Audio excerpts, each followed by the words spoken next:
ҳаволаи амрикоиро ташкил медиҳад.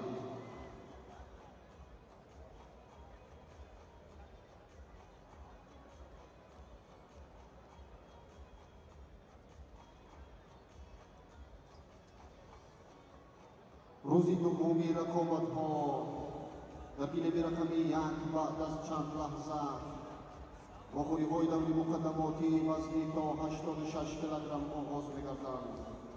дар гилеби рақами 2 тайёре бинанд варзишгарони вазнашон то 95 килограмм.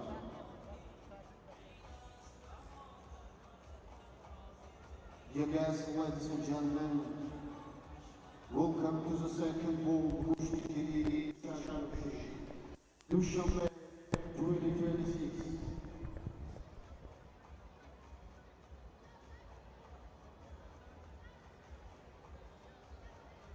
In weight of 11, athlete under 86 kilos, representing Turkmenistan, Ilham Kemalov, was representing India, Aksat Mudgar. In blue and white, athlete under 95 kilos, representing Tajikistan, Ustoperion Kovrovshov, was representing Lithuania, Augustas Spitis. Tergilimi Rakami Yad, Örebinan, رقابت های دوري مقدماتی وزنی تا 86 کیلوگرم. ورزشگر نماینده جمهوری ترکمنستان ایلهام کیمالov و نماینده جمهوری هندوستان اقصد مودگار. در گیرمی رقمی 2 های دوري مقدماتی وزنی تا 95 کیلوگرم صورت میگیرند. از این لحاظ تئوری بیند ورزشگر نماینده جمهوری تاجیکستان Ustoperion Kovrovshov و نماینده جمهوری لیتوا Augustas Spitis.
هيئة دوران فدراسية بين الملل المشركين أريد كمنا مدربي دوم قهرماني جهان دانشته مشركين ومنا دوران مرمان.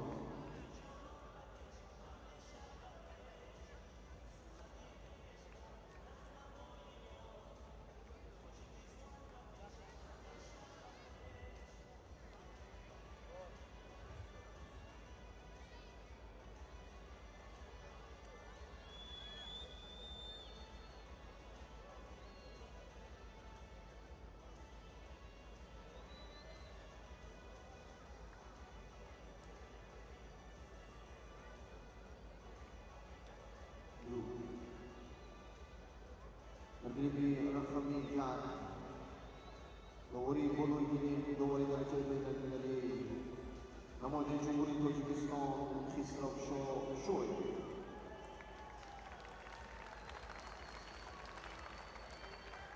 dovori kunji dovori daraja belgilari namoyish Jumhuriy Islomiy Eron Ruhulloh Korsakov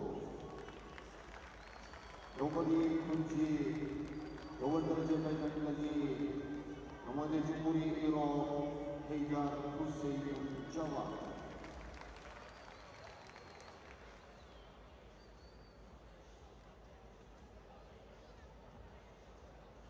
Gilemi Rakamido and Ajidomoro, Lori Molo Gilim, Lori Darajay Nagilagi, Lamode Jipuri, Slomi, Eron, Amir, Abbos, Ranchkash. Lombardi Kunji, Lori Darajay Nagilagi, Lamode Jipuri, Afghanistan, Samad, Ahmadi, Sulaiman. Lombardi Kunji, Lori Darajay Nagilagi, Lamode Jipuri, Jopon, Mariana, Kayoko.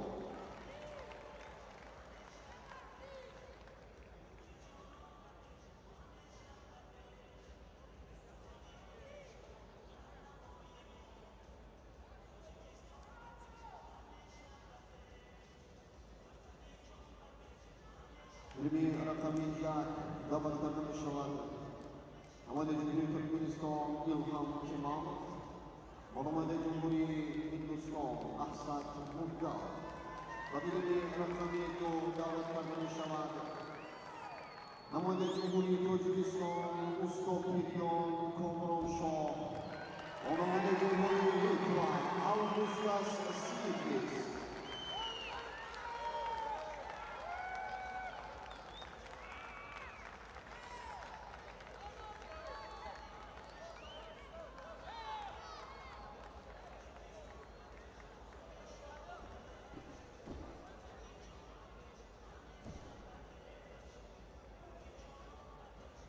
Bilim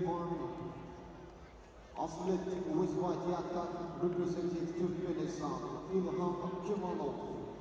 And Aslet Bizgrinyaka, representative India, Afsat Mudgal. Bilim 2 Aslet Uzbekistan representative Tajikistan, Ustopinion Komrosho. And Aslet Bizgrinyaka, representative Lithuania, Augustas Sivits.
Bilim winner of this contest, representative Turkmenistan, Ilham Kemalov. Bilim Rakamiyat, dari Mukhri Moli Pentasini Namade Jumhuri Turkmenistan, Ilham Kemalov.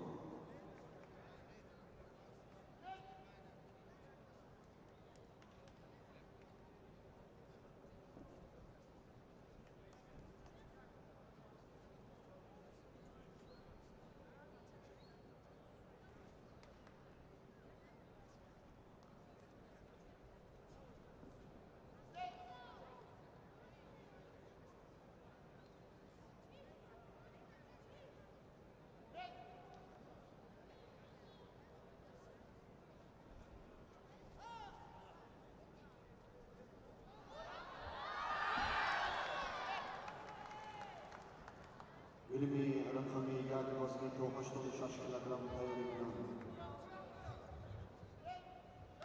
Ahro Ziyodoboyev, Amade Jumhuri O'zbekiston, Hamza Papar, Amade Jumhuri Pokiston.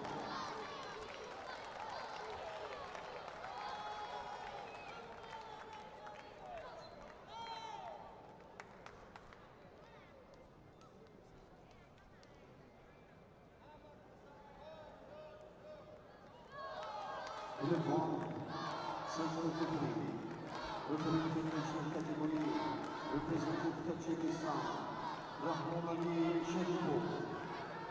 Signed referee international category representing Egypt, Riham Mohammed Mustafa. And signed referee international category representing Turkmenistan, Zarina Safarova.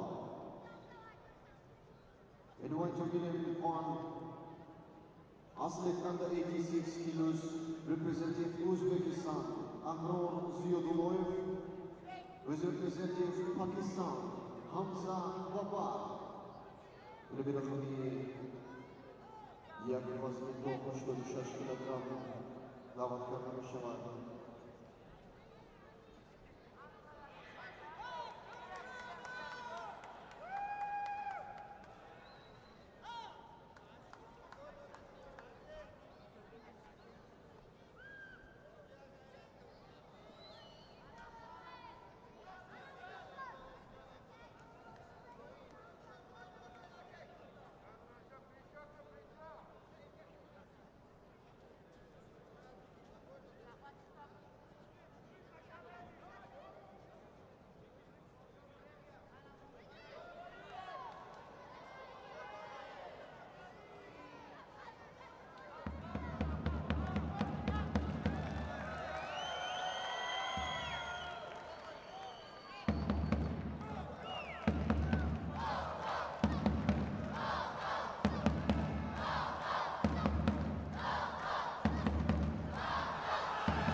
إلمي رقمي يعني وزنته 16 كيلوغرام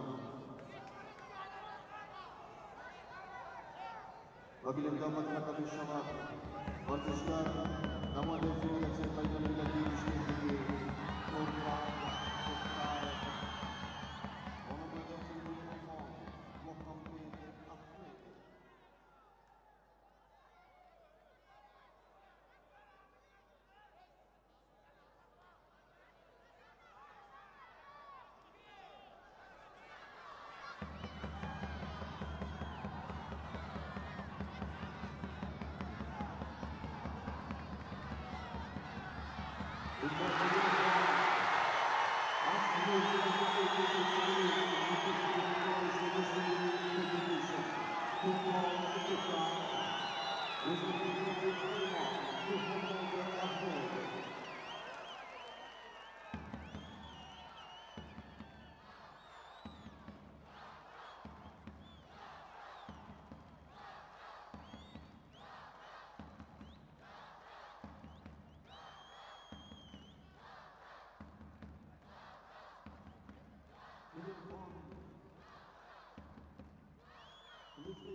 Ассалому алайкум дӯстдорон, ҳаводорон ва роғибони гӯштини миллии гӯштигирӣ. рӯзи дуюми чемпионати ҷаҳони куштингирӣ аст ки дар қалби душанбе гузашта истодааст ва мо як қатор аз нерӯсанҷиҳои бисёр ҷолибу диданӣ ва дирӯз як қатор аз дастовардони худи варзишгарон ва ё худ паҳлавонони номвари кишварро дидем. ҳамакнун рӯзи дуюм низ шурӯъ мегардад ва дар аввалин вохӯрии вазни то 86 килограмм миёни мардон инҷо Тепкаев Турпал, намояндаи Федератсияи байналмилалии гӯштингирӣ ва Муҳаммед Аҳмед, намояндаи кишвари Умон.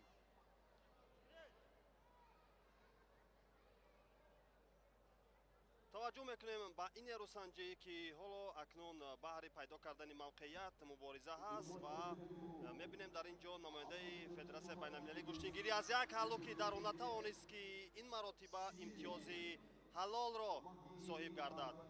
воқеан ҳам кораш дар ин раванд аз ибтидо хуб буд ва тавонист ки аз ҳунару малакаи хеш ба таври кофӣ истифода барад ва дар ин нерӯсанҷӣ бисёр осон дар дақиқаи аввали вохӯрӣ ғолибиятро соҳиб гардад. воқеан ҳам ин паҳлавоне ки рӯи экранҳои мову шумост тавонист ки ҳамакнун ба даври навбатӣ роҳ пайдо кунад.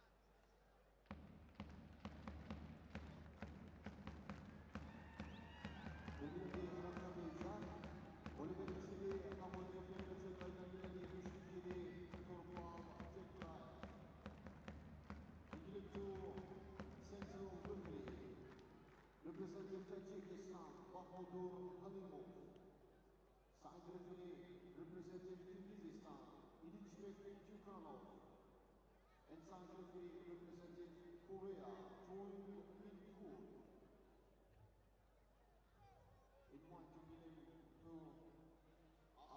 дар рӯзи дуюм низ шумораи зиёди мухлисон аллакай дар толори барҳавои қасри теннис ва маҷмӯаи варзишҳои оби шаҳри душанбе ҳузур пайдо карданд ва албатта шукӯҳу шаҳомати хосае ки дар ин фазо маҳз мухлисон эҷод мекунанд, ин ҳам метавонад ба сатҳи мусобиқа боз ҳам дар алоҳидагӣ зебогиро зам намояд ва ҳамчунин дастгирие ки аз ҷониби ин мухлисон мешавад баҳри тақвияти кор ва ангеза бахшидани паҳлавонон метавонад мусоидат намояд.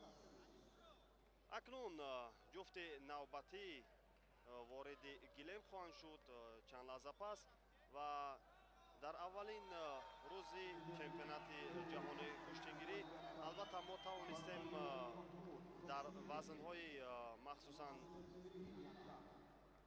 71 килограмм, 65 ва то 78 килограмм миёни мардон нишонҳои заринро ба хазинаи дастовардони риштаи гӯштингирии кишвар шомил созем. албатта дар вазни то 65 килограмм онҷо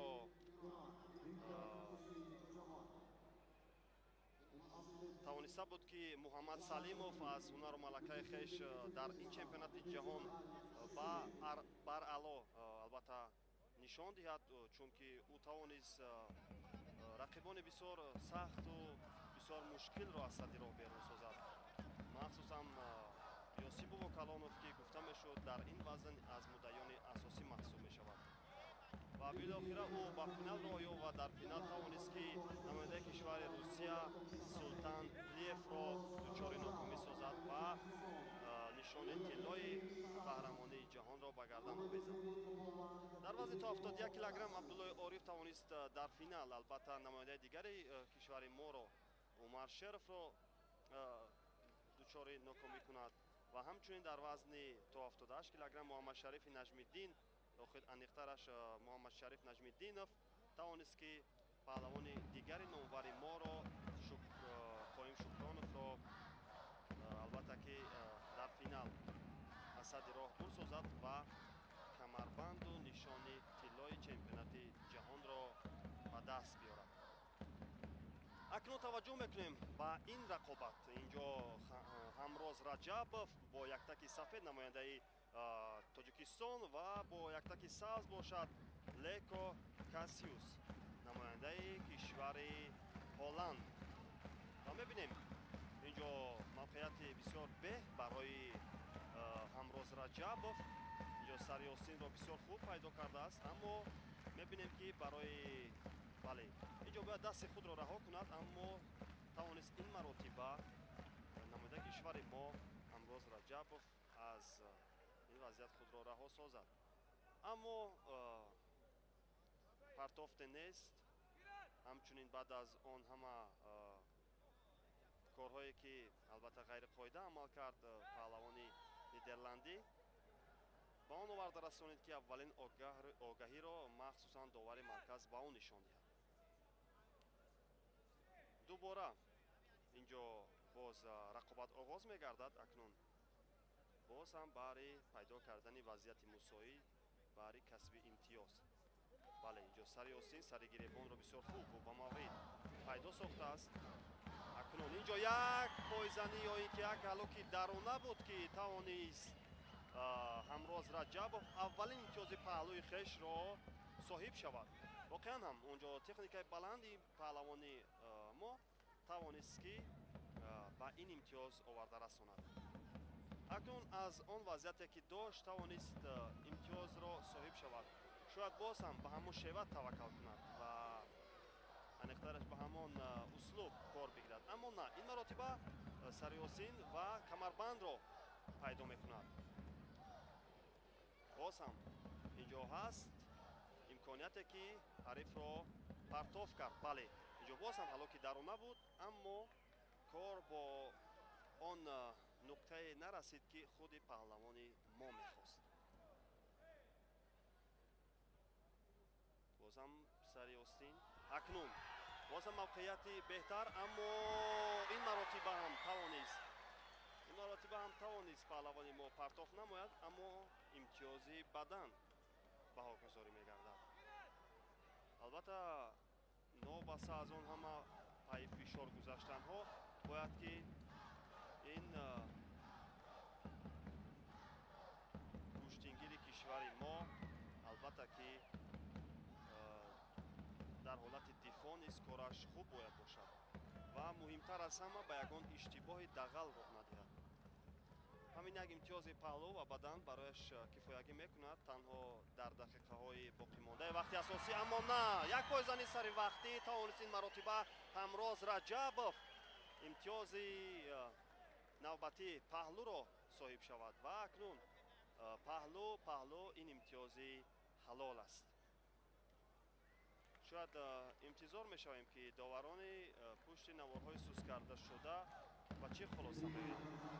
бале имтиёзи ҳалол ва бо ҳамин тартиб Амроз Раҷабов дар ин қувозмоӣ дастболо мегардад ва ба даври дигар меравад. акнун рафта рафта қувозмоиҳо мушкилтар, рақибони сарсахт рӯ ба рӯи ҳам қарор хоҳанд гирифт ва мо низ қувозмоии бисёр ҷолибу диданиро дар якҷоягӣ тамошо хоҳем кард.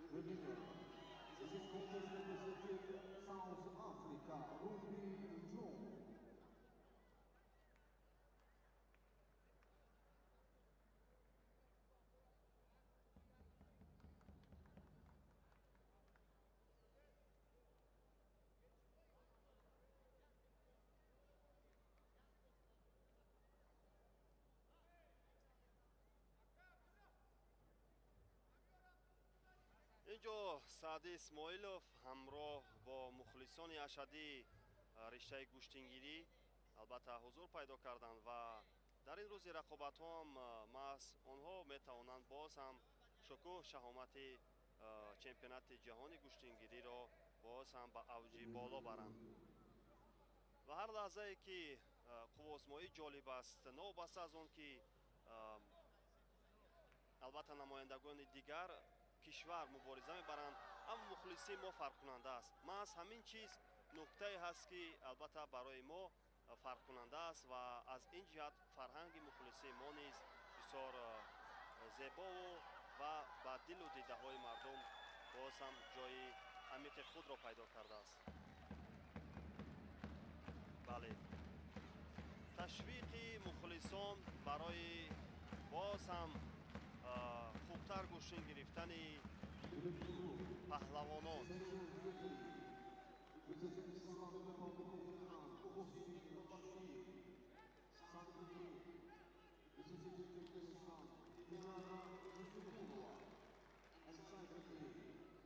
representing Djibouti, Rabid Al-Abdelkader.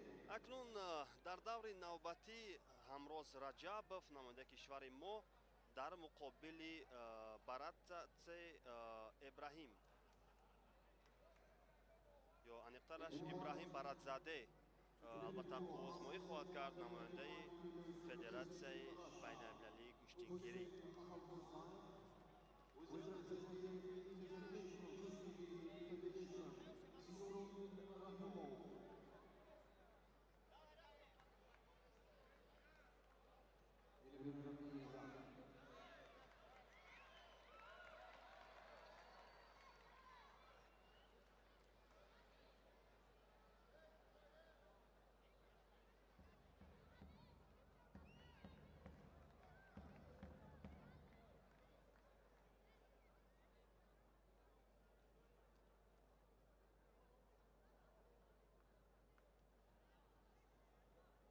Asmed Ismadiatak Hussein Khalmurzaev from Russia. And Asmed Isgriniatak Isroil Rahimov, representing International Kushti Federation.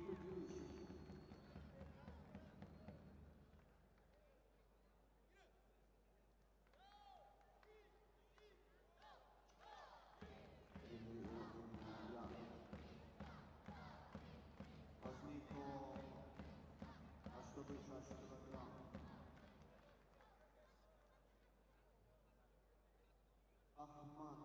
Ахмадов, Намояндаи Федератсияи Россия.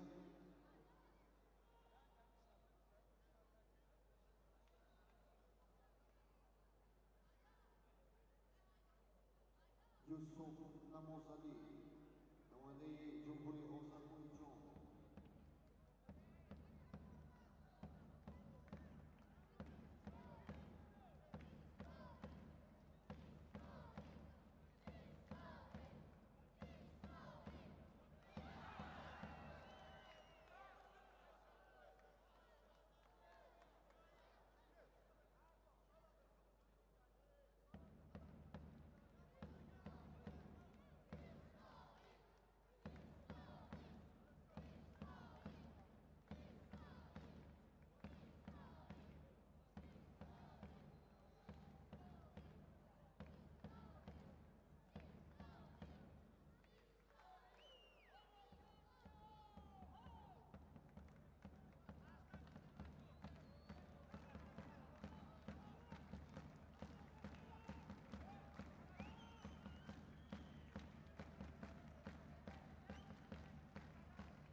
In welterweight point, athlete under 86 kilos, representing Russia, Ahmed Ahmedov, who is representing Azerbaijan, Yusuf Namazali.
وقیلی رقمی یک دعوت کرده می شود. وزنی تا 86 کیلوگرم ورزشگر نماینده فدراسیون روسیه احمد احمدوف غلام جمهوری آذربایجان یوسف نمازلی. Welcome everyone, athlete under 86 kilos, representing Russia, Ahmed Ahmedov, representing Azerbaijan, Yusuf Namazali.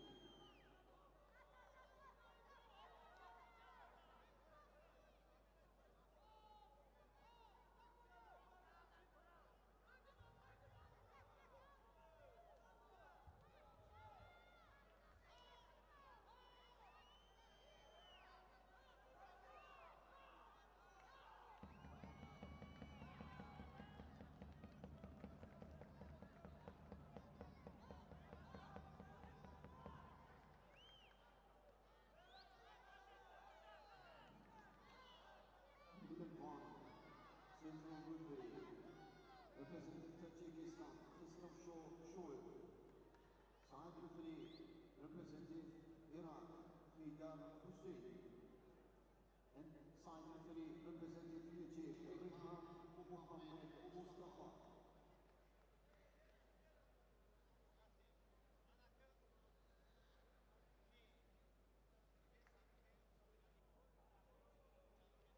акнун таваҷҷӯҳ мекунем ба рақобати навбатӣ ки баъди чанд лаҳза паҳлавононам вориди гилеми рақобатҳо хоҳанд шуд. ин рӯи экранҳои мову шумо албатта довари дараҷаи байналмилалӣ намояндаи кишвари тоҷикистон Хусравшо Шоев аст. маҳз яке аз паҳлавонони номвари мо ки дирӯз албатта тавониста буд дар ин қаҳрамонии ҷаҳон унвони чемпиониро албатта ки ба даст биёрад. Абдуллои Ориф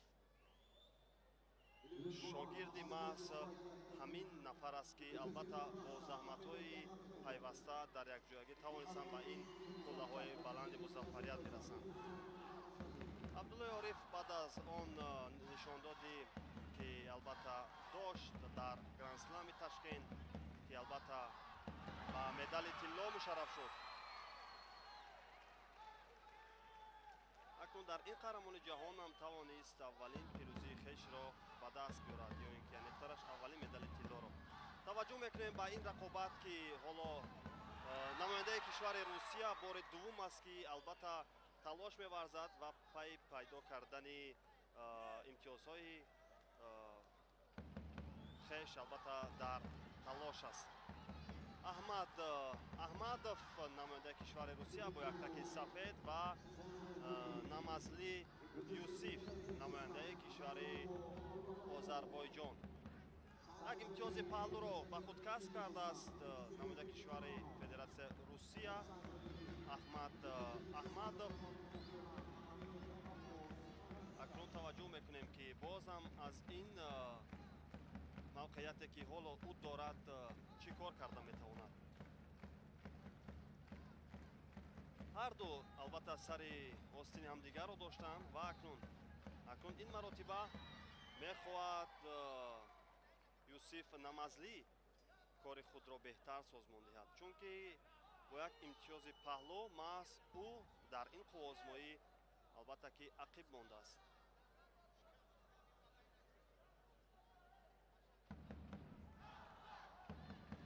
аз ҳунару малакаи паҳлавонони озарбойҷонӣ мо хуб медонем дар намудҳои кушин ва ин маротиба ҳам тавонист ки билохира Аҳмад Аҳмадов маротибаи дуввум имтиёз пайдо созад. албатта худ ин партофт имтиёзи ҳалол буд, аммо тавонист ки бо ин партофти худ ҳамакнун ба даври навбатӣ роҳашро ҳамвор кунад. воқеан ҳам аз ибтидо маҳз пешравӣ ва умуман дар ин майдон маҳз ӯ сухани аввалро мегуфт, пешдаст буд, партофт мекард, ба фишор мерафт ва ҳамин буд ки билохира тавонист имтиёзи ҳалолро соҳиб гардад.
Azerbaijan, Khaldun Aliyev. The tag referee representing Islamic Republic of Iran, Rasuli Mursapur.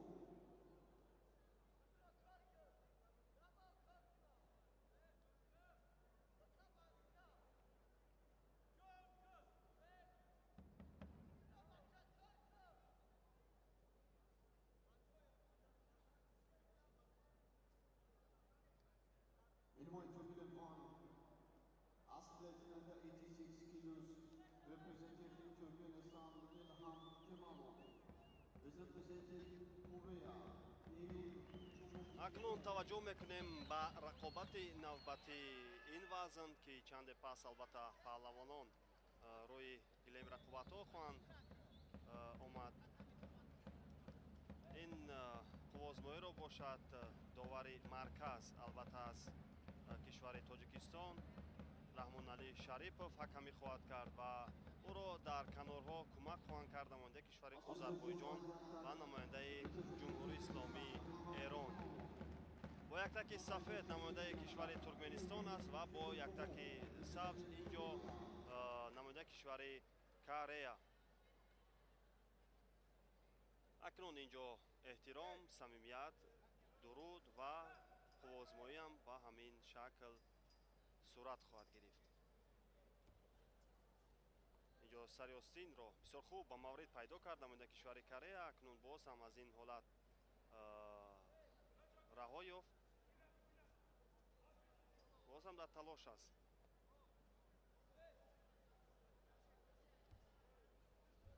акнун инҷо сари зону нишастану партофт намудан. ин имконияти хубе буд барои намояндаи кишвари Туркменистон.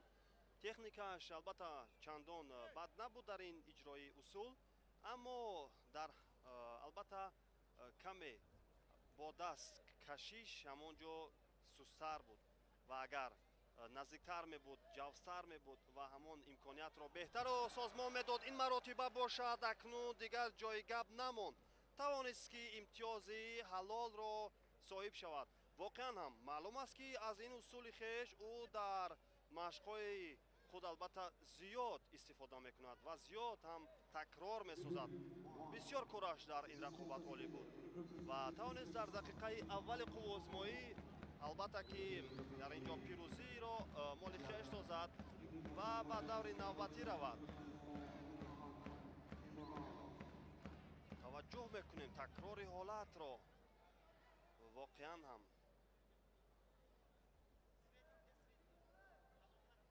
сари остини ҳарду дастро дошт, ба сари зону нишаст ва аз болои кит партофро анҷом бахшид.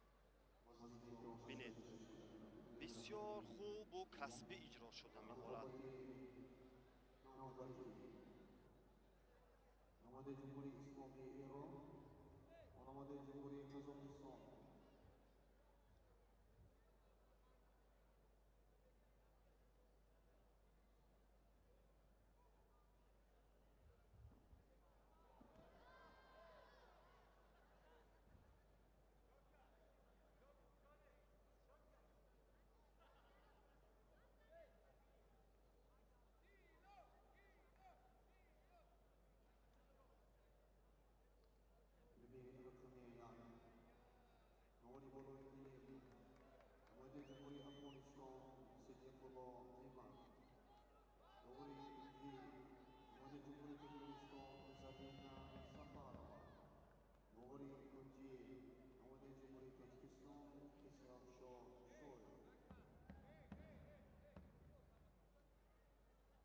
رقابت دوری مقدماتی وزنی تو 86 کیلوگرم مدیر بیانی دعوت می‌شود. سید محمد رضا سعید مهدوی نماینده جمهوری اسلامی ایران و نماینده جمهوری قزاقستان ورزشگر اورگیلدی اورال.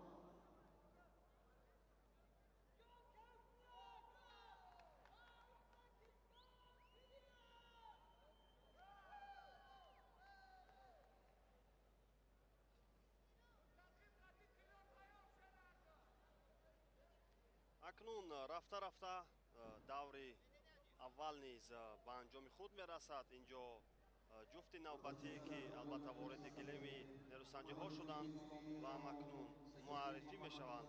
Инҷо намояндаи кишвари ҷумҳурии исломии Эрон бо яктаки сафед ва намояндаи кишвари Қазоқистон бо яктаки сабз аст. довари марказ бошад намояндаи кишвари Афғонистон, довари дараҷаи байналмилалӣ. Бо яктаки сафед инҷо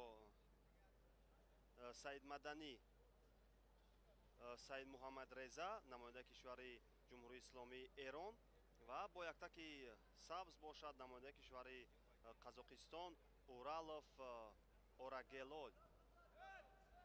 Орагелдӣ аниқтараш.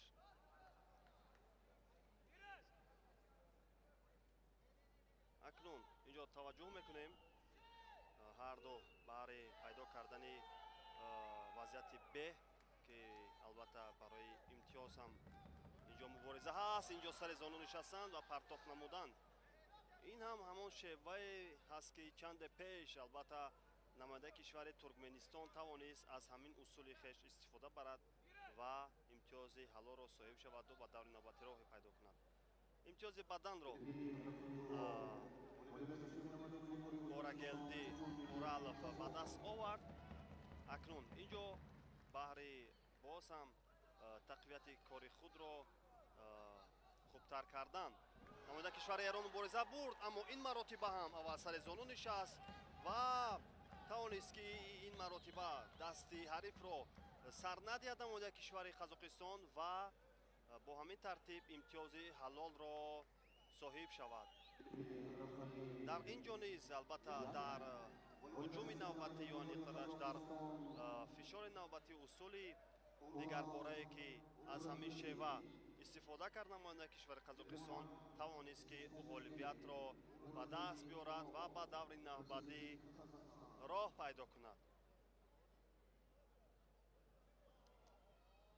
такрори ҳолатро мебинем. бале дасти чапи ҳарифро бисёр хубу мустаҳкам дошт.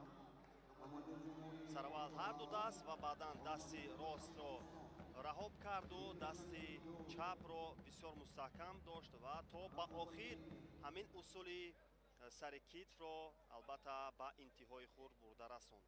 кораш олӣ буд.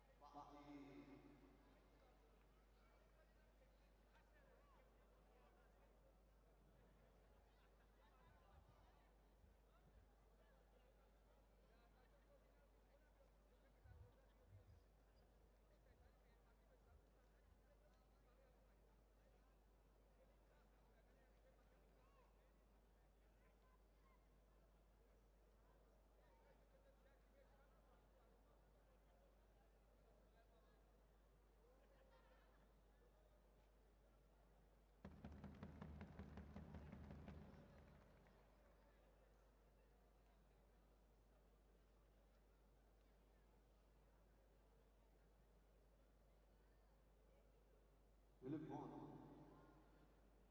center referee, representing Azerbaijan, Khaldun Aliyev. Side referee, representing Egypt, Rinham Mohammed. And side referee, representing Tajikistan, Rahman Ali Sharipov.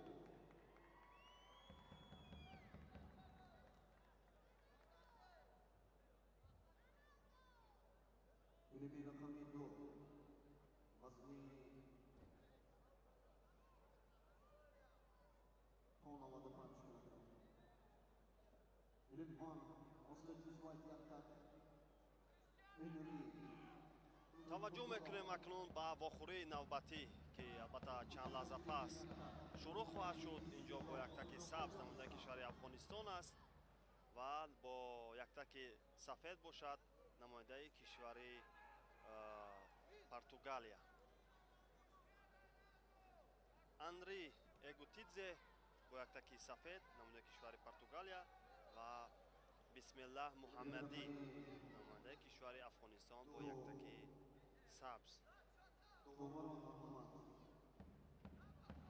акнун қувозмоӣ шурӯъ мешавад. инҷо сари остинро ибтидо дошт намояндаи кишвари Афғонистон, аммо баъд аз он ҳама фишорҳо он ҳолат албатта ки аз байн рафт. дигар бора барои пайдо кардани мавқеият мубориза ҳаст аз ҳарду ҷониб. инҷо сари остин ва сари гиребонро мехоҳад ки намояи кишвари Португалия албатта ки беҳтар пайдо созад. инҷо наздик буд ки худ албатта ки иштибоҳеро созмон диҳад. инҷо аз ҳалоки беруна мехоҳад ки партоф намояд, аммо муваффақ нашуд. Samat Ahmadi Sulaiman, representing Afghanistan.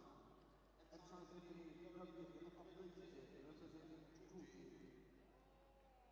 Inviting him to Asmed Danai fight kilos, Ustopinion Kokoto, representing. акнун инҷо сари зону нишастанд, мехост партоф намояд намояндаи кишвари Португалия, аммо дар ҳолати дифоъ кори хуби намояндаи кишвари Афғонистон Бисмиллаҳ Муҳаммадиро мо низ таваҷҷӯҳ кардем ва албатта аз ибтидо кораш то ин лаҳзаҳо хуб аст, аммо дар ин раванд мебинем ки усулҳои пайҳами намояндаи кишвари Португалия чашмрас аст ва албатта фаъолии ин паҳлавон ҳам беподош нахоҳад монд.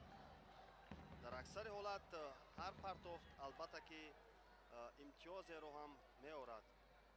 имтиёз наёрад, албатта барои камфаъолӣ ва камҳаракатӣ метавонад довари марказ маҷбур шавад ки ба он нафаре ки дар ин нерӯсанҷӣ албатта ақибнишинӣ мекунад ба ӯ огаҳӣ ва ҳатто танбеҳ диҳад.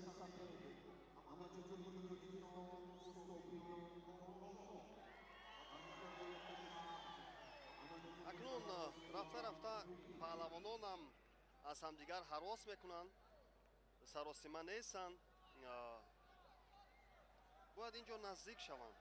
бале, акнун ин маротиба намояндаи кишвари Португалия аз ин вазъияти доштаи худ чӣ коро кард?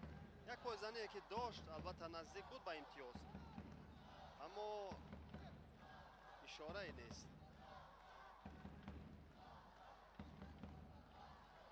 боз ҳам ин маротиба акнун сари зону нишастанд ва аз болои кит партоф намуданд.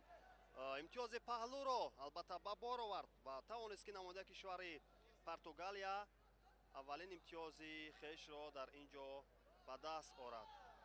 ин имтиёзи паҳлӯ не, балки имтиёзи ҳалол аст ки довари марказ албатта имтиёзи паҳлӯро бекор кард ва имтиёзи ҳалол баҳогузорӣ кард. воқеан ҳам он ҷо ки партоф шуд ба чашм албатта намоён буд. техникаи баланди паҳлавони португалӣ албатта тавонист ки дар ин ҷо барои ӯ кӯмак кунад ва дар ин қуввозмоӣ дар вақти асосӣ пирӯзиро ба судиё созмон бахшад. воқеан ҳам баъд аз он ҳама фишорҳо пайи усулҳое ки дошт тавонист ки дар интиҳои кор барои ӯ самаровар гардад, чизе ки мо болотар ишора карда будем.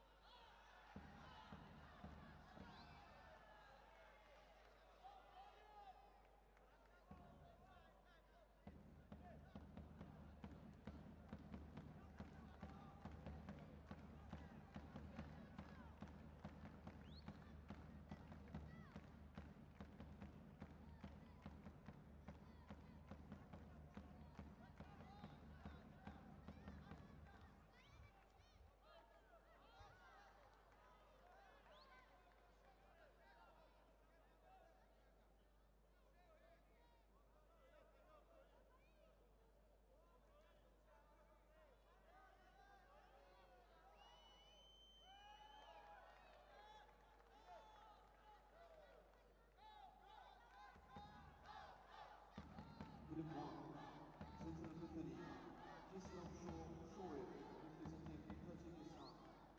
Side Referee, Eldar Hossein Jawad, representing Iraq. Inside Referee, Ruhullah Farsapur, representing Islamic Republic of Iran. акнун таваҷҷӯҳ мекунем ба вохӯрии навбатӣ ки албатта баъди чанд лаҳза паҳлавонон вориди рақобат хоҳанд шуд. ин ҷо довари марказ намояндаи тоҷикистон аст, хусравшоҳ шоев, довари дараҷаи байналмилалӣ. албатта ин мураббӣ чандин аз паҳлавонони хешро низ ба ин мусобиқа албатта ворид кардааст ва чӣ тавре ки мо ҳам болотар ишора карда будем, маҳз абдуллои ориф шогирд ё худ дастпарвари худи ҳамин доваре ки ҳоло ин қуввозмоиро ҳакамӣ мекунад, маҳз албатта зери раҳнамоиҳои ӯ ба ин зиннаҳои музаффарият албатта расидааст. акнун инҷо ҷуфти навбатӣ низ омоданд, инҷо ошноӣ мешаванд. Бо яктаки сабз намояндаи кишвари қирғизистон аст ва бо яктаки сафед бошад намояндаи кишвари ӯзбекистон.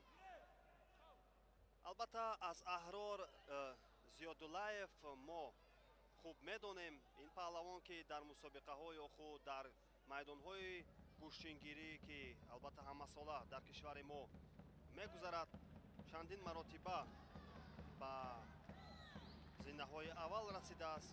Ва намояндаи кишвари қирғизистон Арсений Кладнов назар ба паҳлавони ӯзбекистонӣ албатта ҳунару малакааш фарқкунанда ҳаст. акнун аввалин имтиёзи баданро инҷо намояндаи кишвари ӯзбекистон баъд аз ин усуле ки анҷом дод тавонист ба даст биёрад. боз ҳам акнун таваҷҷӯҳ мекунем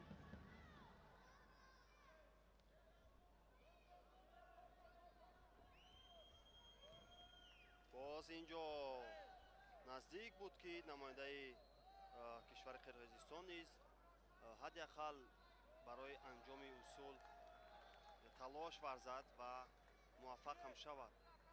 аммо дидем ки дар ҳолати дифоъ кори хуби Аҳрор Зиядуллаев чашмрас аст.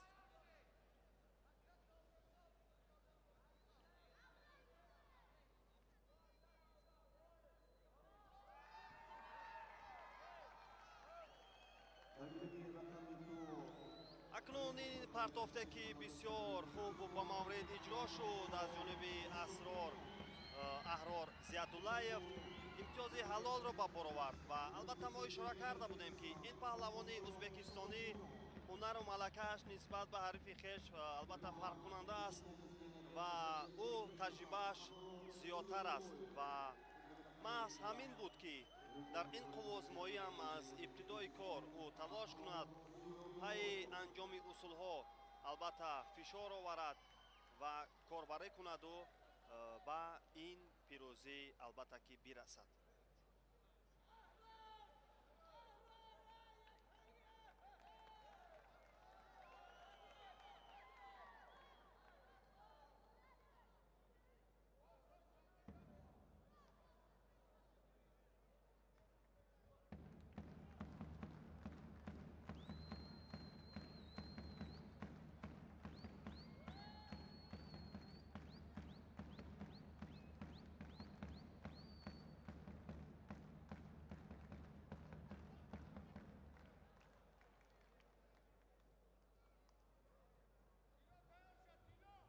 فیلیپی رقمی 2 وزن 95 کیلوگرم رقابتی نوبتی نماینده جمهوری اسلامی ایران و نماینده جمهوری کره.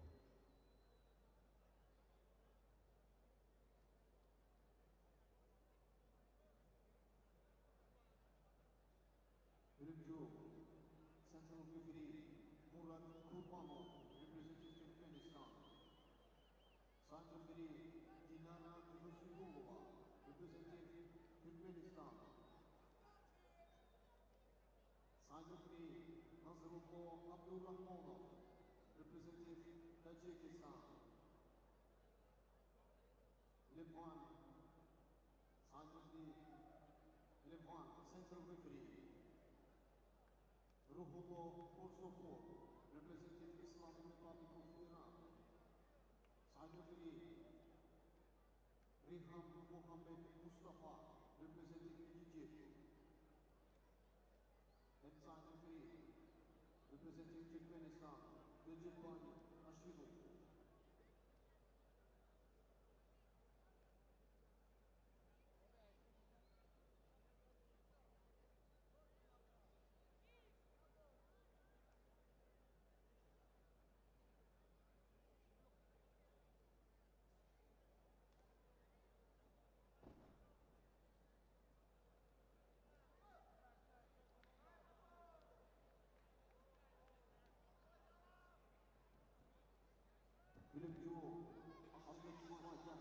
дӯстони азиз, таваҷҷӯҳ мекунем ба рақобати навбати вазни то 86 килограмм.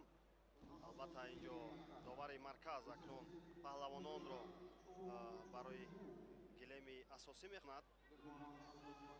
инҷо намояндаи федератсияи байналмилалии гӯштингирӣ бо яктаки сафед аст ва намояндаи кишвари тоҷикистон бошад бо яктаки сабз.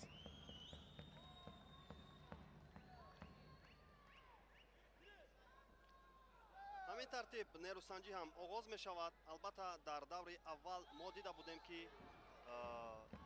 маҳз намояндаи федератсияи байналмилалии гӯштингирӣ бо чӣ гуна усули хеш тавонист ба осонӣ аз рақибаш гузараду ба ин марҳила роҳ ёбад. акнун ин озмоиши бисёр ҷиддӣ аст барои паҳлавони мо ки дар ин қуввозмоӣ чӣ кор карда метавонад дар муқобили ин ҳарифи сарсахти худ.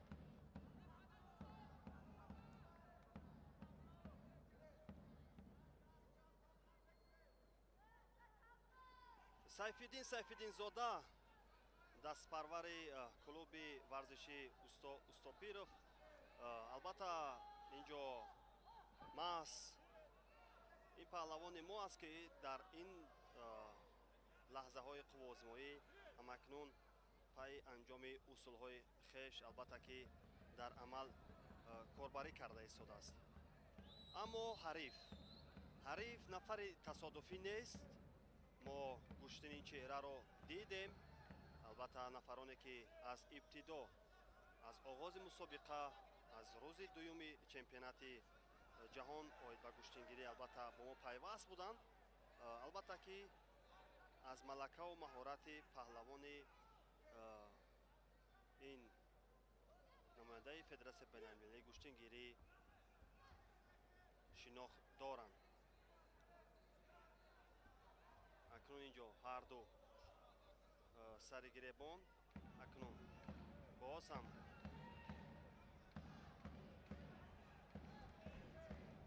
инҷо як ҳалоки даруна буд ки аз ҷониби намояндаи федератсияи байналмилалии гӯштингирӣ наздик буд анҷом дода шавад.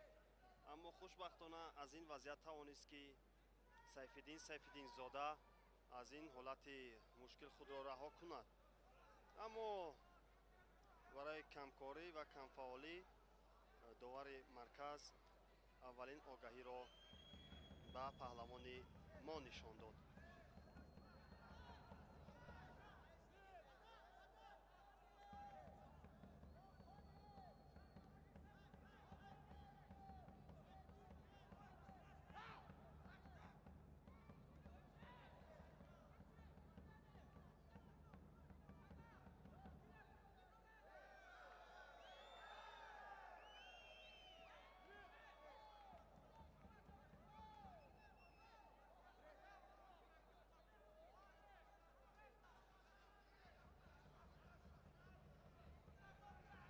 акнун боз ҳам инҷо таваҷҷӯҳ мекунем. албатта дар табло инҷо парчамҳои кишварҳои узбекистону қирғизистон нишон дода шудааст. аммо ин тавр нест. инҷо намояндаи федератсияи байналмилалии гӯштингирӣ ва намояндаи тоҷикистон аст ки албатта ки рақобат варзида истоданд.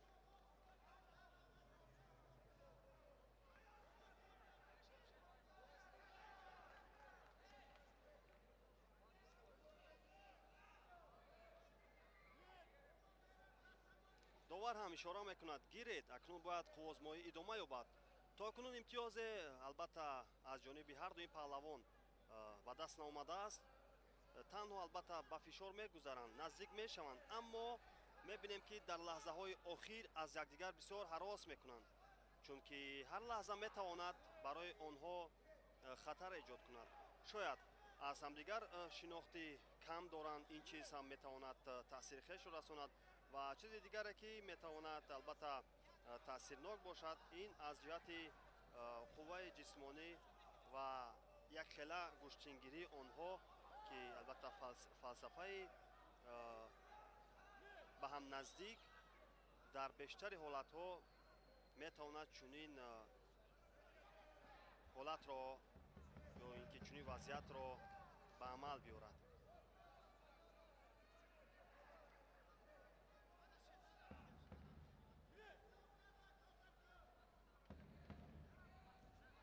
акнун аз ин вазъияте ки паҳлавони мо дорад чӣ кор мекунад? инҷо мавқеият барои намояндаи федератсияи байналмилалии куштигирӣ боз хубтар пайдо шуд ва тавонист аз ҳалоки даруна ин маротиба партоф намояд ва акнун ин имтиёз чӣ баҳогузорӣ мешавад? Имтиёзи паҳлӯ буд. бале, имтиёзи паҳлӯ буд, аммо хулосаи охири довар чӣ хоҳад шуд? бале, имтиёзи паҳлӯ боқӣ мемонад. акнун дар ин раванд бояд ки паҳлавони мо сайфиддинзода кори худро беҳтар созмон диҳад, чунки бо як имтиёзи паҳлӯ ӯ акнун ақиб мемонад. бале, бояд ба фишор гузарад. камтар аз 2 дақиқа вақт боқӣ мондааст.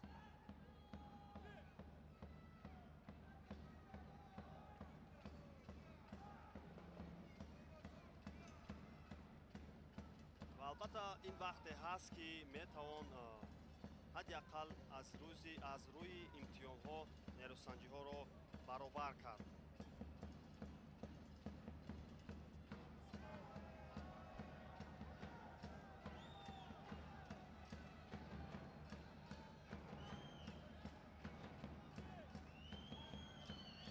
бале, инҷо бояд ки акнун ба фишор гузарад сайфиддинзода, аммо дар ин раванд низ бояд ӯ дар ҳолати дифоъ бояд мустаҳкам кори хешро идома бахшад.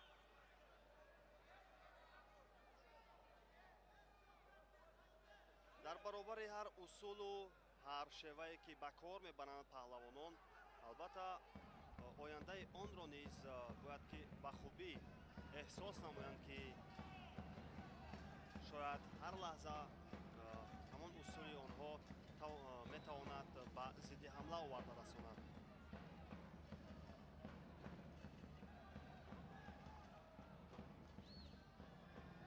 акнун баъд аз он ҳама фишорҳои пайҳами паҳлавони мо ва гӯшти нагирифтани ин паҳлавони бо яктаки сафед, довари марказ ҳам маҷбур мешавад ба ӯ огаҳӣ диҳад. бояд ин ҷо аз ҷой бархезад. паҳлавони мо низ албатта дар чеҳрааш хастагӣ ба чашм мерасад, аммо бояд хастагии хешро нишон надиҳад ва пайи анҷоми усул. бале, инҷо сари осин акнун камарбандро пайдо сохтааст. инҷо метавонад аз ҳалоки даруна истифода барад, аммо дидем ки дар ҳолати басо мураккаб қарор гирифтани паҳлавони намояндаи федератсияи байналмилалии куштигирӣ худро аз албатта ин ҳолат раҳо кард.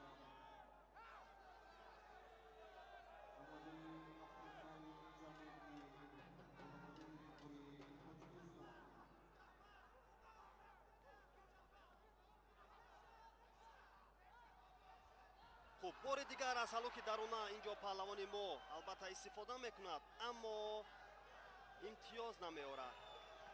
ин маротиба албатта бисёр наздик буд. онҷо каме ҳам бошад албатта чизе нарасид барои паҳлавони мо ки ҳамин усулро ба интиҳои хуб анҷом бахшад. боз ҳам инҷо акнун сари золу нишастан ва аз болои кит партоф намудан. ин шевае ҳаст ки бори аввал аст паҳлавони мо истифода мекунад дар ин нерӯсанҷӣ. ин хуб аст ки аз ҳар роҳу васила, аз ҳар вазъияте ки пеш меояд, вобаста ба он албатта анҷоми усул мекунад паҳлавон. такя ба як шева дар аксари ҳолатҳо на чандон хуб аст. вобаста ба ҳолат албатта рақибро фикрашро ба дигар тараф бурдан ва корро дар дигар ҷо созмон додан, ин бисёр хубу саривақтӣ ва бомаврид аст. аммо ин ҷо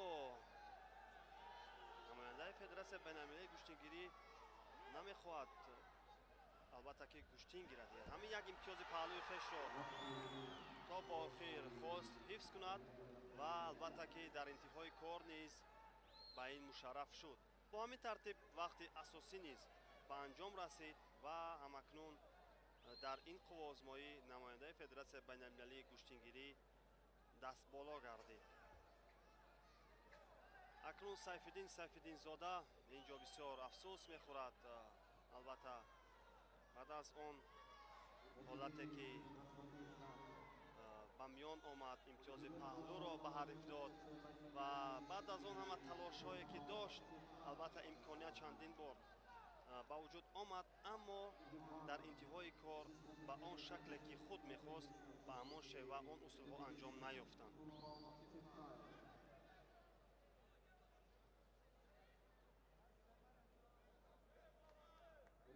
رقمی دو غالبیت رسید نماده جمهوری اسلامی ایران کاوه قهرمانی.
Levant, Central Referee, representing Iraq, Hidam Hussein Jawad.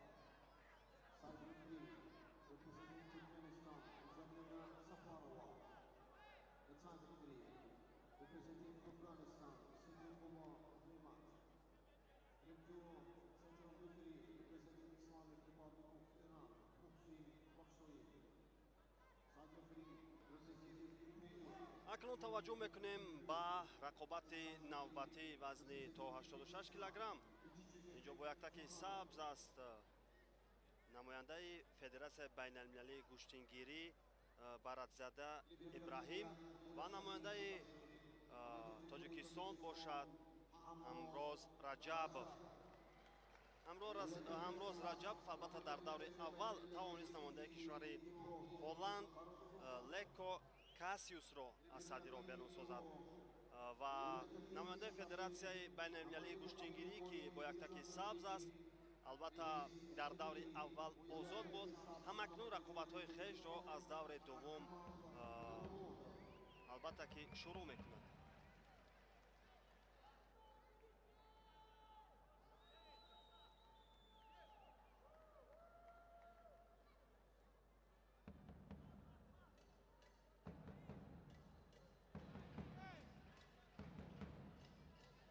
довар ишора мекунад ки гиред. акнун Амроз Раҷабов ин ҷо баҳри пайдо кардани мавқеият, албатта ки талош варзида истодааст. ин ҷо пушти гиребони ҳарифро акнун пайдо месозад сари остин. ин ҷо наздик буд ки ҳариф анҷоми усул кунад, аммо маълум аст ки аз лиҳози қадду қомат каме ҳам бошад бартарии намояндаи Федератсияи байналмилалии гӯштингирӣ Баратзада Ибраҳим низ чашмрас ҳаст. ин чиз барои ӯ каме ҳам бошад албатта кӯмак мекунад, аммо мо ҳунару малакаи паҳлавони худро медонем ки ин маротиба аз ҳало ки дарун натавонист ки акнун дар аввалин кӯшиши хеш имтиёзи паҳлӯро ба даст биёрад. албатта васфи ба маврид, албатта гуфта гузаштани маҳорати ӯ ва лаҳзаи пас анҷоми усуле ки ба имтиёз оварда расонид, боз ҳам албатта гуфтаҳои моро тавонист равшантар созад. хуб. Акнун ин маротиба дар дар рақобати аввале ки ҳамроз Раҷабов дошт, албатта ибтидо имтиёзи баданро соҳиб шуд ва албатта баъдан пайдо кардани мавқеияти беҳтар, боз ҳам пай фишор гузашт. ҳеҷ вақт ӯ таслим нашуд, ақибнишинӣ накард ва маҳз ҳамин буд ки иродаи мустаҳками ӯ дар интиҳои кор ӯро дар вақти асосӣ пирӯз гардонад. ва баъди партофти бисёр хубу диданӣ имтиёзи ҳалол баҳогузорӣ шуд. ҳамон партофте ки дар даври аввал дар муқобили намоядаи кишвари Нидерландия Леко Кассиас дошт. аммо ин маротиба ҳам ҳамин усули ӯ низ чашмрас ҳаст. нобаст аз он имтиёзи паҳлӯе ки соҳиб шудааст, албатта ақибнишинӣ намекунад.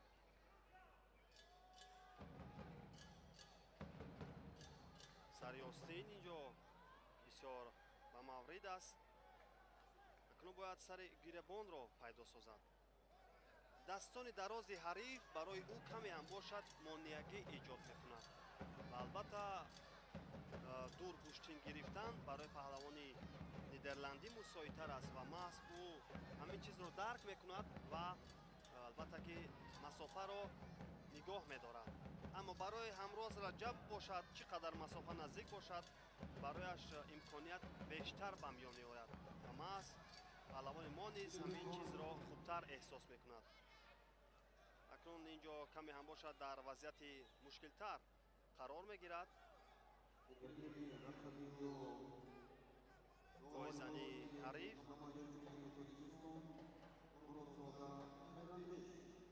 инҷо сари остини чапи ибраҳимро албатта бисёр мустаҳкам дошт, аммо довар дар он ҷо истед гуфт. бори дигар акнун аз ҳолати росто қувозмоӣ идома меёбад.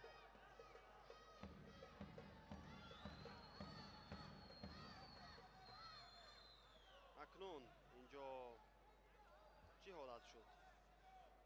довар истед мегӯяд.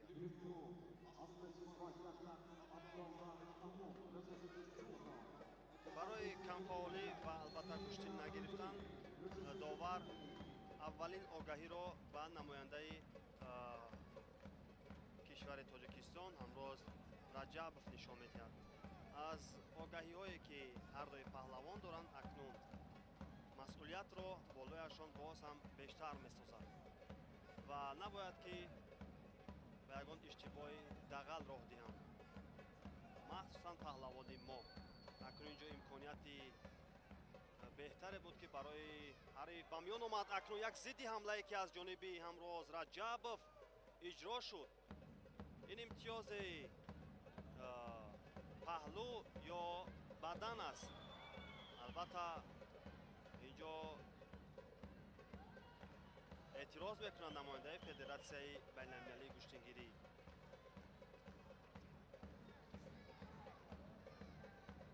бале, имтиёзи паҳлӯро маҳз барадзаде ба даст овард. акнун аз лиҳози холҳое ё ин ки имтиёзҳое ки паҳлавонон доранд ба ҳам баробар шуд. ну қувозмоӣ камтар аз як дақиқаи дигар вақташ боқӣ мемонад. инҷо бошад наздик буд ки ҳамроз Раҷабов партофт намояд, аммо дар ҳолати дифоъ дидем ки паҳлавони бо яктаки сабз аз он вазъият худро тавонист раҳо бахшад.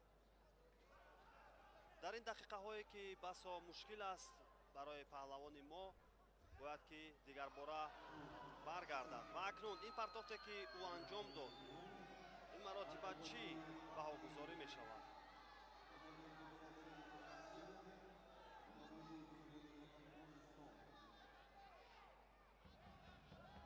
имтиёзе нест пеш аз анҷоми усул. онҷо довар ишора карда буд ки истед ва маҳз ҳамин чиз буд ки албатта имтиёзеро довар нишон надод.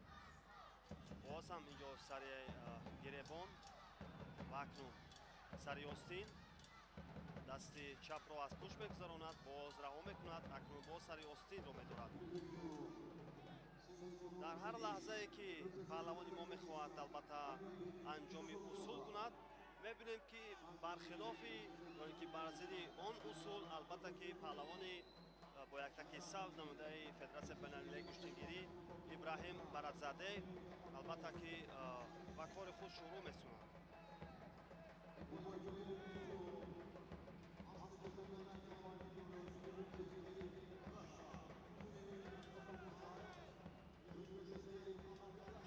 сония то анҷоми вақти асосӣ. Инҷо бояд паҳлавони мо ба фишор гузарад, аммо на, инҷо акнун баданро маҳз ҳарифию ба даст меорад. 6 сония то анҷоми вақти асосӣ ва албатта ки ин вақти бисёр кам аст барои паҳлавони мо ва имтиёзи навбатии бадан боз низ корро мушкилтар месозад.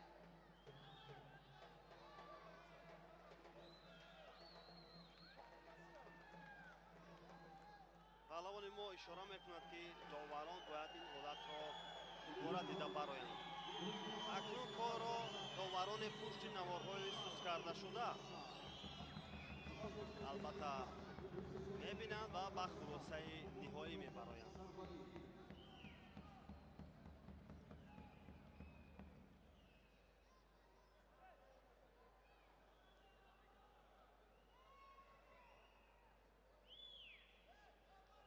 таваҷҷӯҳ мекунем, инҷо аз ҳалоки беруна буд ки намояндаи Федератсияи байналмилалии гӯштингирӣ албатта истифода кард.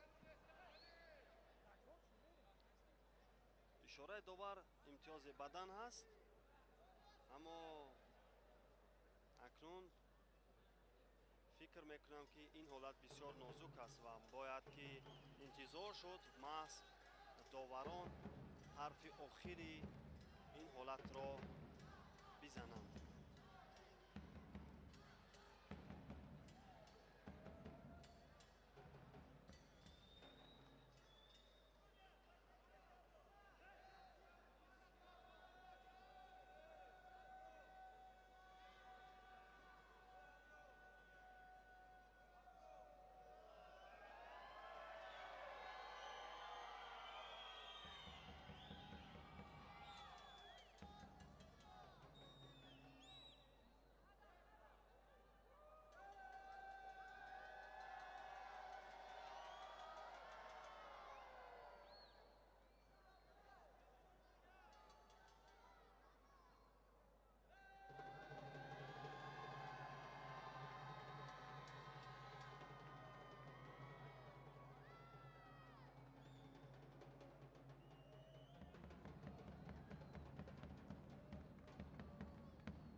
албатта дар ибтидои кор тавонист онҷо паҳлавони мо Ҳамроз Раҷабов албатта имтиёзи паҳлӯро соҳиб шавад. баъд аз он ҳама талошҳои пайҳами намояндаи Федератсияи байналмилалии гӯштингирӣ баъд аз як имконияте ки барояш албатта ки ба вуҷуд омад, тавонист ки аз лиҳози имтиёзҳо албатта ки қуввозмоиро баробар кунад ва ин чиз ҳам албатта ба рӯҳияи ҳар паҳлавон метавонад таъсири амиқи хешро расонад. аз ин лиҳоз дигар натавонист Ҳамроз Раҷабов дигарбора албатта ба қуввозмоӣ баргардад бо як нерӯи тоза, бо як илҳоми нав ва билохира боз ҳам тавонист намояндаи Федератсияи байналмилалии гӯштингирӣ бо яктаки сабз ки қуввозмоӣ дорад як имтиёзи бадани дигарро то ин лаҳзаҳо соҳиб ҳаст, аммо ин ҳолат бошад акнун зери назорати доварони пушти наворҳои сусткардашуда аст ва албатта мо низ мунтазири ҳамин чиз ҳастем ки вақти зиёде аст мегузарад, аммо доварон то ба ҳол қарори ниҳоиро бароварда наметавонанд. ин ҳолат аст ё ин ки ҳолати пеш аз ин аст ки албатта доварон онҷо машварат доранд, хулосагирӣ доранд. инро танҳо баъд аз албатта ба як хулосаи амиқ омадан метавон мушоҳида кард.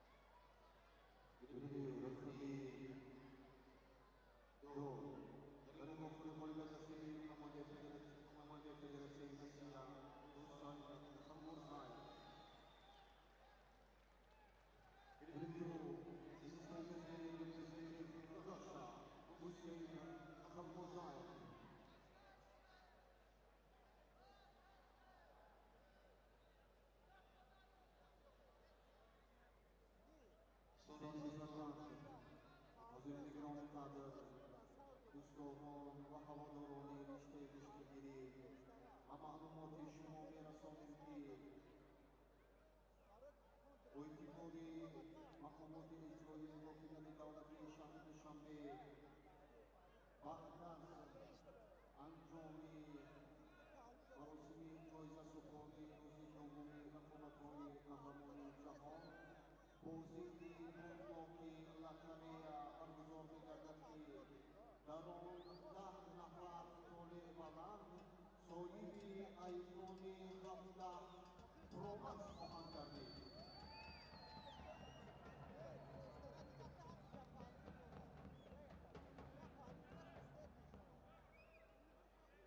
از این لحاظ با انجام رقابت‌ها در این کاخ محتشم رقابت‌ها را پیگیری نموده بعد از انجام مراسم جایزه سپاری صاحب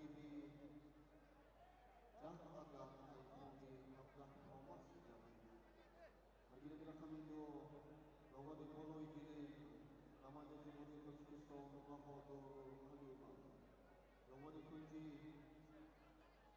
داور درجه بین‌المللی جاوید ابراهیمی نماینده جمهوری گرجستان داور کنجی داور درجه بین‌المللی محسن بخشوی.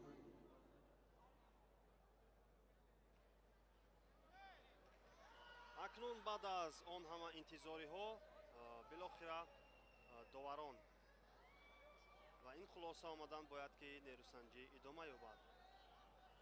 боз ҳам дубора довар ба доварони пушти намудҳои сӯзкардашуда ишора мекунанд.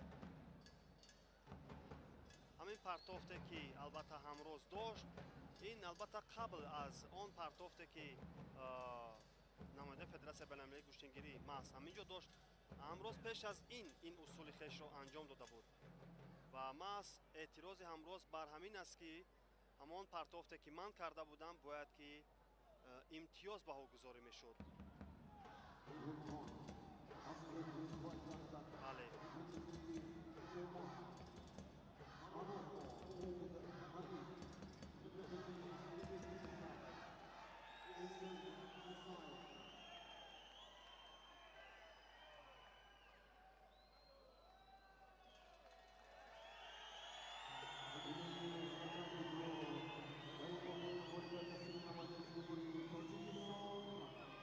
бо ҳамин тартиб ҳамон усуле ки пештар ҳамроз раҷабов албатта анҷом дода буд ва баъд аз машварати деринтизори доварон ки албатта хулосагирӣ карданд ва ҳамон ҳолатро дубора диданд ва ба хулосае омаданд ки партофти ҳамроз имтиёзи паҳлӯ буд ва дигар ин партофте ки дар охир намояндаи федератсияи байналмилалии куштингирӣ дошт ин дигар ба эътибор гирифта нашавад.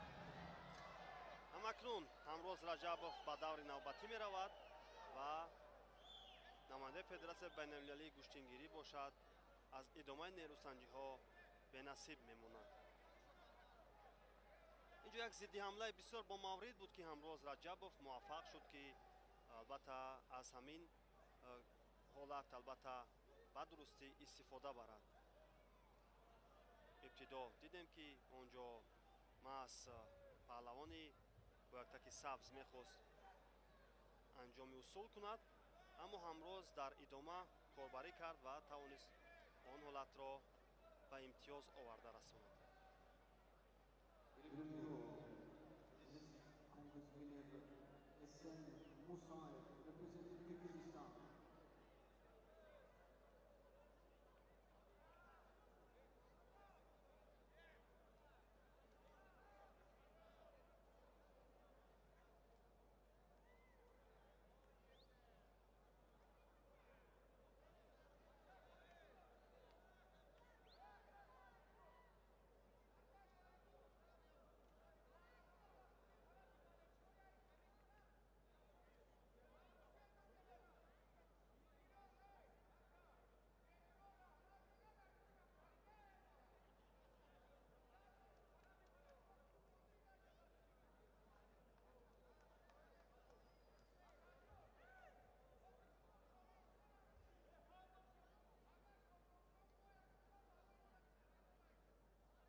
акнун таваҷҷӯҳ мекунем ба рақобати навбатии даври дуюми чемпионати ҷаҳони гӯштингирӣ.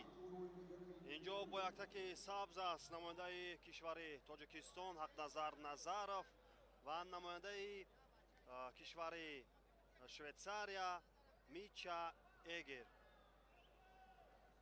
албатта дар даври аввал Ҳақназар Назаров ки бо парчами Федератсияи байналмилалии гӯштингирӣ ба майдон меояд ва тавониста буд ки дар даври аввал албатта озод бошад ва маҳз дар ин баробар Мича Эгер намояндаи кишвари Швейтсария низ албатта мисли Ҳақназар Назаров акнун озмоии хешро аз даври дуввум оғоз мекунад. барои ҳарду ин нерӯсанҷии аввал аст. албатта бештари ҳолат барои паҳлавонон нерӯсанҷиҳои аввал басо мушкилу мураккаб мегузарад. акнун таваҷҷӯҳ мекунем яктарафа куштин гирифтан. инҷо ҳарду ибтидо гиребони ҳамдигарро медоранд. дубора акнун аз ҳолати муқаррарӣ баҳри пайдо кардани мавқеияти беҳтар дар талош ҳастанд паҳлавонон. маълум аст ки фалсафаи гӯштингирии ҳарду ва шеваи гӯштингириашон ба ҳам шабеҳият дорад.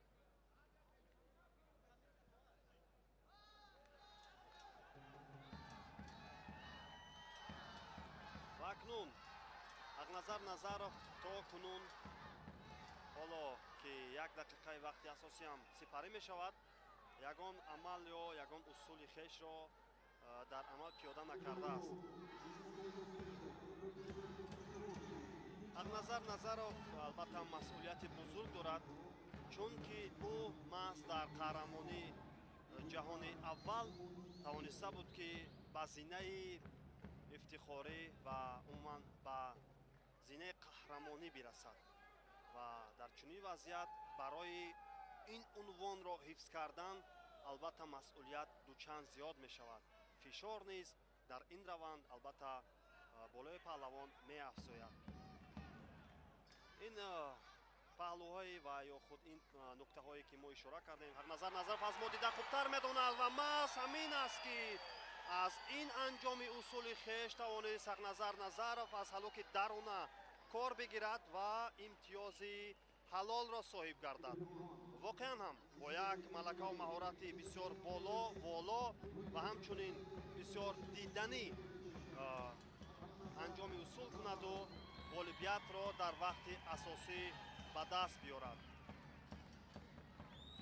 бе душворӣ ҳам бигӯем, албатта хато намекунем, интизор монд ҳолате ки барояш мусоид бошад, ҳолате ки барояш албатта имконияти беҳтаре барои партоф намудан бошад биёрад ва албатта ки аз ҳамон ҳолат, аз ҳамон вазъият кор бигираду албатта имтиёз ба даст биёрад. бале, сари остин сари гиребонро бисёр хубу ба маврид дошт ва тавонист ки пойро аз миёни пойҳо гузаронад ва ҳаллуки дарунаро бисёр бо як санъати болову воло анҷом бахшад. акнун ба даври сеюмро хат мегирад паҳлавони мо Ҳақназар Назаров.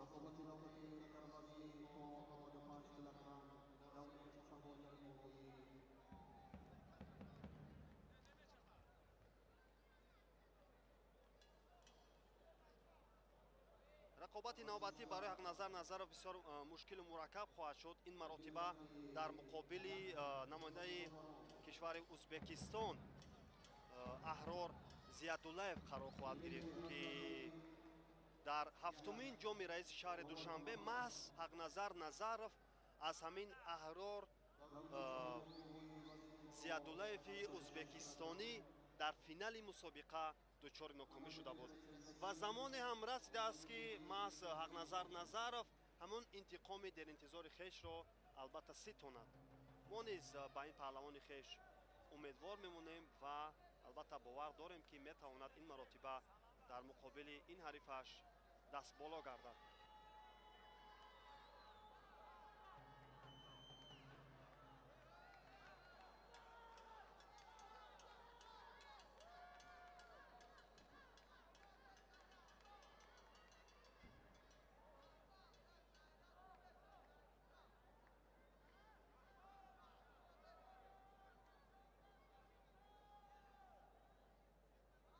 Central referee, Sirojidin Churiyev, representing Uzbekistan.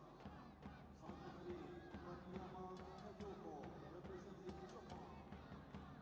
And South referee, Moon Min-hoon, representing Korea.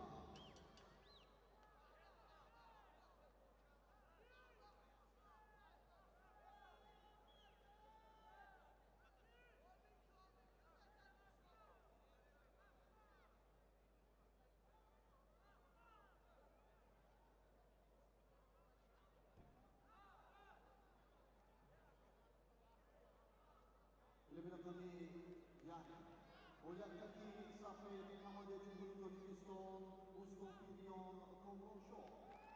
Oyaktaki Safed Namade Cumhuriyet Iran, Kavin Kahramomi.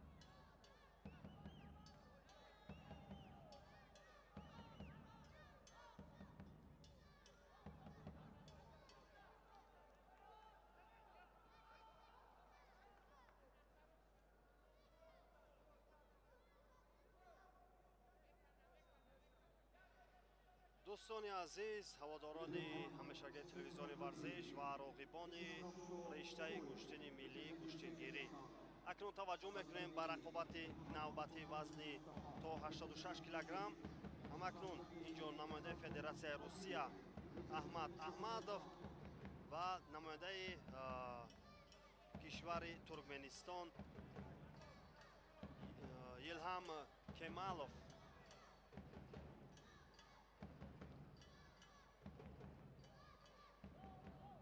Илҳам Кемалов дар даври аввал тавониста буд ки Мудгал Акшат намояндаи Ҳиндустонро дучори нокомӣ созад ва дар даври дуввум бошад бисёр ҳарифи сарсахт намояндаи кишвари Корея ин Ҷонг Ёнро аз садди роҳ берун кунад.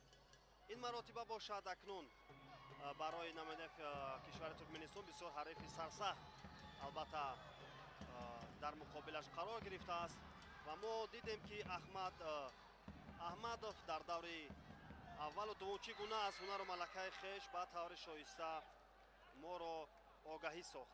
дар даври аввал намояндаи Федератсияи Русия тавониста буд ки намояндаи кишвари Румыния Паул Ресмеритаро дучори нокомӣ созад. дар даври дуввум намояндаи кишвари Озарбойҷонро аз садди роҳ берун сохт ва акнун марҳилаи ҳассос фаро мерасад, марҳилаи чорякниҳоӣ. ин маротиба акнун кадом аз ин паҳлавонон метавонанд роҳи худро ба даври нимниҳоӣ ҳамвор созанд, инро танҳо вақт нишон хоҳад дод. албатта ин партофте ки дар охири кор анҷом дод намояндаи Федератсияи Русия Аҳмад Аҳмадов, ҳаминро дида мебароянд ки имтиёз буд ё на. албатта пойзанӣ сари вақтӣ ё ин ки анҷоми усули бисёр ба маврид. имтиёзи бадан бозпас гирифта мешавад. нобаста аз ин як имтиёзи бадане ки дар ибтидо тавонист паҳлавони бо яктаки сафед ба даст биёрад бо ҳамон албатта ки то кунун пешсаф аст. акнун инҷо мавқеияти беҳтареро пайдо мекунад Сарёсин. инҷо акнун бисёр хуб дошт ва тавонист ки ин маротиба имтиёзи паҳлӯро намояндаи федератсияи русия ба даст биёрад. наздик буд ки онҷо Кемалов ҳам намояндаи кишвари Туркменисон як зидди ҳамла кунад, аммо то ба охир мубориза бурд ва нагузошт ки ба ин хатои ҷиддӣ Аҳмедов албатта ки роҳ бидиҳад. ин қуввозмоӣ тақдири рақобати нимниҳоиро ҳаллу фасл мекунад. аз ин рӯ паҳлавонон низ албатта ин масъулиятро бисёр хубу саривақтӣ эҳсос мекунад. боз ҳам ҳалоки даруна ва партов. ин маротиба низ ба имтиёзи паҳлӯ, имтиёзи дуввуми паҳлӯ буд ки намояндаи федератсияи русия соҳиб шуд. ва акнун бо ҳамин тартиб довари марказ Хисравшоҳ Шоев намояндаи кишвари Тоҷикистон довари дараҷаи байналмилалӣ дасти Аҳмадовро боло мебардорад. бале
ин ҳама шӯру шавқи мухлисон баҳри албатта ғолибияти комрӯшои Усто Пириён аст ки дар гилеми дигар буд.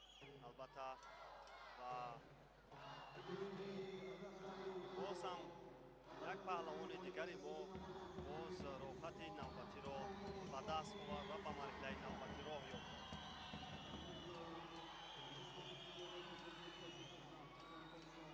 раҳмоналӣ Шарипов рӯи экранҳои мо шумост, довари дараҷаи байналмилалӣ, намояндаи кишвари Тоҷикистон.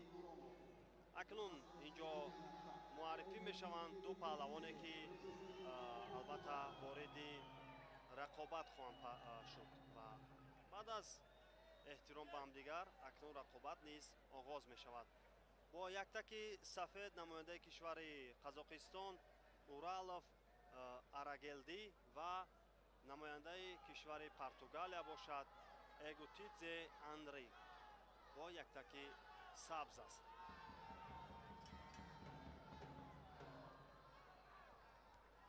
намояндаи кишвари Португалия албатта дар даври аввал озод буд ва тавониста буд ки онҷо дар даври дуввум намояндаи кишвари Афғонистон Бисмиллаҳ Муҳаммадиро аз садди роҳ сарнагун созад ва ба марҳилаи чоряк ниҳоӣ роҳ пайдо кунад.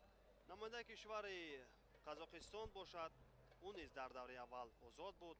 дар даври дуввум тавониста буд намояндаи кишвари ҷумҳурии исломии Эрон Саид Муҳаммад Реза Саид Маданиро дучори нокомӣ кунад ва ба ин вохӯрии ҳасос роҳ пайдо кунад. акнун намояндаи кишвари Португалия бо як имтиёзи бадан инҷо пешсафиро ба даст меорад ва мунтазир мемонем ки вақти асосӣ ба суди кадом аз ин паҳлавонон метавонад анҷом ёбад. ҳарду инҷо сари гиребони сари остини ҳамдигарро медоранд. Раҳмоналӣ Шарипов дигар бора ишора мекунад, ки бояд паҳлавонон ба ҳам наздик шаванд ва гӯштин бигиранд. Саросима нестанд. мебинем ки албатта баҳри пайдо кардани мавқеият ба оҳистагӣ мехоҳанд наздик шаванд ва вазъияти хубро пайдо созанд. инҷо сари остин ва акнун имконият аст барои сари зола нишастану партоф намудан. усуле ки паҳлавони португалӣ ё ин ки Португалия тавониста буд дар рақобати охири хеш албатта имтиёз ба даст биёрад. ин маротиба чӣ?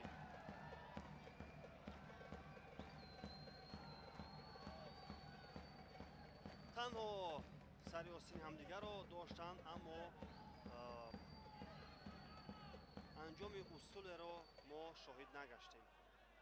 ва баъд аз камфаъолӣ ва камҳаракатии паҳлавони қазоқистонӣ, довари дараҷаи байналмилалии намояндаи Тоҷикистон Раҳмоналӣ Шарипов низ маҷбур шуд ба паҳлавони бо яктаки сафед аввалин огаҳиро нишон диҳад.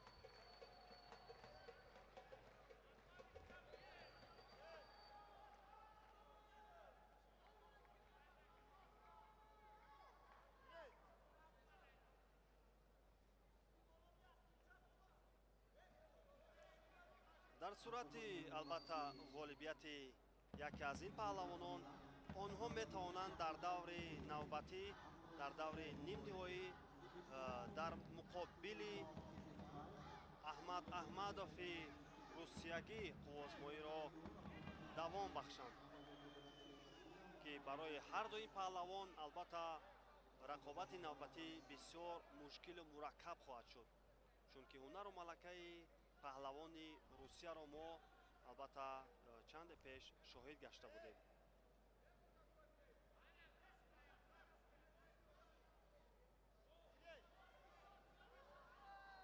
камтар аз 2 дақиқа то анҷоми вақти асосӣ ва акнун инҷо бояд дар ин лаҳзаҳо паҳлавони кишвари Қазоқистон фаъолияташро пурсамартар намояд. дар бештари ҳолатҳо мо паҳлавононе ки дар ин лаҳзаҳо дучори нокомӣ мешаванд, албатта амалҳои онҳоро бештар мебинем, аммо дар ин сабқа то кунун ин чиз ба чашми мо намерасад. аммо инҷо акнун мавқеиятро мехоҳад беҳтар пайдо созад. инҷо бояд остинро раҳо кунад. бале, мубориза низ баҳри раҳо кардани остини дасти рости хеш аст, ки паҳлавони қазоқистонӣ мубориза бурда истодааст. аммо мустаҳкам доштани паҳлавони португалӣ барои ҳариф имконият намедиҳад.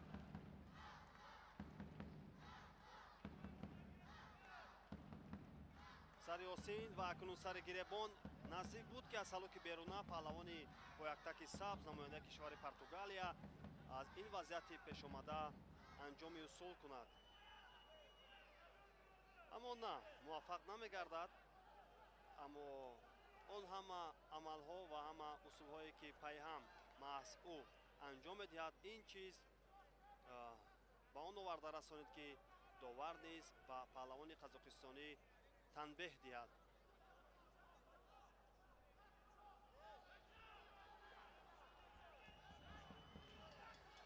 се сония то анҷоми вақти асосӣ ва ин лаҳзаҳое ҳастанд, ки метавонад намояндаи кишвари Қазоқистон Уралов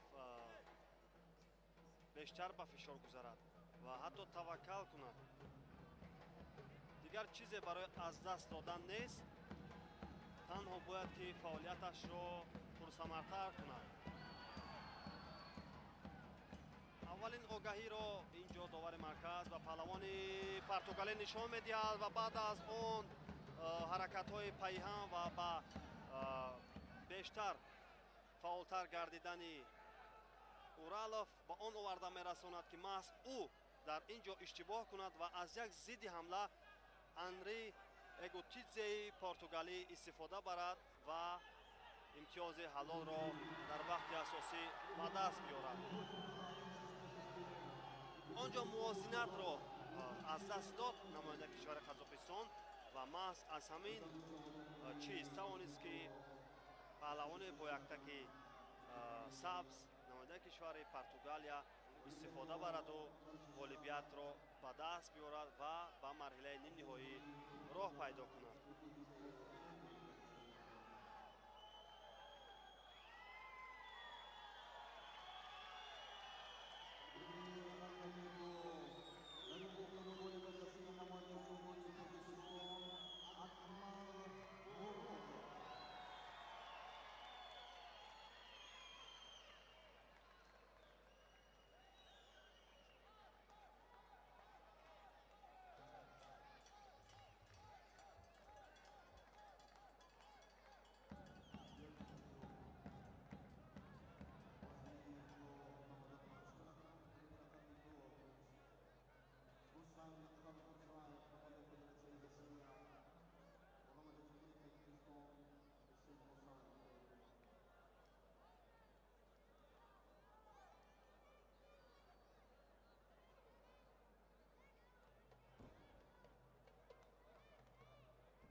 акнун ҷуфти навбатии марҳилаи чорякниҳоӣ ҳам болои гилеми рақобатҳо албатта ташриф меоранд. инҷо довари дараҷаи байналмилалӣ намояндаи кишвари Тоҷикистон Хусрав Шошоев ин рақобатро ҳакамӣ хоҳад кард ва акнун ин ҷуфте ки барои роҳ пайдо кардан ба марҳилаи нимниҳоӣ мубориза хоҳанд бурд миёни намояндаи Федератсияи байналмилалии куштингирӣ албатта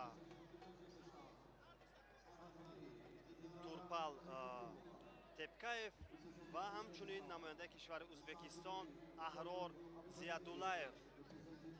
дар сурати пирӯзии ин ҷуфт албатта дар сурати яке аз пирӯзиҳои ин ҷуфт метавонанд онҳо ба марҳилаи нимниҳоӣ роҳ пайдо кунанд ва мунтазир мемонанд ки аз ҷуфти навбатӣ ки миёни Ҳақназар Назаров намояндаи Федератсияи байналмилалии куштингирӣ ва ҳамчунин миёни боз намояндаи дигари Федератсияи байналмилалии куштингирӣ Ибраҳим Барадзаде албатта мегузарад.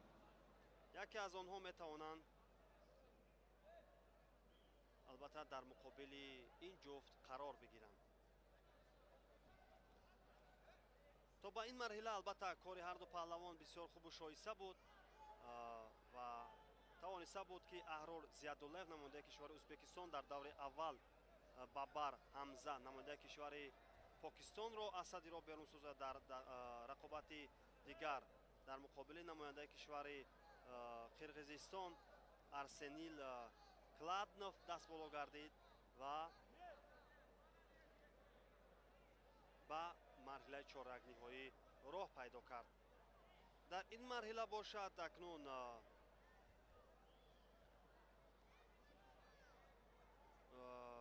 Турпал Тепкаев бошад тавониста буд дар даври аввал намояндаи кишвари Умон Аҳмед Муҳаммедро дучори нокомӣ кунад ва дар даври дигар намояндаи кишвари мо Сайфиддинзодаро аз садди роҳ сарнагум сохт ва ба ин ҷо расид.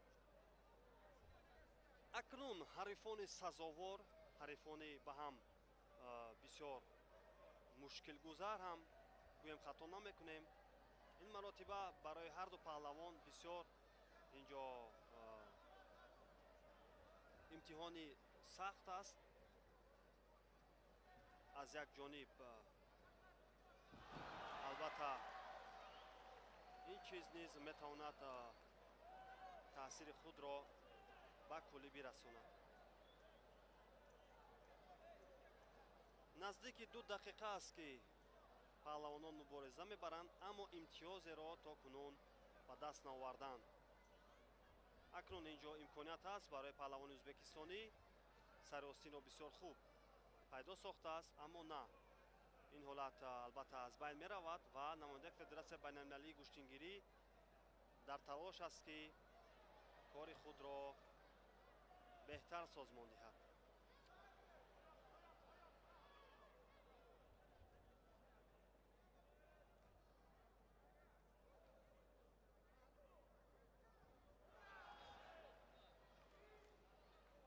инҷо партоф буд аз ҷониби намояндаи кишвари Ӯзбекистон, аммо наздик ба имтиёзе нест. бояд ки дубора аз ҷой бархезанду аз ҳолати росто муборизаро идома бахшанд.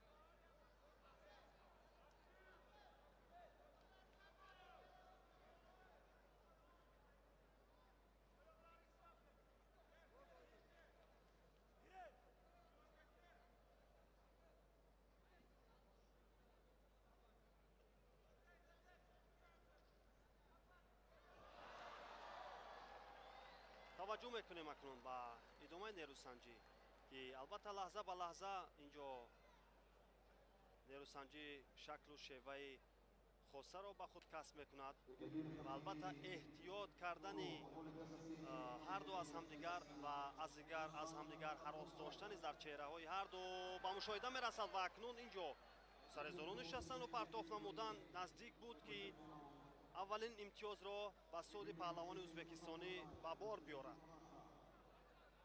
аммо Тепкаев Турпал дар ин вазъият тавонист ки худро ба хубӣ муҳофизат намояд. техникаи баланди паҳлавони ӯзбекистонӣ дар ҳамин ҷо баръало мушоҳида шуд ва акнун дар идома низ паҳлавони буяктаки сабз бештар кӯшиш мекунад ки дар чунин вазъиятҳо саросима нашавад ва иштибоҳ накунад.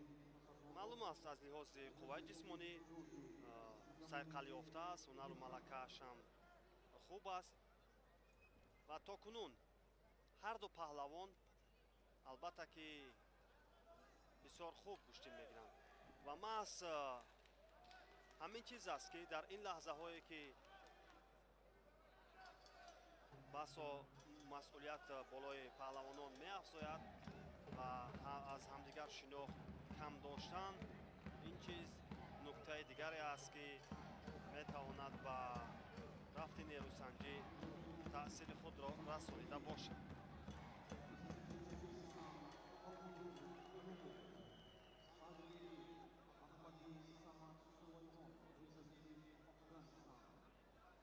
аҳрор Зиядуллаев дар мусобиқаҳои сатҳи байналмилалии гӯштингирӣ ва махсусан дар майдонҳои гӯштингирӣ ки ҳама сола албатта дар кишвари мо мегузарад, дар бисёри онҳо иштирок мекунад ва паҳлавонони мо маҳз худи ҳақназар Назаров аз ин чеҳра бисёр хуб шинохт дорад ва дар сурати албатта ғолибияти аҳрор дар ин рақобат ва дар сурати маҳз ҳақназар Назаров ки баъди ин қуввозмоӣ рӯи гилеми нерӯсанҷиҳо хоҳад пардохт, метавонанд дар даври нимниҳоӣ албатта ба ҳам биёянд.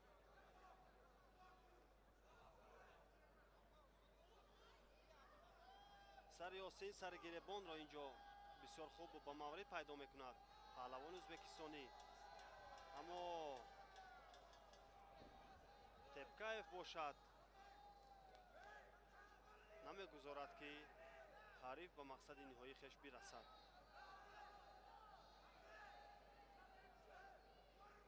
то ин лаҳзаҳо албатта паҳлавони буяктаки сабз рӯ ба бохт дорад, бигӯем хато намекунем. як огоҳӣ, як танбеҳ, ҳамин чиз барои дучори нокомӣ шудани паҳлавон метавонад мусоидат кунад. ва маҳз ин масъулиятро хуб медонад ва акнун дар як анҷоми усул дар лаҳзаҳои охир 20 сония монда бо то анҷоми вақти асосӣ ва тавонист ки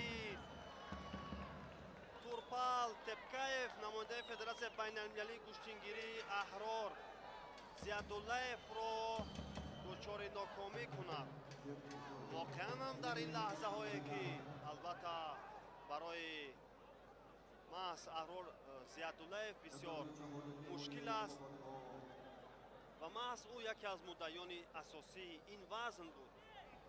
аммо он ҳама интизориҳое ки аз ин чеҳра буд ба боди фаромӯшӣ меравад ва ноумедиву албатта хастагӣ низ дар чеҳраи паҳлавони ӯзбекистони баръало мушоҳида мешавад. бо ҳамин тартиб намояндаи федератсияи байналмилалии гӯштингирӣ ба марҳилаи нимниҳоӣ меравад ва интизор мемонад ки ҷуфти навбатие ки чанде пеш албатта ворди рақобат мешаванд, кадоме аз онҳо метавонад ҳарифи навбатии паҳлавони бо яктаки сабз бошад.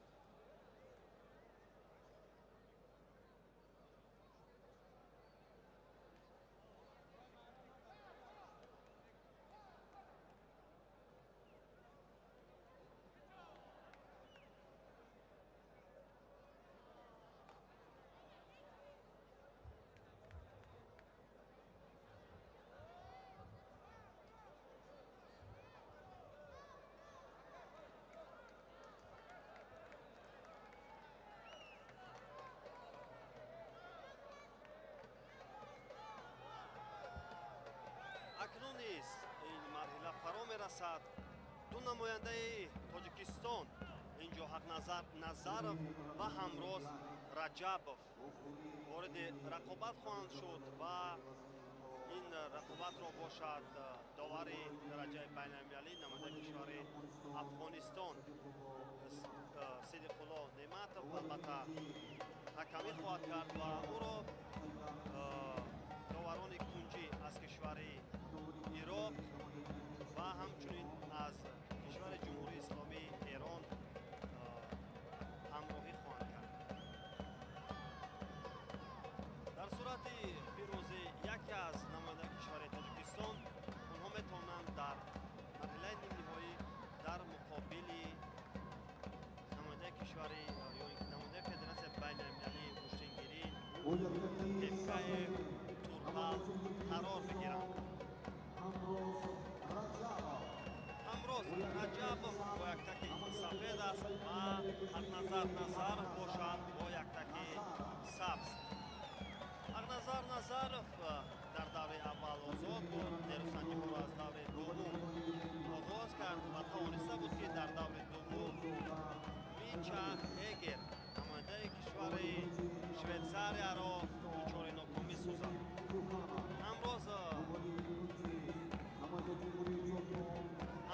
Раҷабов бошад дар даври аввал инсон ғолибиятро ба даст дорад ва дар аввалин талоши хеш Ҳақназар Назаров тавонист ки ин маротиба ҳамроз Раҷабовро албатта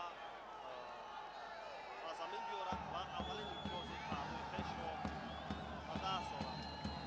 акнун довар имтиёзи паҳлӯ ишора кард ва ишора мекунад ки доварони пушти наворҳои сузкардашуда ин ҳолатро дубора дида бароянд. сари остин ва камарбандро бисёр хуб дошт, партов кард аз салоки беруна ва имтиёз ҳаст. имтиёзи паҳлӯ ҳадяқал инҷо ҳаст, аммо интизор мемонем ки доварон ба чӣ хулоса меоянд. инҷо партофти камарӣ буд.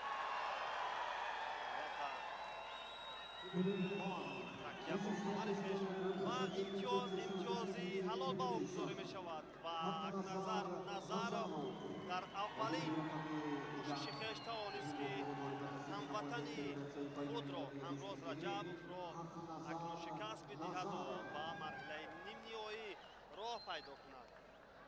воқеан ҳам дар ин раванд кори Ҳақназар Назаров бисёр хубу шоиста буд ва дар муқобили ҳамватани хеш низ ба осонӣ дастболо гардид. Ҳақназар Назаров дар даври аввал низ дар муқобили намояндаи кишвари Швейтсария Мича Эгер дар сонияҳои ё ки дар дақиқаи аввали вақти асосӣ бо имтиёзи ҳалол ки он ҷо аз ҳалоки даруна кор гирифт ва тавонист ки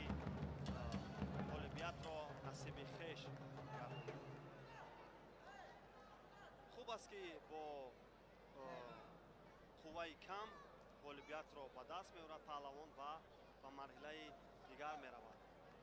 ҳар қадар қувваи камро сарф кард, ҳамон қадар боз имконият бештар барои паҳлавонон аст ки дар рақобатҳои баъдӣ ки албатта пеш меоянд онҳо ғолибиятро ба даст биёранд.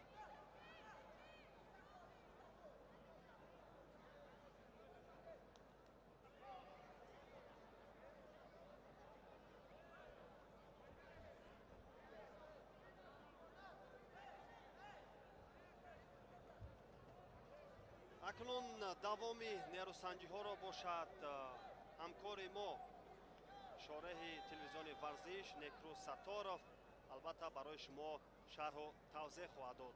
То ин лаҳзаҳо будам ман Мирзозода Ғолибшоҳ ва акнун нерӯсанҷиҳои навбатиро пайгир бошед.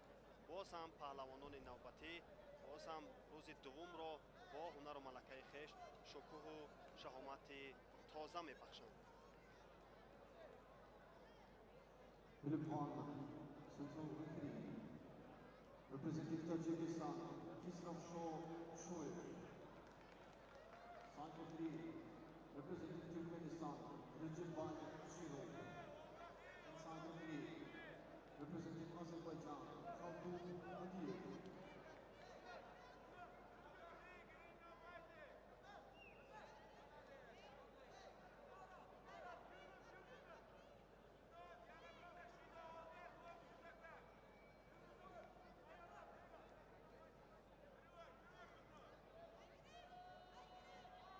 Philip Khan, female under 70 kilos. Athletic Squad representing China's Taipei, Chen Yi. And Athletic Green Yanka, representing Green Liuzhan, Vyacheslav Khavkaz.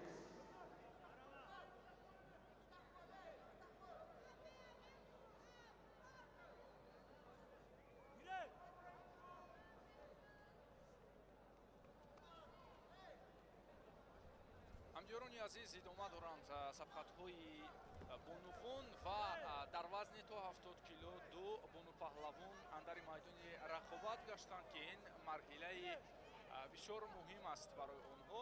барои роҳ ёфтан ба чаҳорякниҳоӣ мубориза мебаранд Чонг Йинг аз Тайпей, Чин ва Ричайл Ҳоукис аз Британияи Кабир.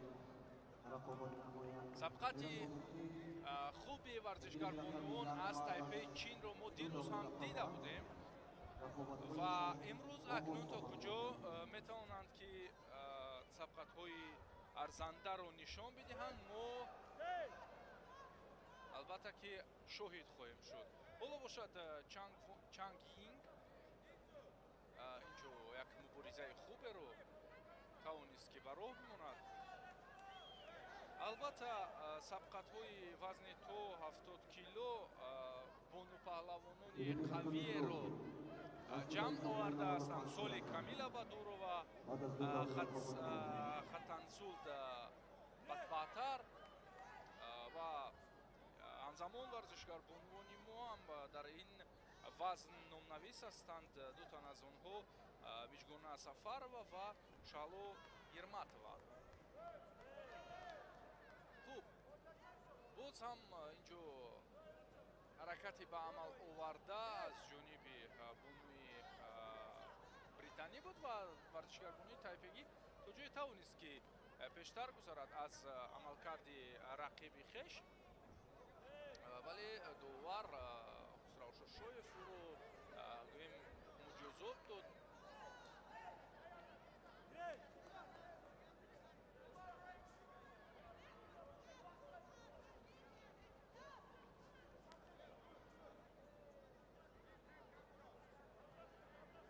воқеан боиси хушнудию сарфарозист ки имрӯз аз риштаи миллӣ аз куштингирӣ душанбешаҳр варзишгарони зиёдеро аз 71 кишвари дунё истиқбол гирифтааст ва дар доираи ин мусобиқа нерӯсанҷиҳои ҷозиберо албатта нишон медиҳанд. дар баробари варзишгарони мо хубҳунарӣ бо унвони русро дирӯз дидем. ҳамзамон варзишгарон аз Тайпеи Чин, аз Узбекистон ҳам тавонистанд ки сазовор ҳунарнамоӣ кунанд. Ва ҳамин буд ки ягона вазне ки дирӯз миёни бонувон роҳандозӣ шуда буд, вазни то 57 кило. Он ҳам барои варзишгари рус хубу хотирмон анҷом ёфт, чун чемпиони ҷаҳон гардид. Filmi raqami 2 dari Buxoro g'olibi nasibi namoyandayi Federatsiya baynalmilaliy mushkilgiri Gulmoza Matniyozova yo'dovor minadenki Namoyanda Federatsiya албатта дар доираи се номгӯи вазнҳо бонувон дар ин сабқатгоҳ ҳунарнамоӣ мекунанд. Дар вазни то 57 дирӯз мо шоҳиди паҳлавонии онҳо шудем. имрӯз бошад дар вазни то 70 ва ҷамъи 70 кило мо ба рақобатҳои онҳо назар мекунем.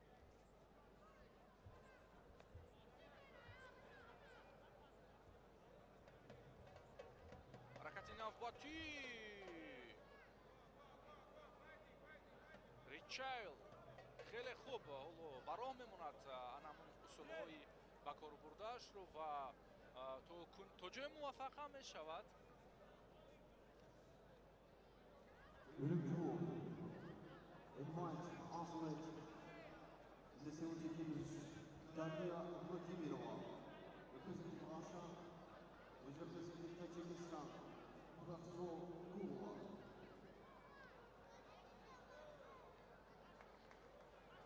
Равшод Шоев ҳамкасбони худро назди худ мехонад ва пайи ҳолати қаблӣ як машварати кӯтоҳеро ба роҳ хоҳанд Ölümcül Santon Hotli ва албатта чуноне гуфтем варзишгар бонувон имрӯз дар доираи вазнҳои то 70 ва ҷамъи 70 кило сабқатронӣ мекунанд. дар гилеми дигар варзишгарбонувони вазни гарон сабқат мекунанд. инҷо бошад мо дар доираи вазни то 70 ҳоло ба сабқатҳо пардохтем. баъд аз ин рӯсанҷӣ албатта варзишгарбону аз кишвари Узбекистон ва аз дастаи Федератсияи байналмилалии гӯштингирӣ дар майдони рақобат мешаванд дар доираи ин вазн. ва баъд аз чанде албатта дутан аз паҳлавонони мо ҳам дар ҳамин гилем гилем мешаванд, вуруди яъне сабқатгоҳ мешаванд. хуш, шаҳло ирматова бо паҳлавони қирғизистонӣ рӯсанҷӣ хоҳад кард ва барои меҷгона сафарова сабқатҳо каме баъдтар оғоз мешаванд, чун ӯ даври аввал озод аст. бо ғолиби ҷуфти паҳлавонон аз Қозоқистон ва аз ҷумҳурии мардумии Чин дар даври дуюм ки он ҳам чорякниҳоӣ аз сабқатронӣ мекунад.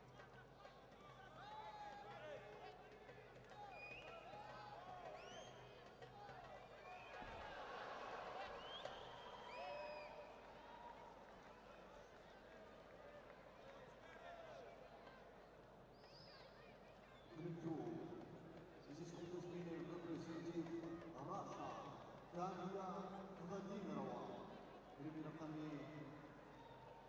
2 g'olibi nasibi namoyanda Federatsiyayi Rossiya Daria Vladimирова.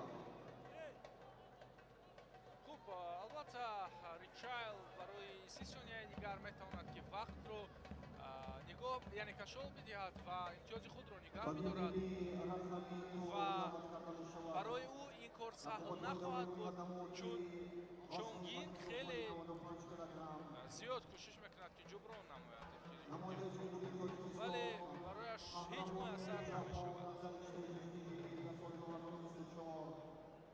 Shakar Mahmad Mirmahmadov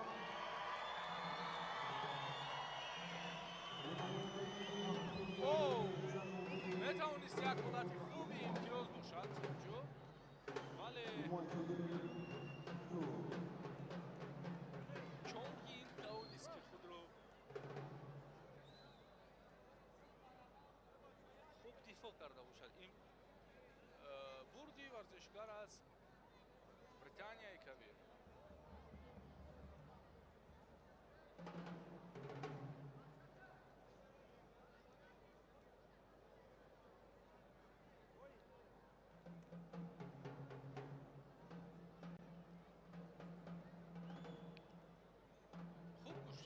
хуб куштин гирифт дар баробари ҳунари тайпейчин албатта ӯ ҷавонтар ҳам буд ва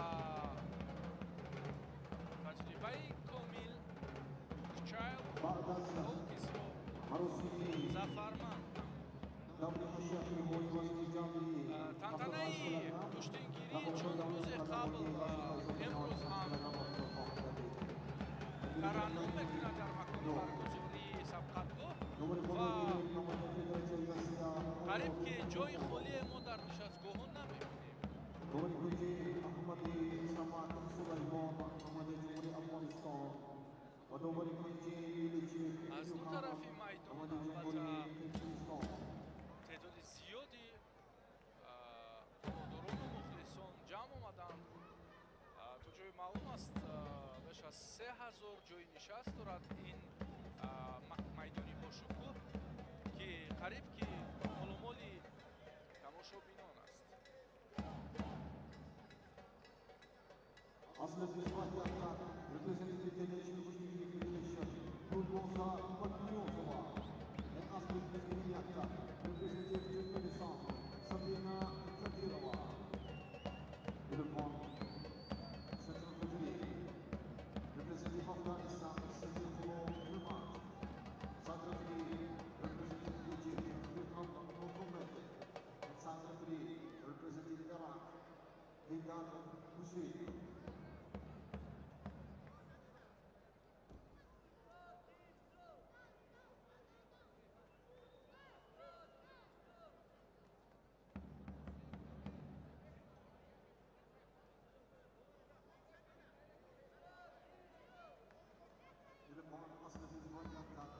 representing Uzbekistan, Mukhlisa Tutieva, and also Uzbekistan, representing International Kushtigirii Federation, Adina Prokopенко.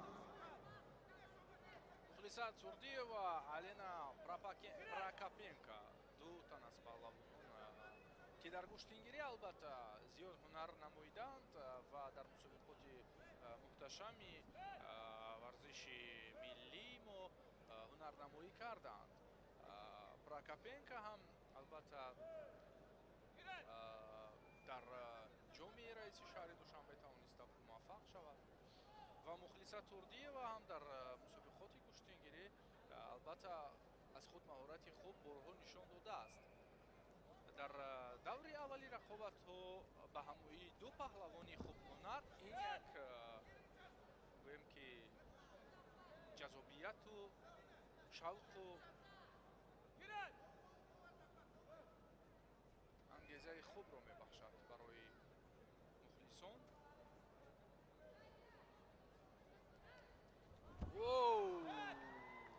ин имтиёзи бадан аст ба иқрори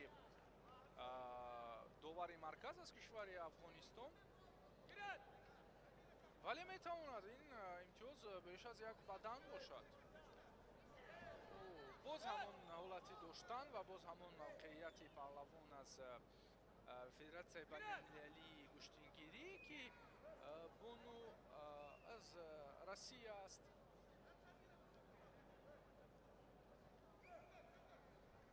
ва воқеан то бекори рақибро ёфтааст. бубинед имкон медиҳад ба рақиб ва худ аз пушт мегузарад ана ҳамин мавқеият бори дигар такрор мешавад. сеюмин бор аст ки аз як ҳолати гирифтан метавонад ки рӯ ба муваффақият борад Прокопенко.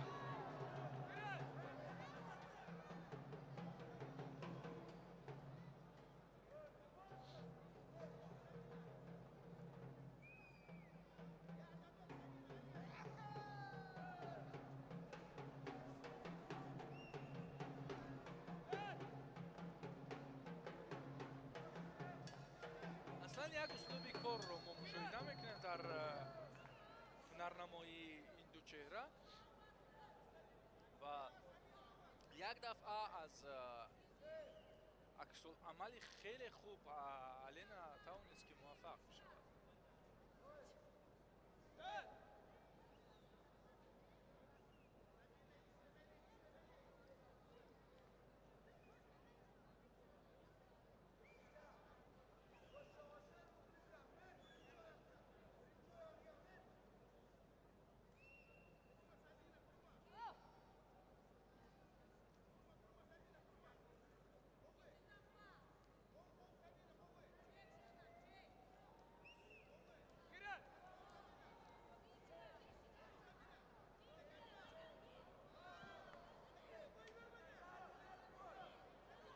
якам ҷараёни рақобат коҳиш ёфт, оромтар шуданд паҳлавонон, дар ҳоле ки дар баҳамоии нахуст онҳо чӣ гуна ҷараёни корро нишон медоданд.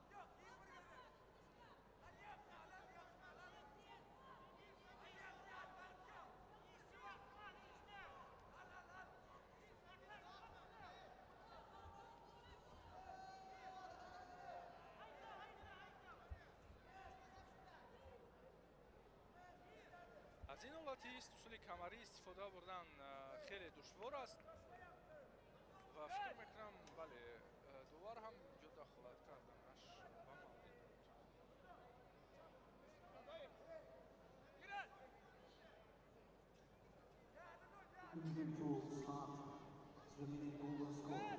фишори мустақим аз ҷониби мухлиса.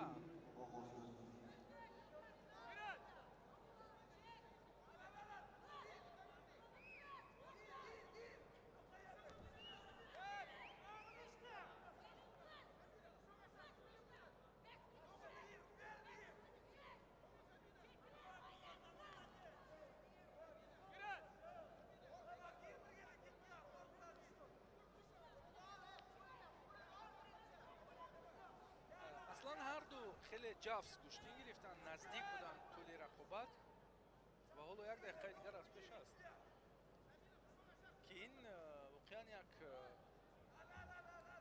гӯем сабқате метавон арзёбӣ кард ки инро диданӣ аст ва дилгиркунанда нест. гарчанде баъзан вақт гӯем ҷараёни ҳунарнамоии бонуон коҳиш меёбад, пасттар мешавад, вале боз ҳолатҳоеро меофаранд ки ҷуброни он ҳолатҳои истанд. огоҳӣ барои алена ва акнун боз ҳам ба ҳамоии навбатӣ. хеле хуб ворид шуд, вале каме ноаён монд ҳаракаташ, яъне ҳамлааш. дарҳол Прокопенко боз аз замон зидди ҳамлаи худ тавонист ки корро анҷом бидиҳад.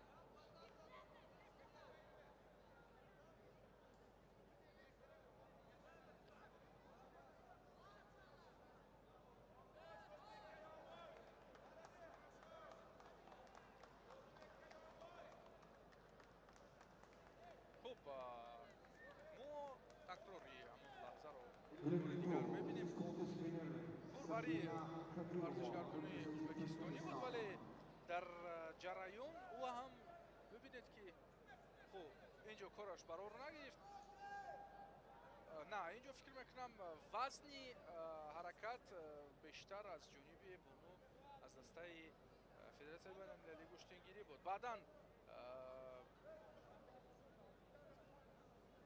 баъдан ҳангоми вурудоӣ ӯ аз боло монд.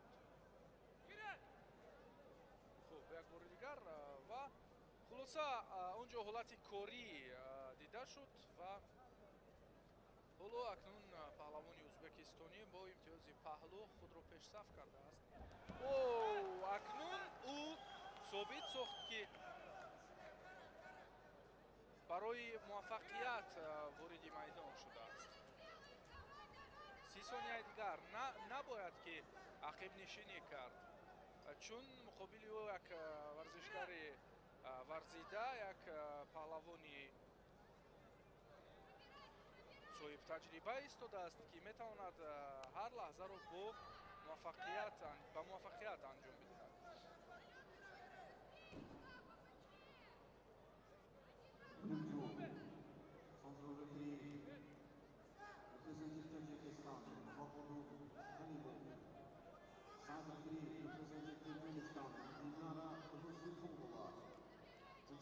хуб, инҷо ин ба танзимори худ метавонад барои мухлиса як хидмати хубе ҳам карда бошад, ҳам нафасро барқарор мекунад ва ҳам ҷараёни аланга ё ки тӯфони ҳамлаи Прокопенкоро якам коҳиш бидиҳад ва боз худро якам омода созад барои дифои дигар.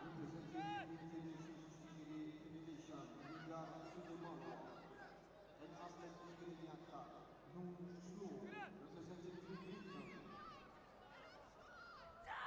اوه خیلی خوب ورید شد اینجا از درون نمیتوانست که پرتافتی با موفقانه هم انجام بده.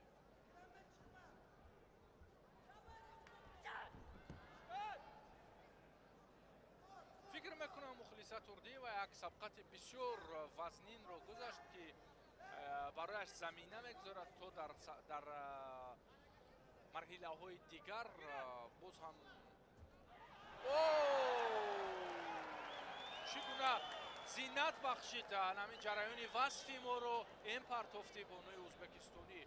واقعا او اثبات کرد که امروز برای راه یافتن به مرحله نهایی آمده است. الینا پراکاپنکا تحفه نبود، یک ورزشگر بانوی قوی اندر میدان شده بود که برای مخلص تردی و از لحظه های اول دشواری رو هم به بار آورد. ولی ببینید که انتهای کار چگونه نقش دیگر را گرفت و مخلص تردی و یک بار 3 بار با گرفتن امتیاز مشرف شد. اول امتیاز پهلو گرفت، بعداً و در آخری وقت که 2 ثانیه باقی مانده بود 2 شانه به زمین زد.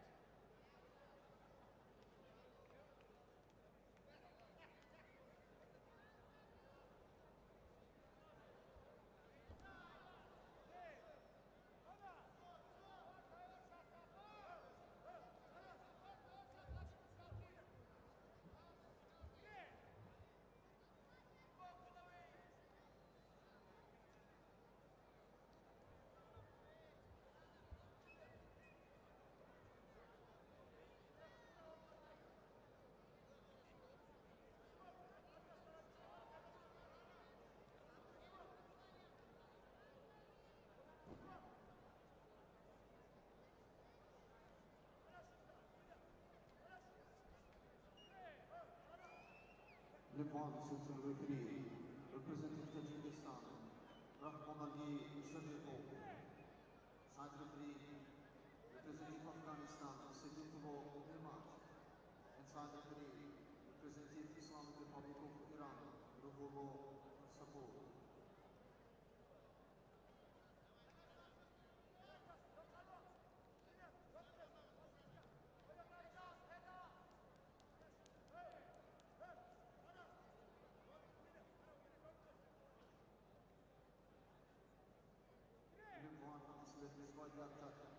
Representing Ukraine, Julia Minoshka. And also representing Turkmenistan, Nurana Izletova. خوش اکنون جفتی نوبتی باز هم پهلوانانی شایسته هنر اندر میدان رقابت میشود. انیقترش یولیا گریبانوشکا انیقترش ورزشگر بانوی اوکراینی که در جامی رئیس شهر موفق شده بود. این پهلو است، نه بدن ارزیابی گردید. خیلی هنر شایسته دارد ورزشگر بانوی اوکراینی و ببینید که ورودی او در میدان رقابت چگونه جذابیت دارد. باز یک بار دیگر میتواند که پرتافت امتیاز آور رو به انجام ببخشد.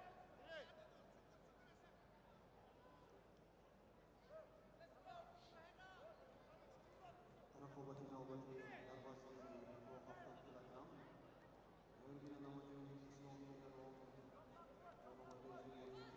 از یک حالتی گرفتن همین که کار آمد کرد دیگر سر همون اصول بیشتر کار میگیرد. این خصلت رو ما در هنر یولیا دیده بودیم در مسابقه گذشته و البته همین بود که او موفق گردید.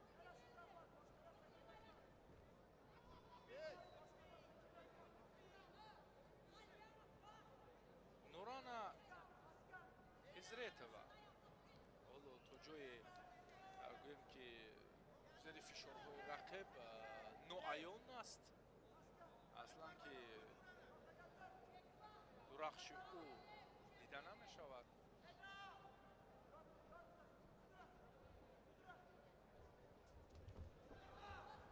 як усули сари китф метавонист ки инҷо имтиёзи арзиши волудоштаро барои юлия биёрад ва боло кораш барор нагирифт. Ин аввалин усули дигар буд ки юлия гребенножка анҷом дод ки воқеан паҳлӯи дигари ҳунари худро инҷо нишон дод. Боз зидди ҳамла ва боз инҷо партофти яъне зидди ҳамлаи хуби юлия ба назар расид.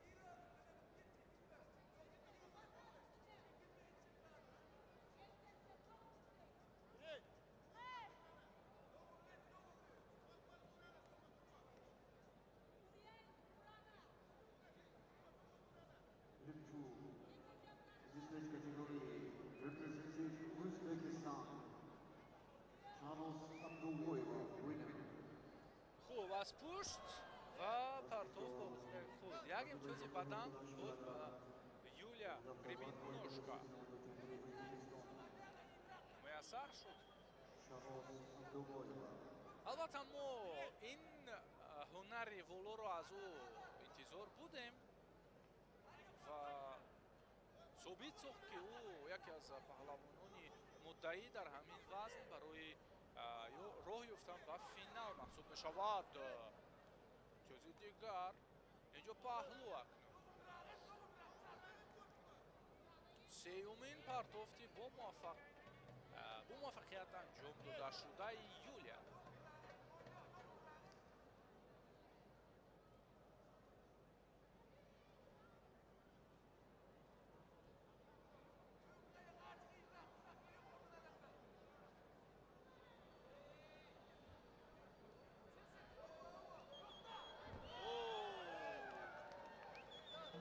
боз имтиёзи бадан.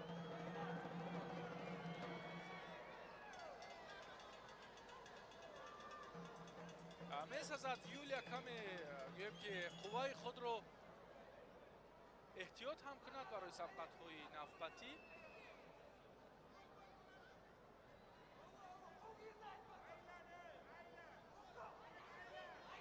шояд як партофти дигар ва як хатсайри навбатиро мо аз ҷониби Юлия дидем. дигар ҷои шакку шубҳа нест ки ӯро муваффақи ин сабқат эълон кунем. боз як имтиёзи дигари паҳлӯ барояш муваффақият овард. Saman Ahmadi Suleiman, representing Afghanistan. Rimju, Ilkhan is contest winner, representing Ukraine, Yulia Grebenoshka.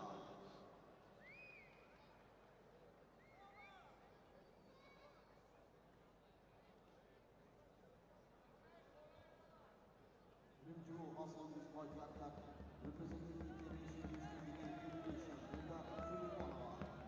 He also despite the attack, representing Georgie, Yelena.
Sikidis.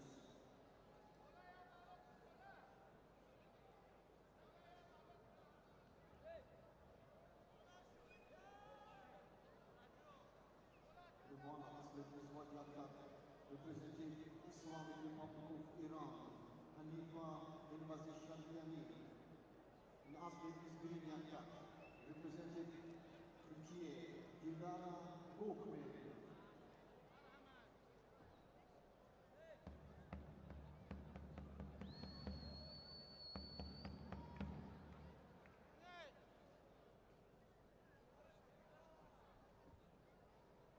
خب دوستان عزیز ما جفتی دیگر رو در همین فصل رقابتش رو میبینیم. ورزشکار بونو از ترکیه و از ایران در این میدان ما دیگر فرصتی معرفی نداریم. حنیفه الفازی شرابیانی ورزشکار بونو ایران توانست که زود رقابت رو انتها بکنه. 14 ثانیه همین مقدار وقت رو در ترکیب دارد. خیلی پرتوفتی اولی، خیلی پرتوفتی. آفرین. حنیفه واقعا امروز درخشی خوب میکند، ولی این اولی کار است. مقابل او پهلوانی اوکراینی ورزشکار بونه که نوکک سبقترونی داشت در دور دیگر میایستد. او اکنون باید که چی قوه و توانی دارد در مرحله دیگری نیروسنجی برآورده سازد تا اینکه یک امتحانی مرکب از پیش خواهد بود برایش. لیکن زیبا، لیکن واقعا لذت کردیم از این پرتوفتی خیلی به مورد و جوزیب. استوار وارد شد و پیش رفت و کار خود رو کرد.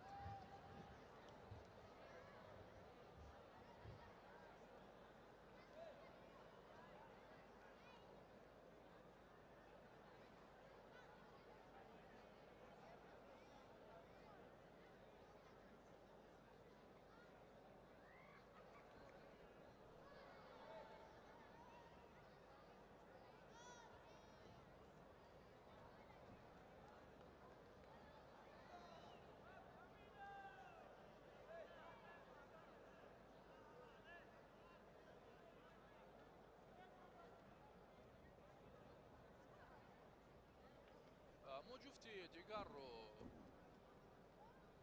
استقبال میگیریم. دو تن از پهلوانان، یکی از روسیه کامیلا بادورова که نام بردیم قبلا در مسابقات زیادی گشتنگیری او رو ما میبینیم. غالب چندین مسابقه ها امثال جام رئیس شهر دوشنبه، همزمان در چمپیونات جهانی سال 24 او خیلی هنرنمایی ارزنده داشت و موفق هم شد. اینچنین در مسابقاتی گوییم که بین المللیه که در این اون شهر و نواحی مملکت از جمله در پایتخت کشور برگزار میشود چندین بار غالب آمده است. و مقابل او ختنسول باتر ورزشکار بونو از گلستان نماینده فدراسیون روسیه کامیلا بادورова باید تنیسات نماینده مغولستان بابکر خاتمسول.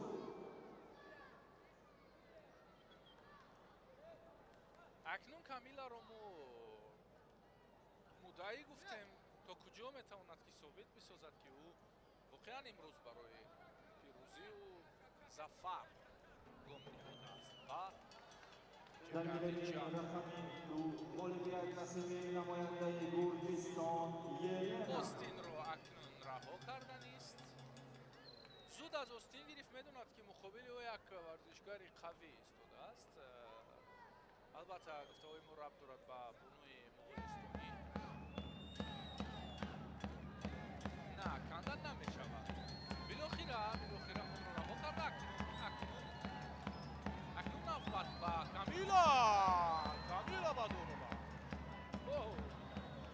ثابت ساخت که او ارزنده است، ثابت ساخت که او امروز مدعی است، ثابت ساخت که او امروز یک яке аз паҳлавонони қавӣ вазни 270 кило аст.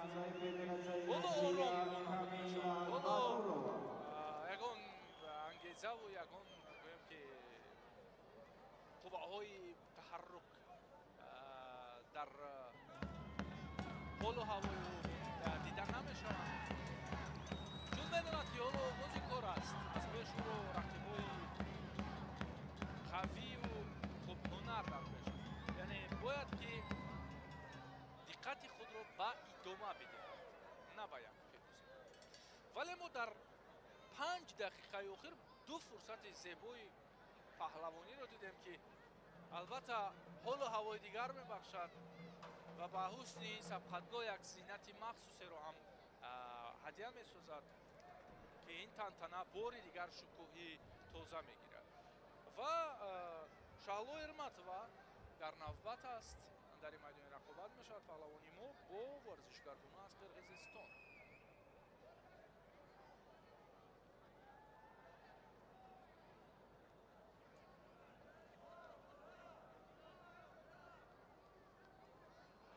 бо яктаки сафед намояндаи ҷумҳурии Корея Парк Ҷонмон, бо яктаки саф намояндаи ҷумҳурии Тоҷикистон Мавлуда Асламова.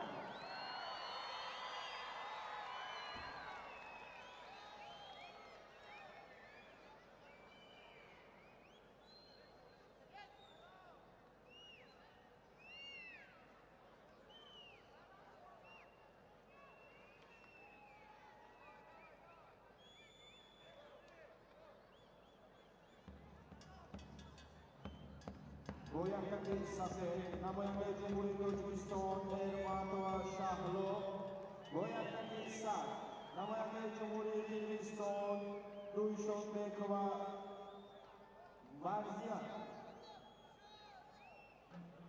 хуб дӯстони азиз, муаррифӣ шуданд бонупаҳлавононе ки алон ба рақобат мепардозанд. Шаҳло Эрматова варзишгаргони мо муқобили Мирзаим Дуйшонбекова. ой ай ай паҳлу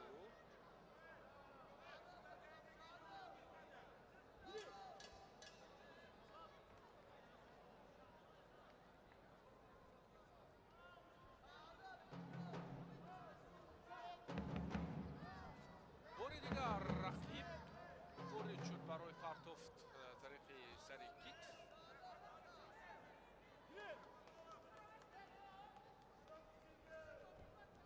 на аз як ҳолати гирифтан акнун се бор муваффақ намешавад. шаҳло Эрматова ҷолокӣ кард ки худро зуд аз ҳамлаи рақиб берун сохт. ҳоло кораш хуб аст, ҳамин ҳоло кораш хуб аст, вале имтиёзи паҳлӯи рақиб ҳоло ӯро хеле пеш бурдааст.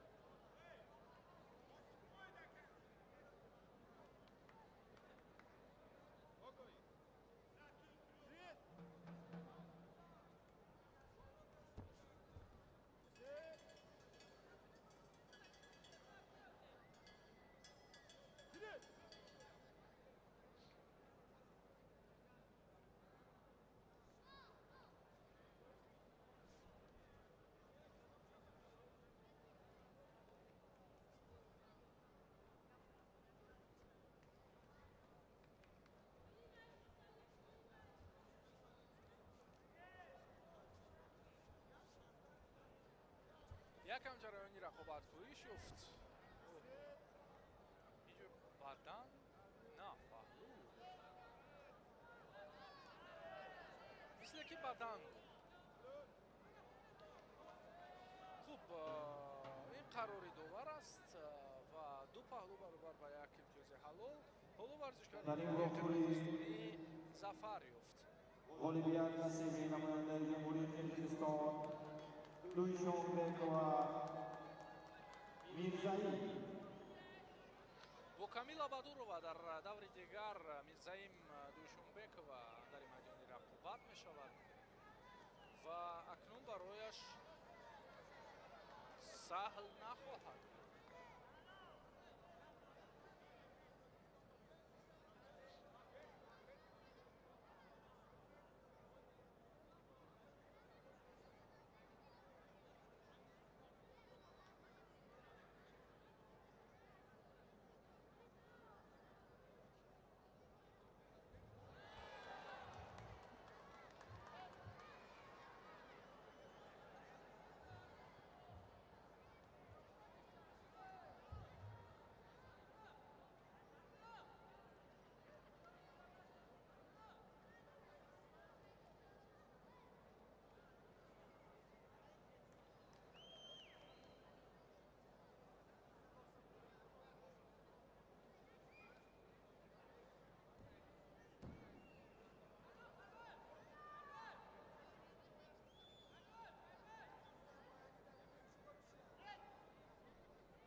бояктаки сафед намояндаи дар гилаги рақами як бояктаки сафед намояндаи британия кабир ричард хафкис бояктаки саф намояндаи ҷумҳурии ӯзбекистон турдиева муфлиса.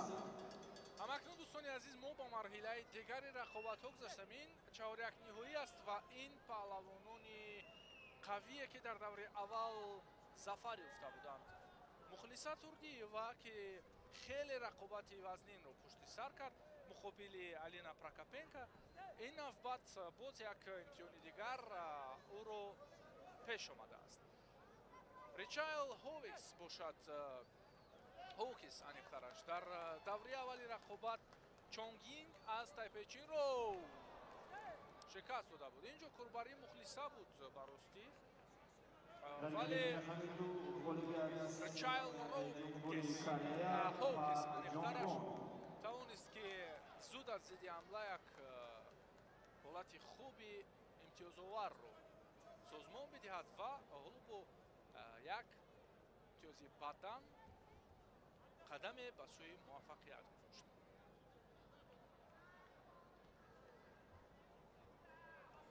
ҳокис хеле варзида аст, албатта дар навъҳои куштини ҷудо, дар навъи аниқтараш куштини ҷудо ӯ ҳунари хубро аз худ кардааст ва дар мусобиқоти зиёде ҳам иштирок кардааст.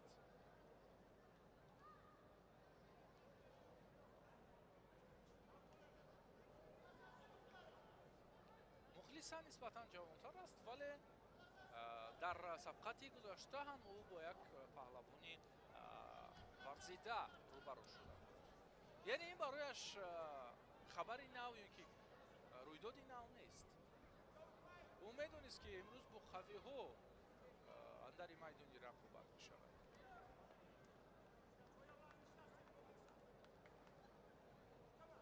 дар сабқати гузашта ҳам бо як имтиёзи бадан рӯ ба бохт буд, вале баъдан ӯ чӣ кор кард?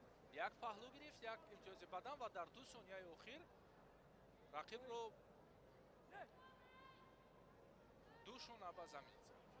хеле нобаҳангом буд албатта он ҳолат, вале зебо офарида шуд.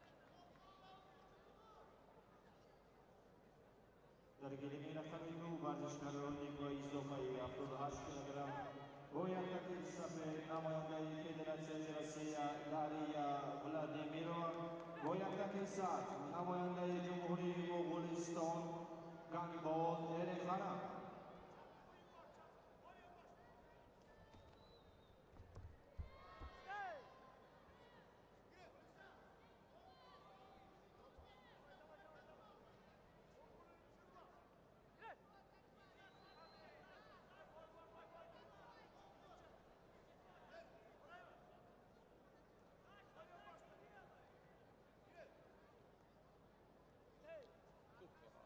чӣ аст? каме худро хуб ҳис намекунад?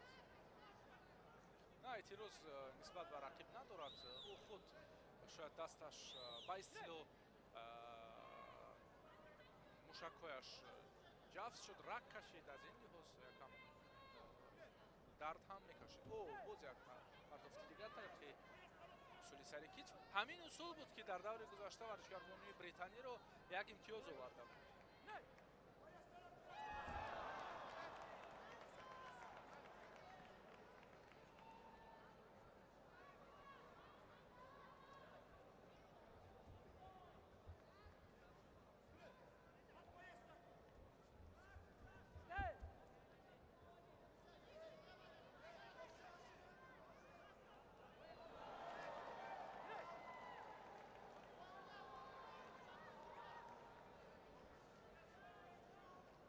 акнун мухлиса ҳамон шакле ки дар даври гузашта ҳунарвандӣ мекард бовоситаки рӯ меорад, яъне ки ҳамон фишору ҷараёни ҳунар бештар нишон дода мешавад аз ҷониби ӯ ва ин ҳолат ҳоло барои ҳокис аҳамияте надорад.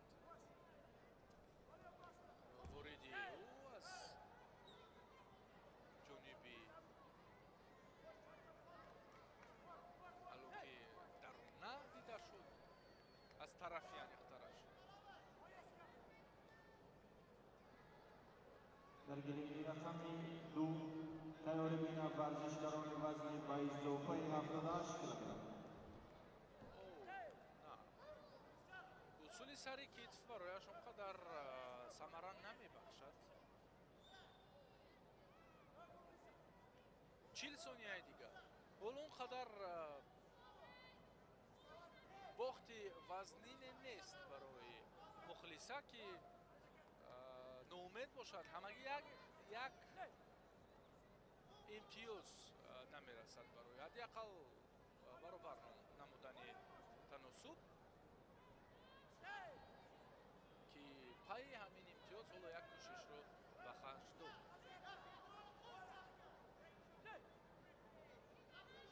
ҳокис фикр мекунам хуб балад аст аз характери рақиб, чун дар даври гузашта шояд тамошо карда бошад нечӯсанҷии мухлисаро. бибинед бештар дур мегурезад, худро дур мекашад. дар гузашта яъне дар рақобати аввали худ ричайл ҳокис бештар наздик хеле зебо вале ба бадан афтод. хуб усули сари китфро нишон медиҳад, яъне ба кор мебарад. дар ин паҳлӯи ҳунари ӯ мо як устувориро эҳсос кардем дар сабқати гузаштааш ҳам чӣ гуна ки ӯ ҳам ворид мешуд партофтро иҷро мекард. хонухо агар бидуни имтиёз ҳам мебуд рақибро аз замин аз по меафтонд дар мехтараш. хулоса муваффақияти ричайл ҳокис дар даври дуюми сабқати имрӯза ба қайд гирифта бошад ва ӯ ба ин финал рафт. акнун 100% ӯ аз ин сабқатгоҳ медал дорад, вале имкон дорад ки боз ба финал ҳам биравад.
در گلوی رقمی 2 غالب نصیب نماینده تایپه چین هو جینپنگ.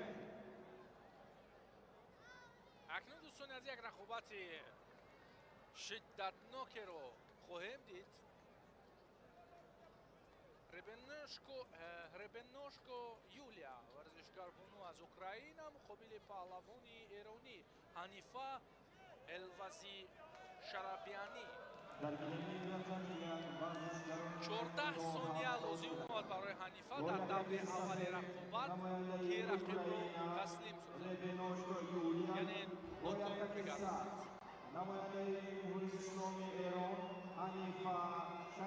вале ин даври ҷиддитар аст. рақиб ҷиддӣ аст, варзида аст, соҳиби ҳунар аст. агар ки юлияро муоҷиҳ ба бохт гардонад, пас метавон гуфт ки ӯ то финал ҳам рафтанаш имкони 100% ҳам хоҳад буд.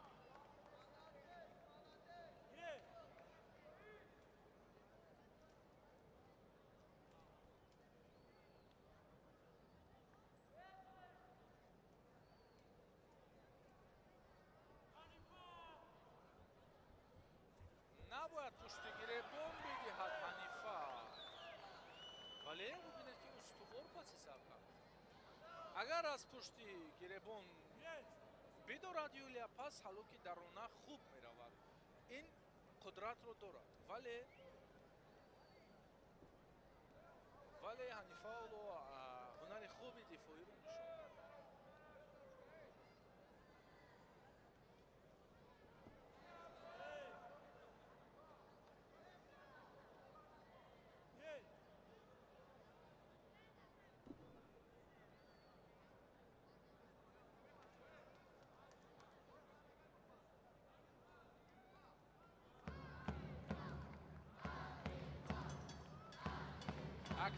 ҳанифаро дастгирӣ мекунанд, чун ӯ дар рақобати аввал воқеан як шоу, як зебоӣ офарид ва ҳамагиам ба ҳунари ӯ кафкубиҳои пурмавҷро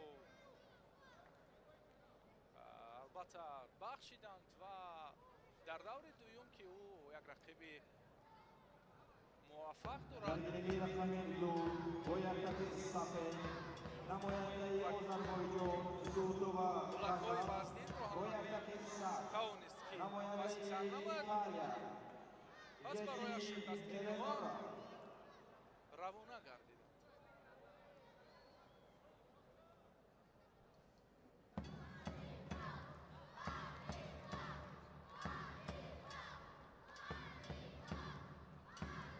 бозам вуруди навбати Юлия аз салоки дохила ва ҳанифа инҷо кор мекунад. хеле ҳолати устувор.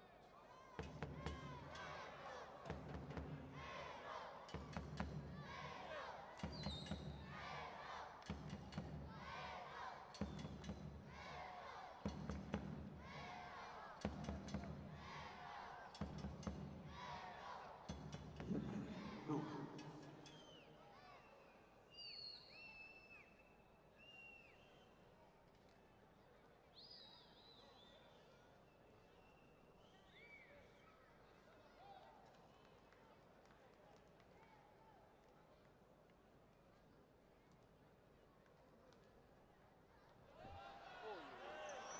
инҷо набуд.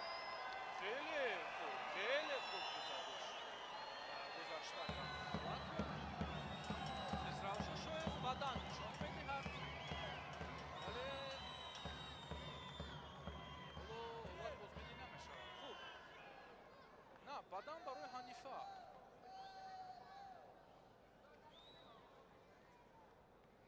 устувор буд барости Юлия Рябиношка дар он ҳолат, вале ҳанифа воқеан ҳам устувории рақибро бечора кард, бечора донист. ай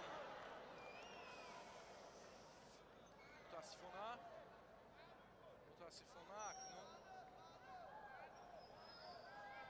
дурахши ин бонуи эронӣ дар ҳамин нуқта интиҳо воқеан рақиби душвор буд ва барои Юлия Рябиношка ҳам рақиби устувор. Юлия Рябиношка, this contest winner representing Ukraine, Юлия Рябиношка. таҷрибаи комил тавонист ки ӯро дар ин сабқати хеле гӯем устувор муваффақ бигардонад. биёед бубинем ки аз кадом ҳолат вазъият ба вуқӯъ пайваст. на, инҷо имтиёзи бадан барои ҳанифа буд.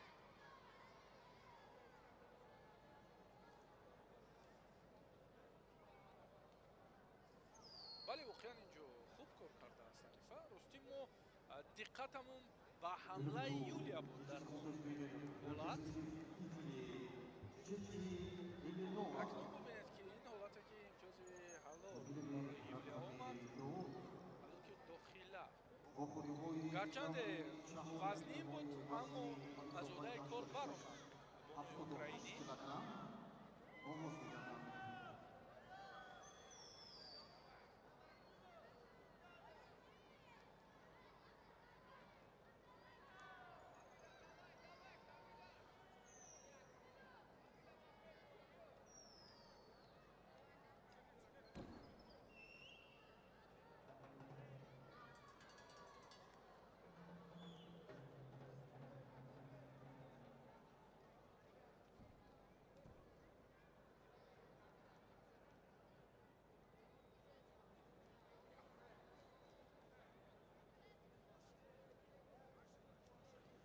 Ilmi raqami yak va du maromat doğru bo'ladi.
رقمی رقمیان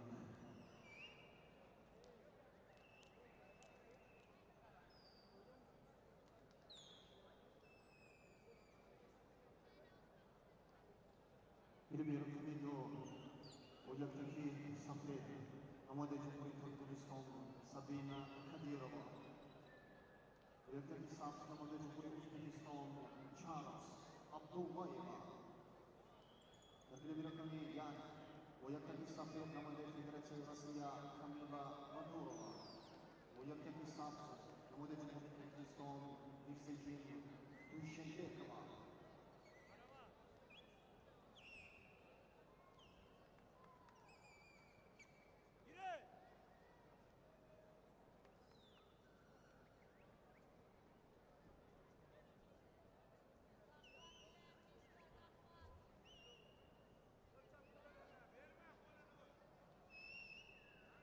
хуб, камила бадурова муқобили мирзаим дуишонбекова варзишгарбонуи қирғизистонӣ.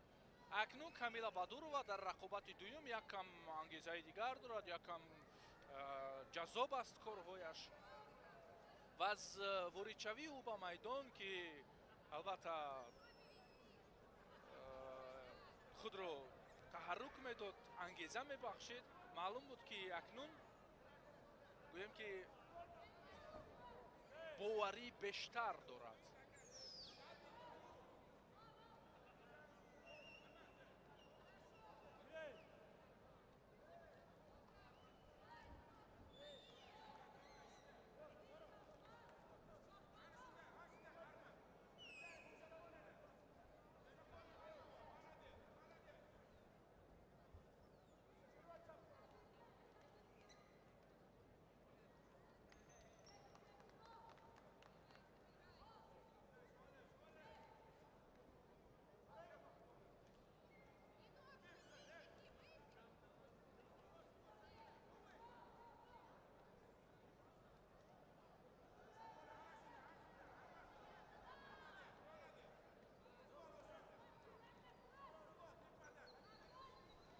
хуб, акнун камила бадурова дар ниҳояти кор ба имтиёз муяссар шуд ва ин ҳам имтиёзи паҳлӯ.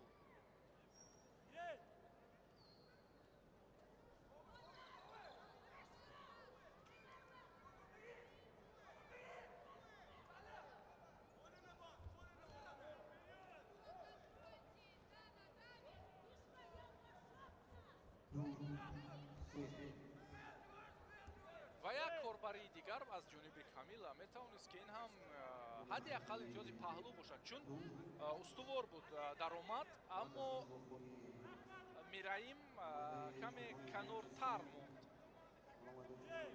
агар ба ҳамун шеваи партофт мерафт, фикр мекунам имтиёзи паҳлӯ бо итминони бештар ба вуқӯъ мепайваст.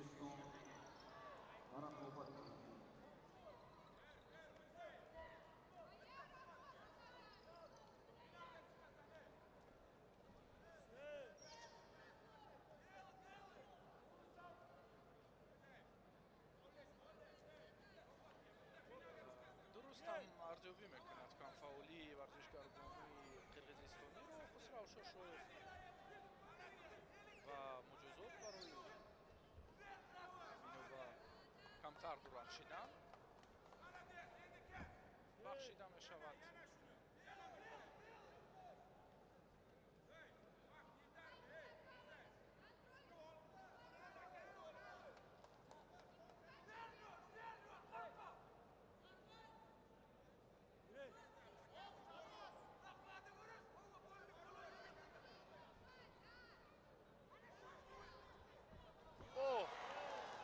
ин як паҳлӯи дигар нуқтагузори сабқат мегардад.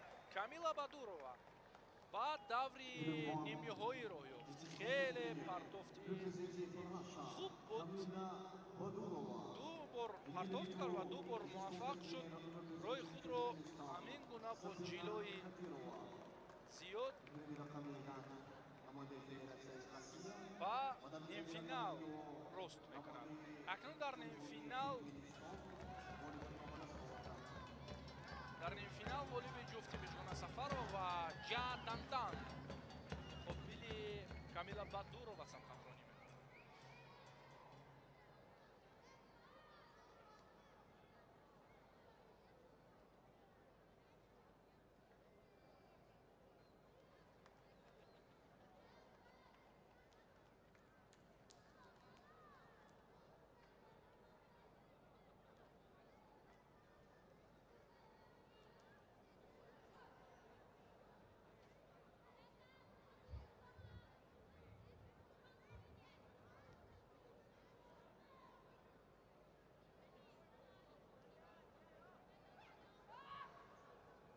دوري شهوري بمهي رقابتها تفريم رقمي بعد زيادة رقابات وأنجام میرسد.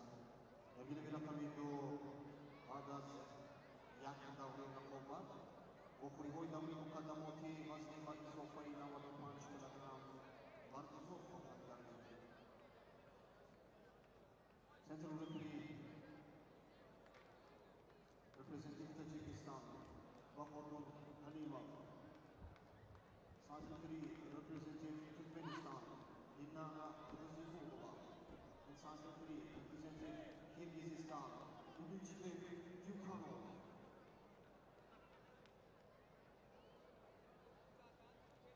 خب جفتی اخیر میانی بانوان در مرحله چهارک نهایی ورود میدان می شود. چون قبلا معرفی نموده جیا دندان از چین میجگونه سفر و از تاجیکستان غالبی جفت با کامیلا بادورова در نیم فینال سبقت رانی میکنند.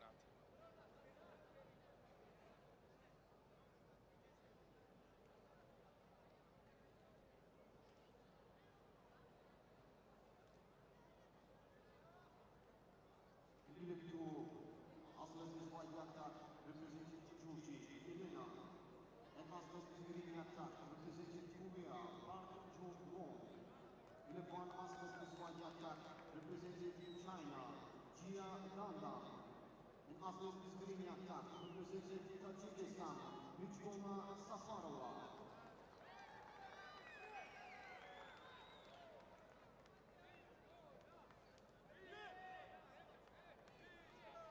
ҳоло ягона намояндаи тоҷикистон миёни бонувон дар ҳамин вазн миҷгона сафарова маҳсуб мешавад. хуш ду куҷо метавонад ки умед бибахшад то ҳамин ҷо.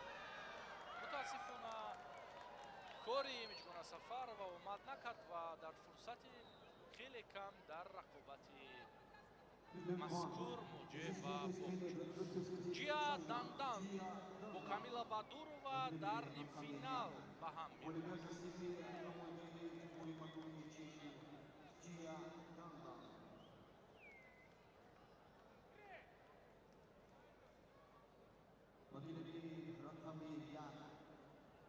دعوت کرده می شود بخوری سمومی دو چهاری وزنی و اضافه 78 کیلوگرم نماینده فدراسیون روسیه داریا ولادیمیرова و نماینده جمهوری مردمی چین هو جینپینگ.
Dilemi rakami yak batas in bokhuri Öyle varsışlarını vazna şovvali zofayı 95 kilogram Leonardo.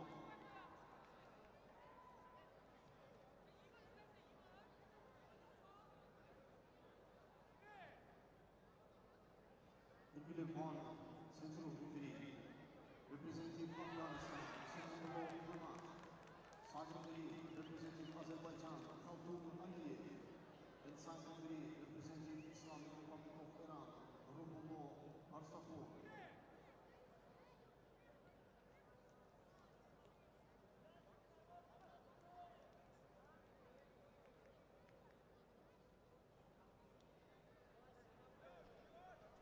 ҳамакнун дӯстони азиз рақобати варзишгар Бонувон дар вазни ҷамъи 70 кило оғоз мешавад. дар майдони рақобат шуданд паҳлавонон аз дастаи Федератсияи байналмилалии куштингирӣ ва аз кишвари Россия.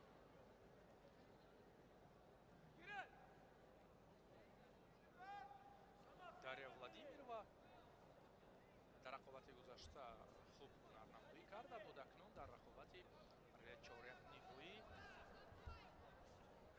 боз ҳам як имтиҳони дигар ӯро пеш омадааст.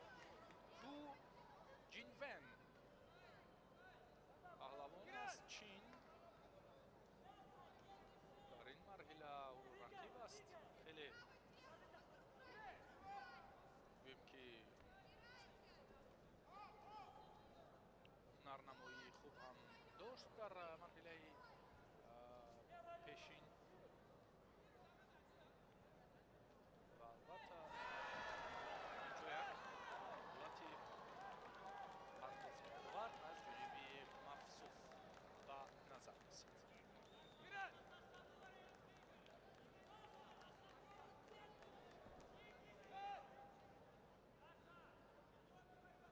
номуайян корнамоӣ кард дар ин ҳолат барои яъне усули бардор ҳаракати бардорро муҷозот ҳам шуд. Дарья Владимирова акнун фишороварияш якам бештар мешавад.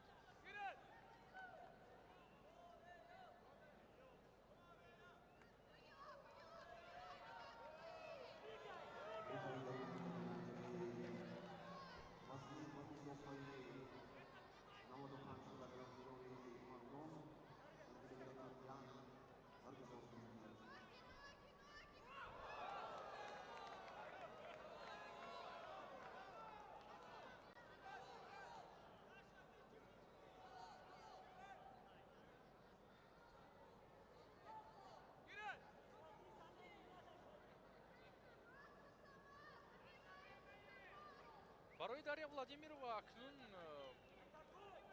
вазнинтар ҳам мешавад. имтиёзи паҳлӯ аз ҷониби Ху Ҷинвен дида мешавад. баъд аз корбарии хеле хуб тавонист ки имтиёзи паҳлӯро ба даст биёрад ва Дарья Владимирова акнун барои ҷуброни ин имтиёз зиёд месазад талош кунад.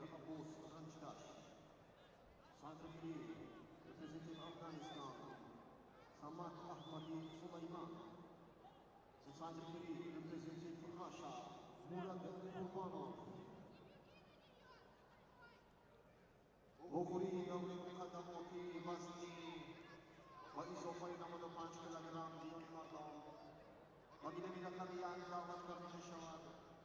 قهرمان جهان در رشته کشتیگیری در سال 2024 نماینده جمهوری تاجیکستان شکر Дарья Владимирова аслан ки кораш омад намекунад. зиёд пайи талоши кӯшиш ҳам бошад вале муваффақ нест.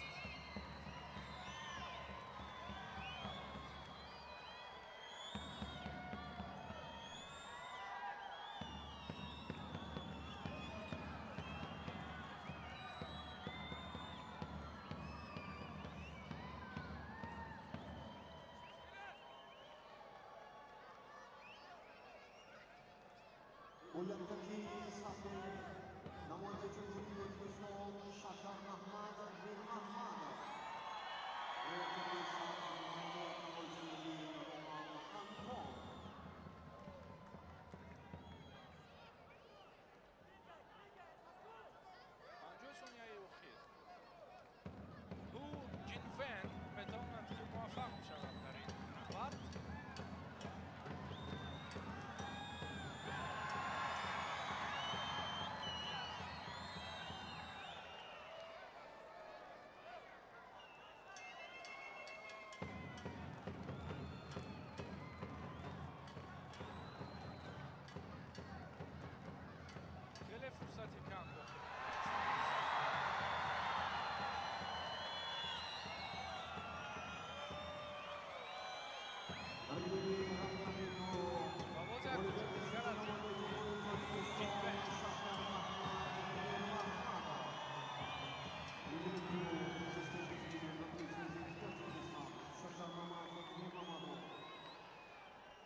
гирифт.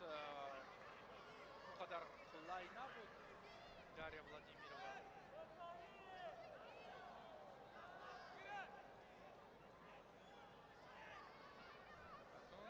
охирин фурсат ва ин ҳам барояш муяссар нашуд. Моҷои ба бохт гардид ва аз идомаи нерӯсанҷӣ ҳукмои насиб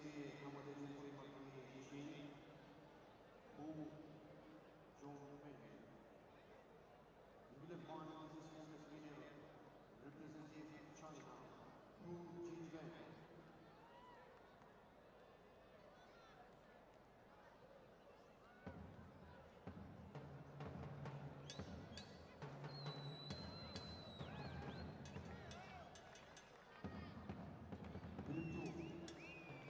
Central referee, representing Tajikistan, Bahadur Alimov.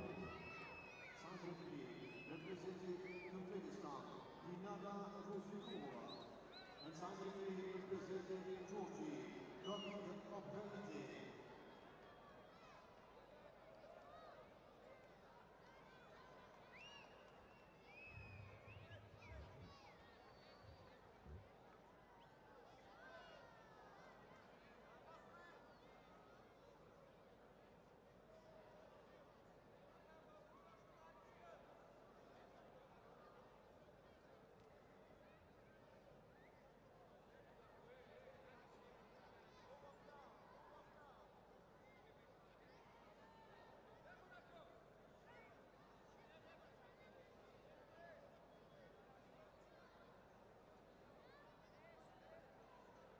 Oslet with Wajak representing Egypt by Sarah Hassan. And Oslet Muslimiyat representing Thailand, Natal.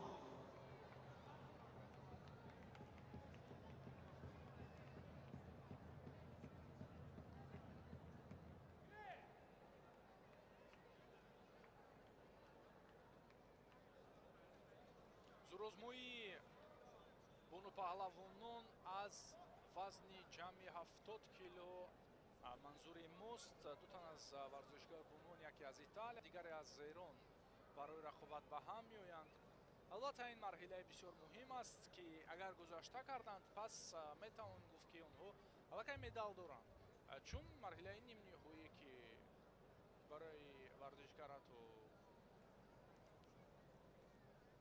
бо бохт ҳам анҷом меёфт, пас сазовори медали биринҷӣ мегирад.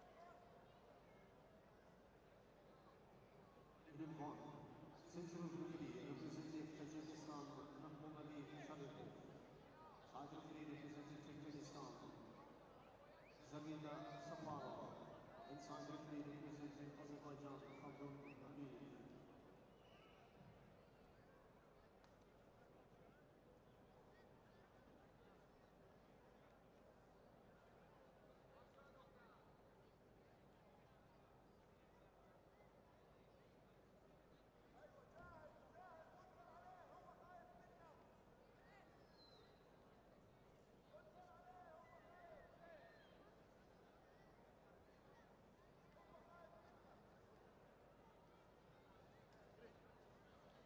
хуб, Кимиё Озмодеҳ муқобили Ғетти Элеонора. ҳаракати аввал аз ҷониби Кимиё буд. Элеонора ҳам акнун аз худ маҳорат нишон медиҳад.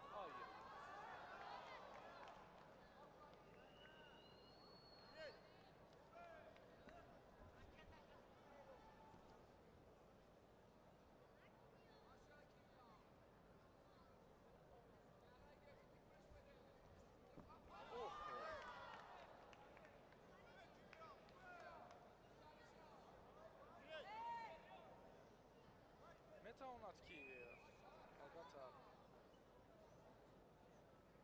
хубтар корнамоиам кунад Кимиё. пойзаниҳое ки мекунад албатта барояш хубтар анҷом меёбанд. дар ду ҳолат ҳамин тарзи корро дидем ки ҳатто мувозинати рақибро тавонист ки халалдор намояд. Thomas Pavel. Ой, After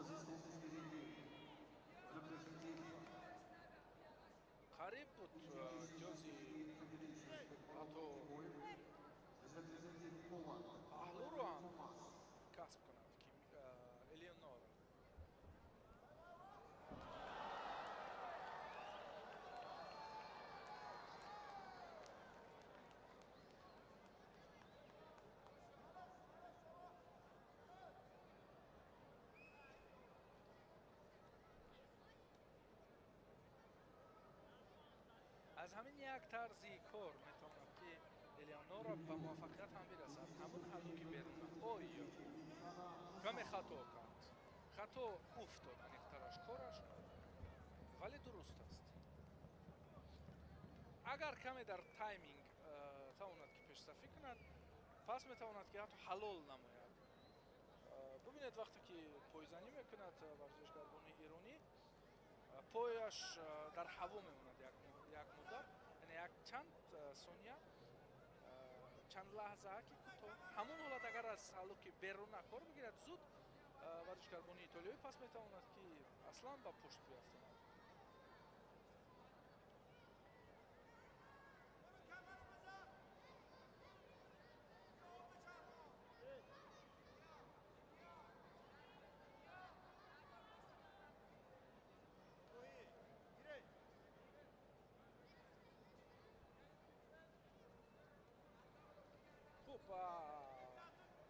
аз ҳамон услуби коре ки дорад албатта чун гуфтем дуруст аст ва бори дигар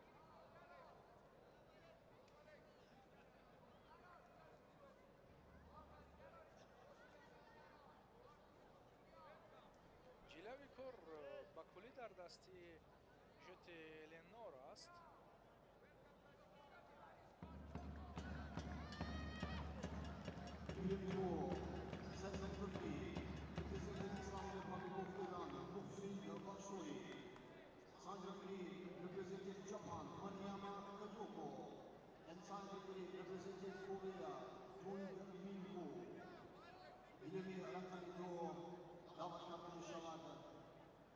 نماینده جمهوری تاجیکستان شریف جان نظریف و نماینده جمهوری افغانستان مهدی عبدو.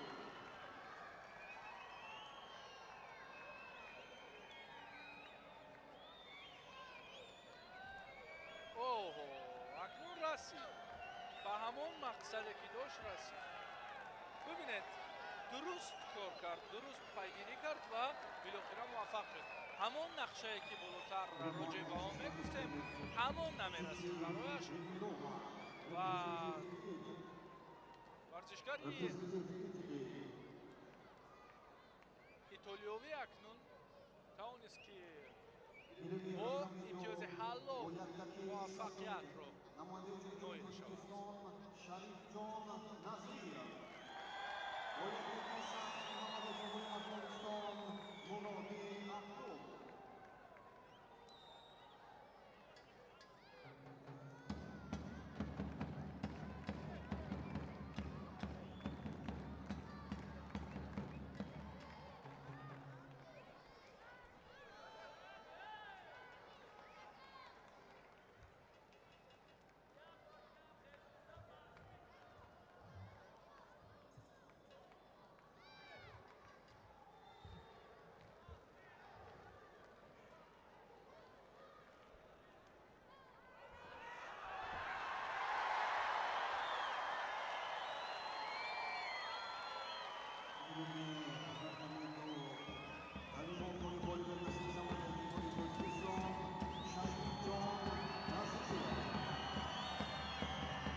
وگرنه رقمی یک دعوت کرده می شود.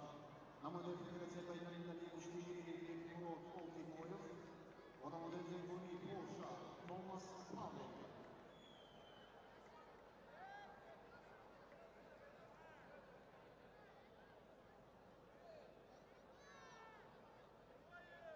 ҳамёрони азиз, акнун расидем ба сабқатҳои мардҳо ки дар ринги роҳандозӣ шуданд. бекмурод олтибоев аз ӯзбекистон ки намоянда федератсияи байналмилалии куштигирӣ аст дар ин мусобиқа.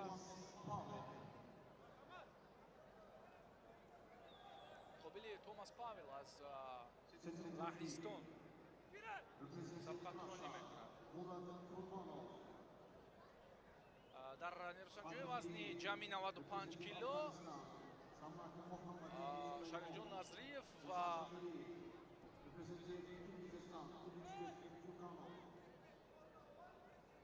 Шарифҷон Назриев ва Шакармоҳаммад Мирмаҳмадов як рақобатиро бо муваффақият пушти сар намуданд.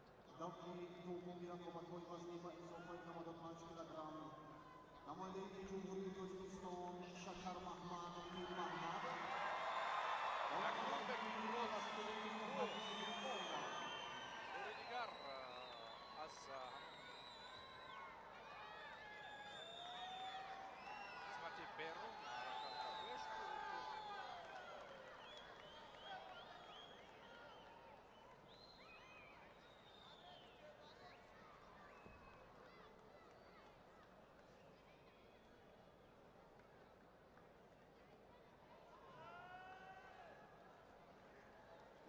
Яктаки сафед намоянд ҷойгири Тоҷикистон Шакар Маҳмад Мирмаҳмадов ва яктаки сабз намоянд ҷойгири Фаластин Муҳаммед хуб инҷо албатта ки аз ҳалуки беруна кори Бекмурод Олтибоев омад кард ва ҷози паҳлуро дорад.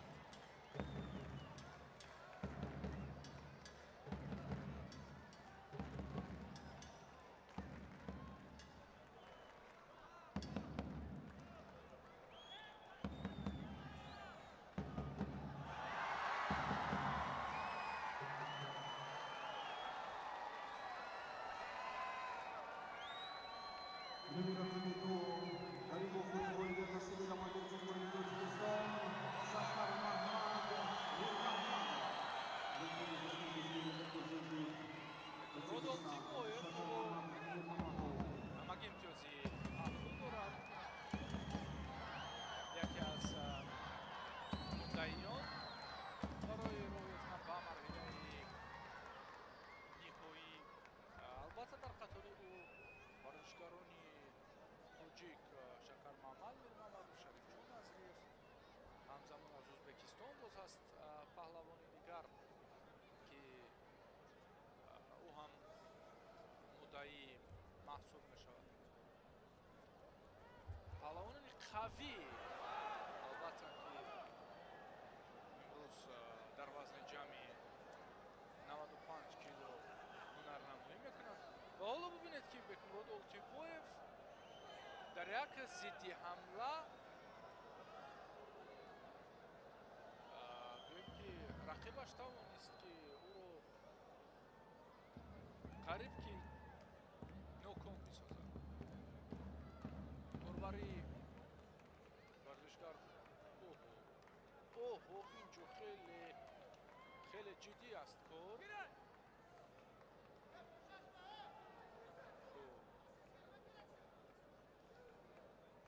албатта имтиёзи паҳлу ҳаст ва идомаи рақобатро бояд боз ҳам таваҷҷӯҳ кунем, чун акнун кор ҷиддитар мешавад.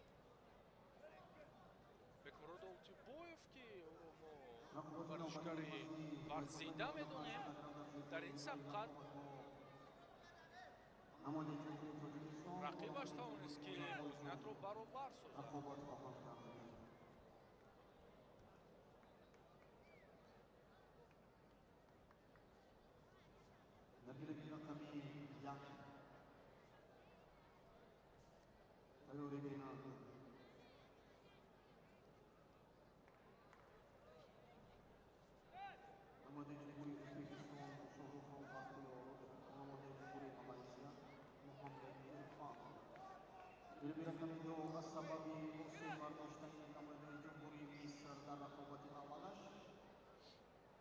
ду дақиқаи дигар вақт ҳаст албатта ва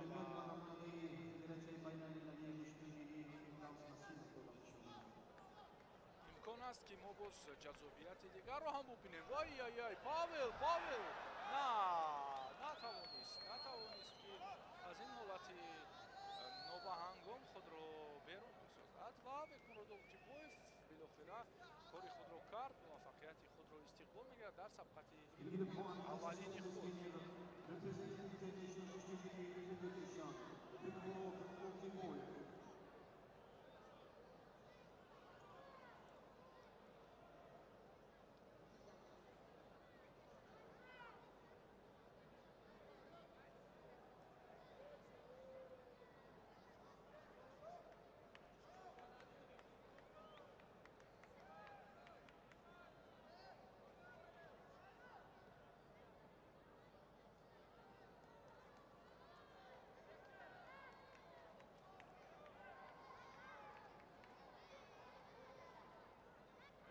Shohrukxon Baxtiyorov raqobati qahramoni در بین رقمی یک برگزار می‌گردد. Bilepan Shohrukxon Baxtiyorov representing Uzbekistan was representing Malaysia.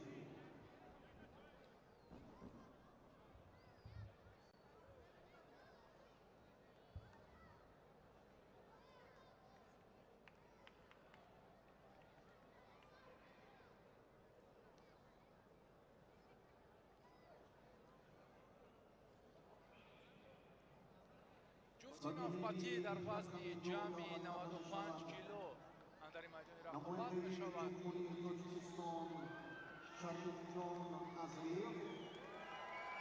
сабқатҳои варзишгарони гамонвазн хеле ҷаззоб мераванд ва диққати ҳамагиро ба худ равона сохтанд.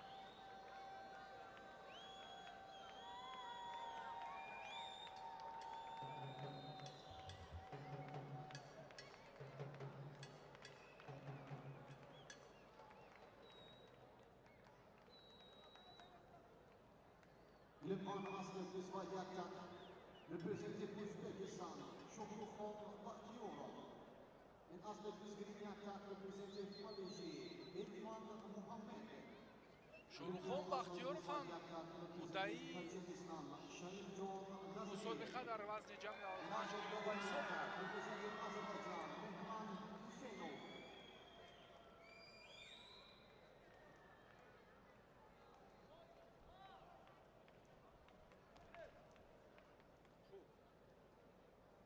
ирфан муҳаммад варзишгар аз малайзия ки ҳамин ҳоло душона баданд.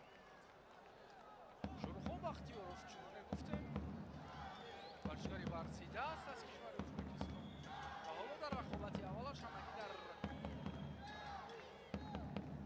камтар аз 20 сония муваффақ шуд. Raqami yakları oxiri golga nasib namoyanda Jumhuriy O'zbekiston Shohrukxon Baxtiyorov. Bilepan is representing Uzbekistan Shohrukxon Baxtiyorov.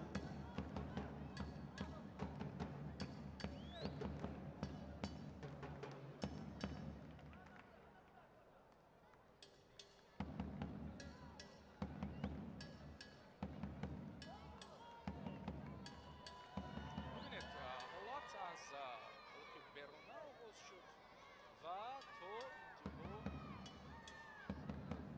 хеле хуб фишорро танзим кард. бараш саҳл буд анҷом додани ин ҳолат ва ба муваффақият ноил гардид.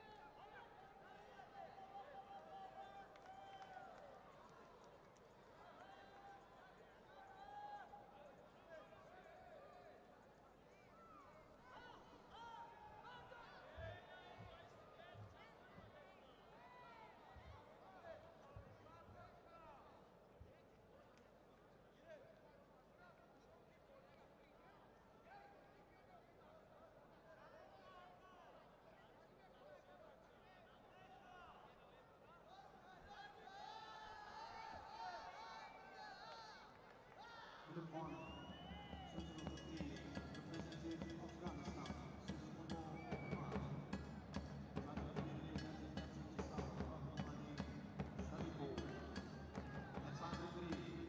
Representing Azerbaijan, Khanun Adini.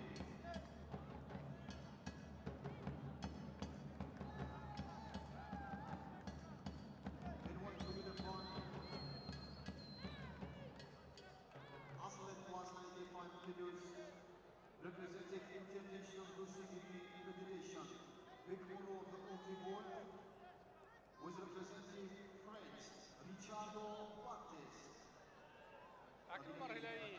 рақобатҳо шурӯъ шуданд. Бехтиёр Олтибоевро муқобили варзишгар аз Фаронса Ричардо мебинем.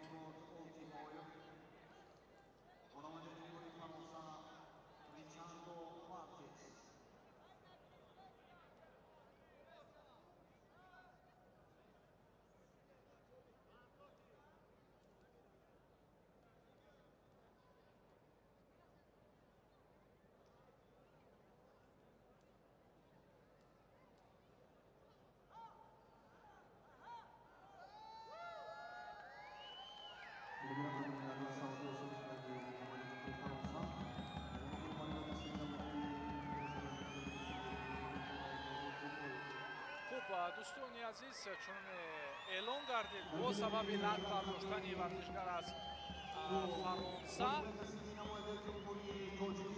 муваффақият насиби Бехтиёр Олтибоев мегардад. Аммо албатта ҷуфти дигарро интизор ҳастем дар ин гилем.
در گلیمی رقمی 2 تنفسی تکنیکی و گلیمی رقمی یعنی آمد کرده می شود نماینده جمهوری ازبکستان شاهرخان بختیارov و نماینده جمهوری منگولستان انگل ایوانov.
Gülüp 1, Aspirating with white attack, representing Uzbekistan, Shohrukhon Bakhtiyorov. And aspirating green attack, representing Bulgaria, Angel Ivanov. хуб рақобати варзишгарони вазни ҷамъи 95 кило идома меёбад. хуб бахтиёров андари майдони рақобат шуд. Шорухон ва Ангел Иванов. намояда Болгария Булғористон ҷуфти навбатӣ рақобатҳои марҳилаи якашниҳоӣ сабқатҳои ҷамъи 95 килоро ташкил медиҳанд.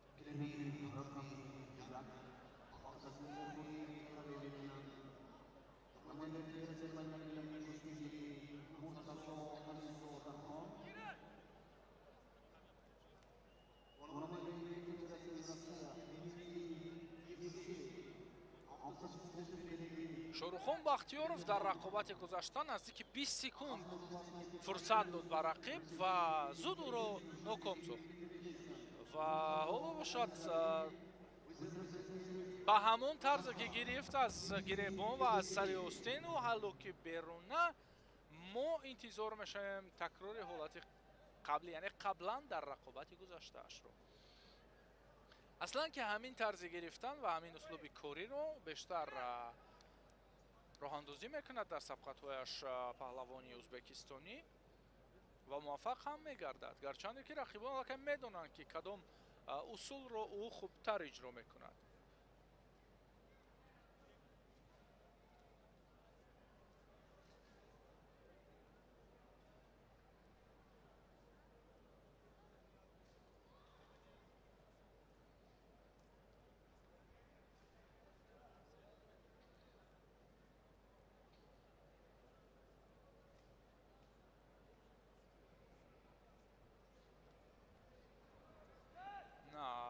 ки беруна намешавад.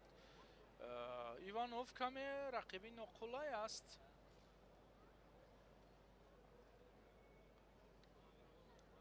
барвақттар худро дуртар мекашад, яъне дуртар мегирад. аз ин лиҳоз монеа аст ин рафтори ӯ ба Шорухон Бахтиёров.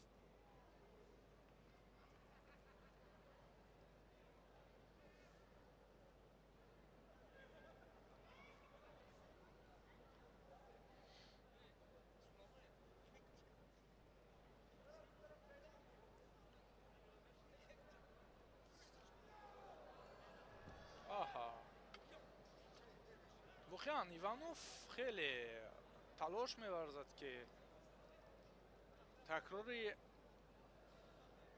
ҳолате ки ба дигар варзишгар рух дод барои ӯ рух надиҳад.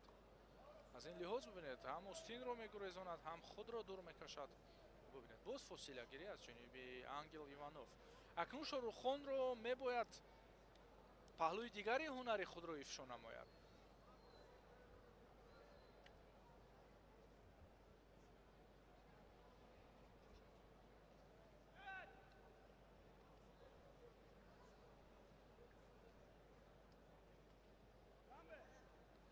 хуб, танбеҳ барои Иванов акнун ду муҷозотро дорад. як муҷозоти дигар барояш нуқта хоҳад буд.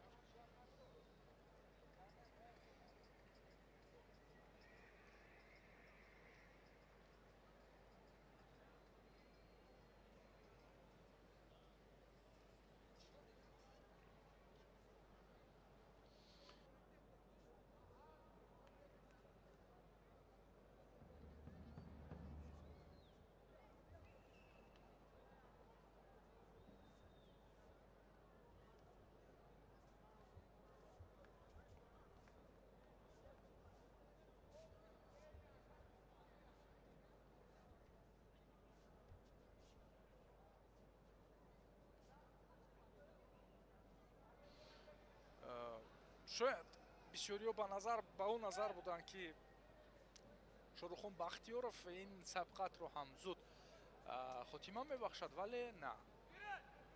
ангел иванов ҳоло рақиби нуқуллай аст барои бахтиёров, намегузорад ки аз усулҳои хуби худ кор бигирад Шоруххон Бахтиёров. акнун аз ду қисмати гиребон гирифт, шояд корро дигар на аз дигар ҳолати ист корро пеш бурд ва Иванов метавонад муҷозот ҳам бишавад барои худро гурезонидан аз ҳамлаи рақиб.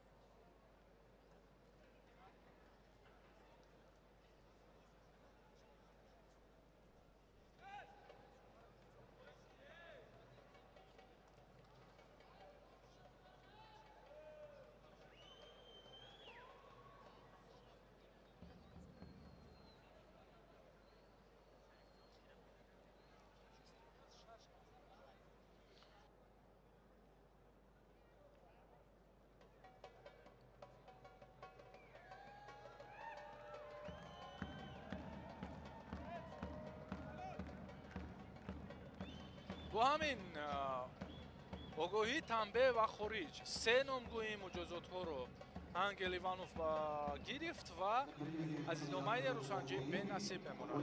Шоруххон Бахтиёров ба даври чаворякниҳоирои худро кушода намуд. Шоруххон Бахтиёров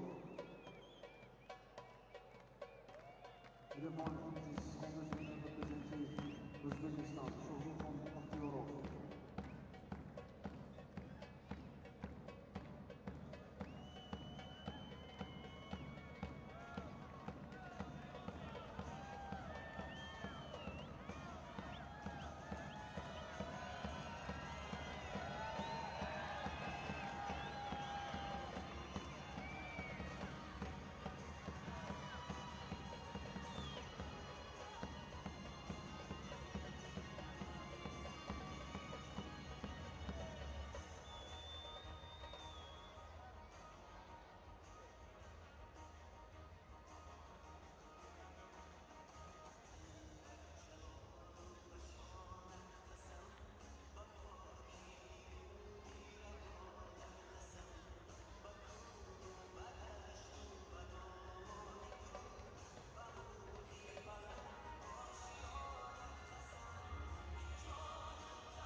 Second referee, representing Tajikistan, Israel Shoaib.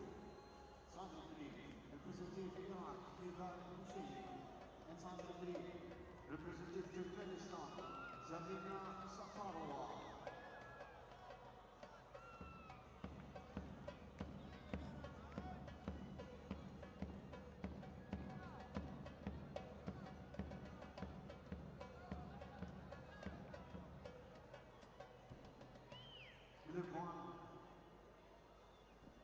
Weight class 95 kilos, athletic with right attack, representing Islamic Republic of Iran, Murtaza Alizadeh.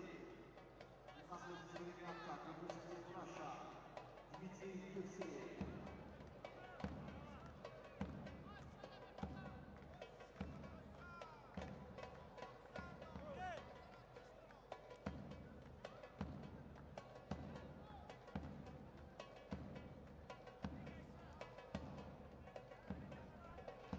сабқатҳои вазни ҷамъи 95 кило идома доранд. марҳилаи якашниҳоӣ ки ҷараён дорад. акнун ду паҳлавони дигарро мебинем.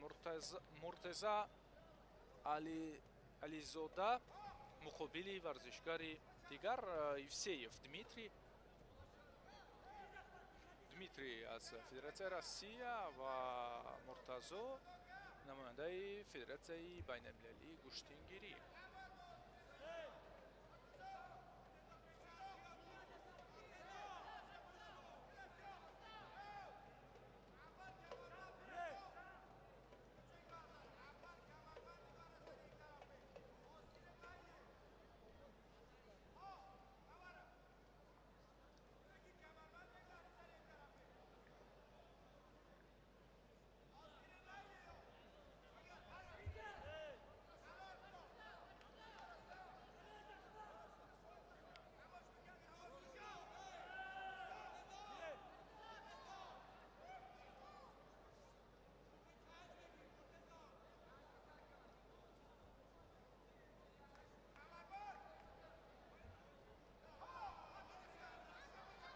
акнун ҳолати хуби пеш аз ҷониби варзишгари пироҳани сафед дошта буд ки Дмитрий зуд наздик омад ва худро канда карда аз он ҳолат.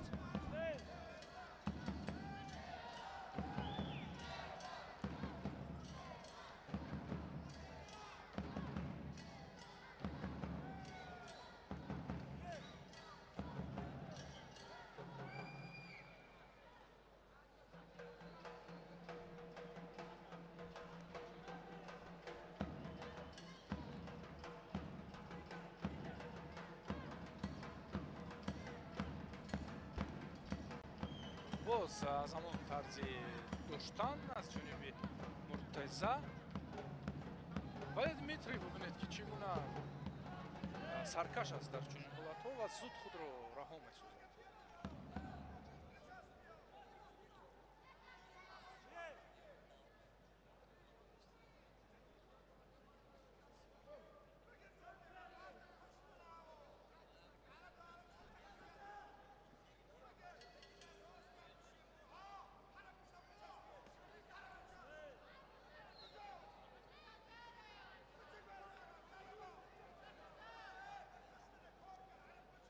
хуш, ҳамоно дар доираи мавқеъгирӣ ин рақобат идома меёбад. ягон партофт ё ки ҳолатҳои анҷомдиҳии усулро мо мушоҳида накардем то кунун ва боз як кӯшиши дигар аз ҷониби Дмитрий. Акнун ин дафъа ӯ худ наздик омад ва аввалин шуда ба мавқеият устуворӣ андохт, вале кораш то партофт наомад.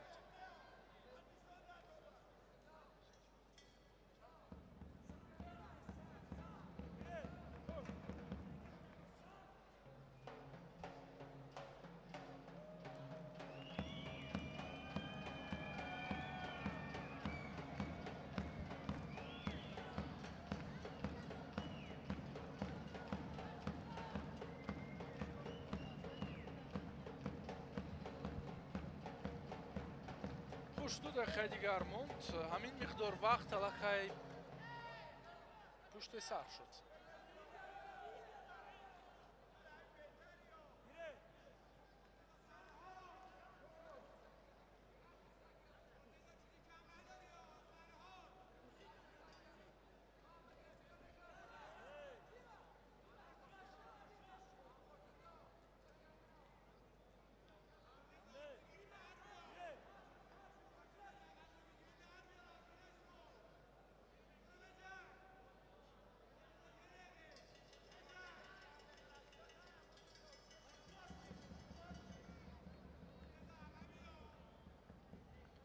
он қадар рақобати ҷозибро нишон намедиҳанд варзишгарон.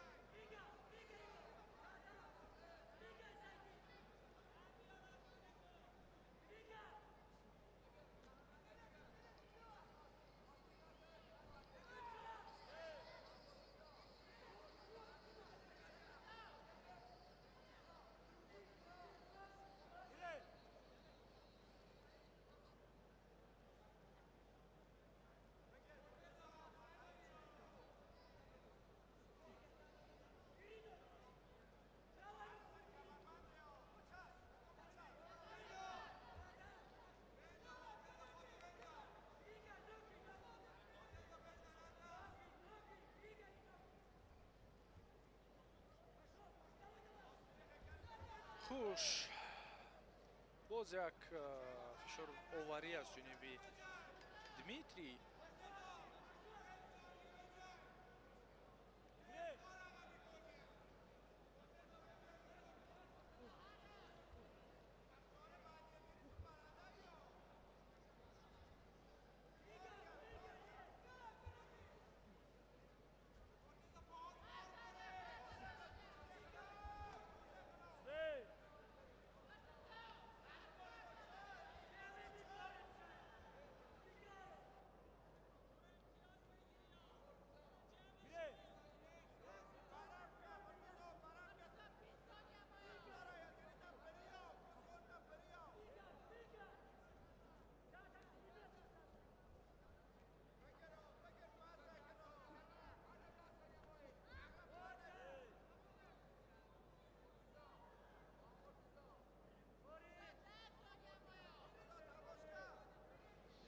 хуш, сонияҳои охир. Сонияҳои охири нерӯсанҷӣ ва боз аз пеш мо ба вақти изофавӣ ҳам назар андозем.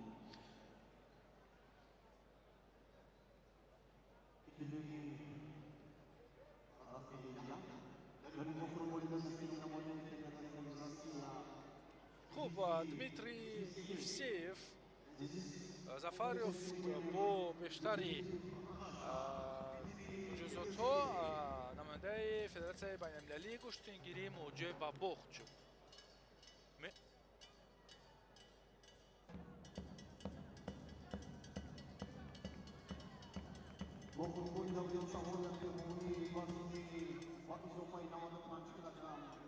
ҳамдиёрони азиз, то кунун бо шумо будам некросатҳоро ва акнун идомаи сабқатҳоро дар пешниҳоди ҳамкорам Сорбон Амонуллозода хоҳед шунид.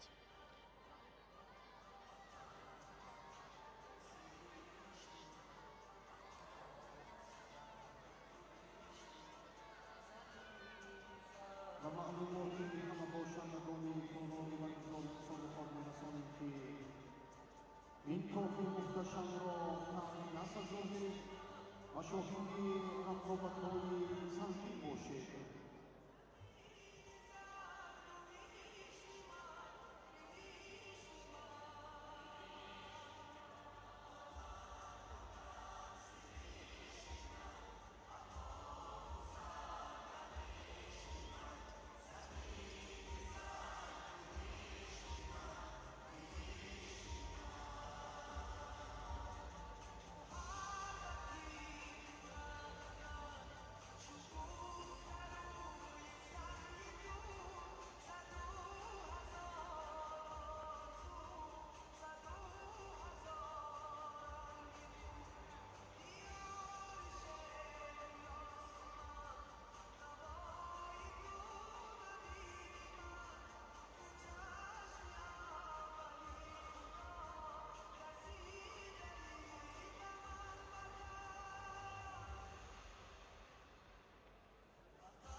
رقابتی دوري جمهوریت نمایی وزنی با اضافه 95 کیلوگرم و بینی رقم یک دعوت کرده می شود.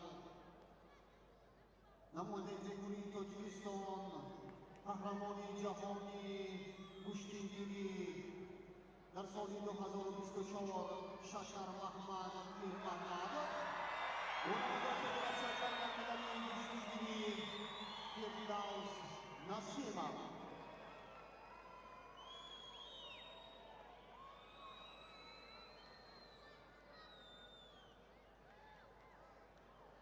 Bilimli rakamı رقابت دولت جمهوریت نمایی وزنی با اضافه 95 کیلوگرم دعوت کرده می شود. نماینده فدراسیون بین‌المللی کشتیگیری بهرام‌نور اولتیبویف و نماینده جمهوری گرجستان جورجی شادیناشویلی.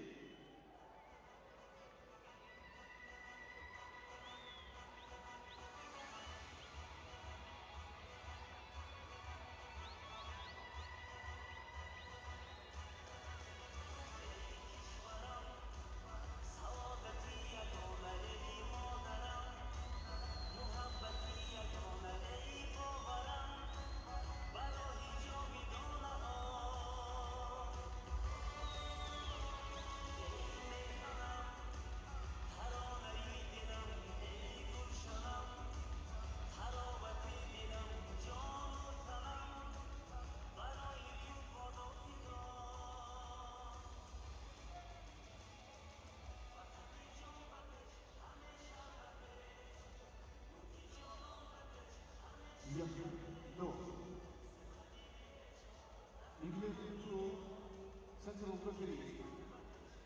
Representing Islamic Republic of Iran, Amir Abbas.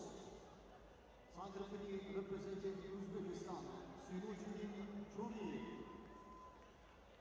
Inside referee, Samad Ahmadi Sulaiman, representing Afghanistan.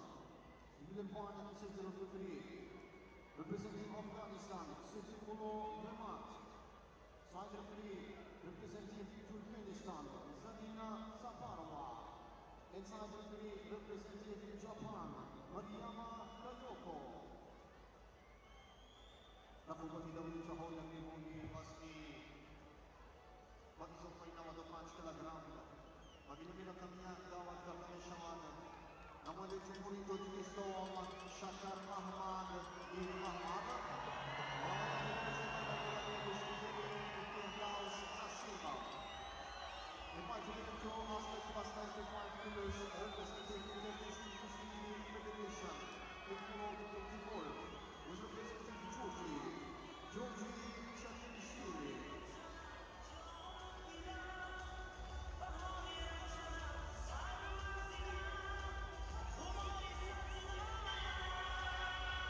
дигар бора ба шумо дуруд мегӯем тамошобинон ва роғибони гӯштингирӣ. гузориши мо идома меёбад аз ҷараёни рақобатҳои рӯзи дуюми қаҳрамонии ҷаҳон ва сабқатҳои марҳилаи чаҳор якниҳои миёни варзишгарони вазнашон ба изофаи 95 килограмм аст ки пешкаши мо мегардад. рақобат барои роҳ ёфтан ба марҳилаи нимниҳоӣ дар вазни ба изофаи 95 килограмм. Бекмурод Олтибоев бо яктаки сафед аз Узбекистон ва Георгий Чагелишвили аз Гурҷистон аст ки яктаки сабз дорад. Олтибоев аз дастаи Федератсияи байналмилалии гӯштингирӣ номнавис шудааст ва то расидан ба ин марҳила тавонист ки ду пирӯзиро ба қайд бигирад ва роҳ ёбад ба ин марҳила. кӯшишҳоро барои касби имтиёз ҳарду идома медиҳанд. инҷо як ҳаракат буд вале муваффақ нашуданд ки касби имтиёз дошта бошанд. боз ҳам озмоӣ идома меёбад. Бекмурод Олтибоев дар қаҳрамонии ҷаҳони соли 2024 ҳам ширкат варзида буд. дар мусобиқаҳои анъанавии гӯштингирӣ дар ҷомҳои раиси шаҳри душанбе ширкат меварзад. пайваста از هیئت منتخب گوشتنگیری ازبکستان اشتراک میکند. در بازی‌های المپیک توکیو هم این چهره از نمود جودو برآمد کرده بود، مقام پنجم را کسب کرد. تلاش‌های هر دو در دقیقه اول به نتیجه و باز هم نزدیک میشوند و کوشش را ادامه میدهند.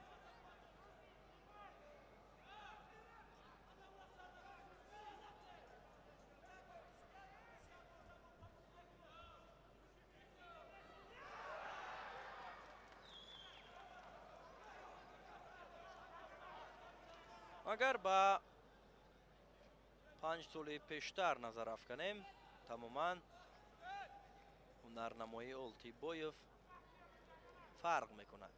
در سالهای پیشتر این چهره استعداد بسیار هم فوق‌العاده داشت و در چنین میدانها مهارت عالی نشان میداد. به خاطر کم فعالی آگاهی اول را برای بک مراد نشان دادند و باز هم حرکت های ادامه دارند.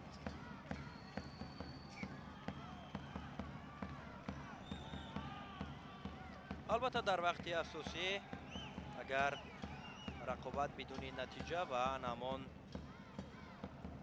آگاهی ها پشت سر شود، آگاهی اول می تواند که رقابت را در وقت اضافه کشال دهد و اگر دو آگاهی یعنی تنبیه گیرد ورزشکار، پس در این صورت غالب معین کرده می شود. از این رو اولتیبویف رو می باید که برای بعد مرحله حداقل ایلوگی و قسمت وقت اضافه رسانیدن قوه آزمایی کوشش کند که برایش تنبیه نشان ندهد.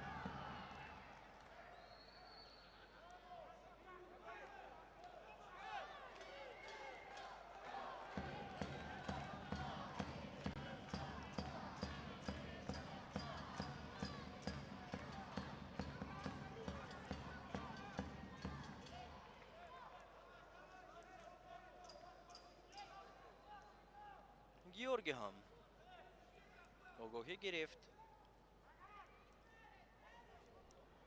و حرکت های ادامه دارد.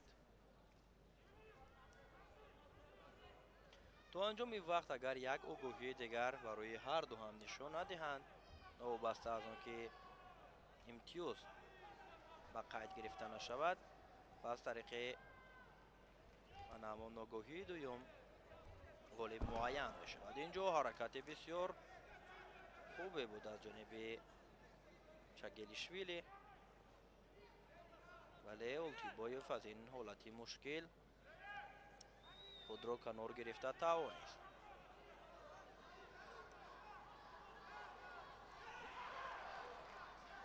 باز هم ادامه می دهند.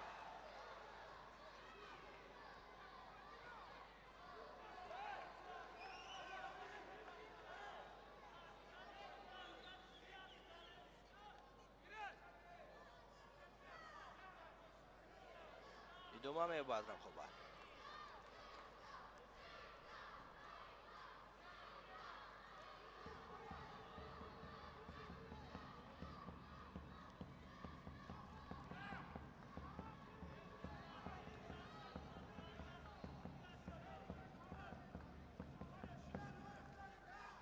یک پایزنی خوبه اینجا از جانب اولتیبویف و همین گونه حرکت ها می تواند برای امتیاز گرفتن برای اولتیبویف کمک رساند. سر زانو نشسته برای اجرا کردن اصول اینجا حرکت کرد و کمی باید دست را طرف خود فشار میداد، بعدا حرکت میکرد شاید که امتیاز می آورد برایش.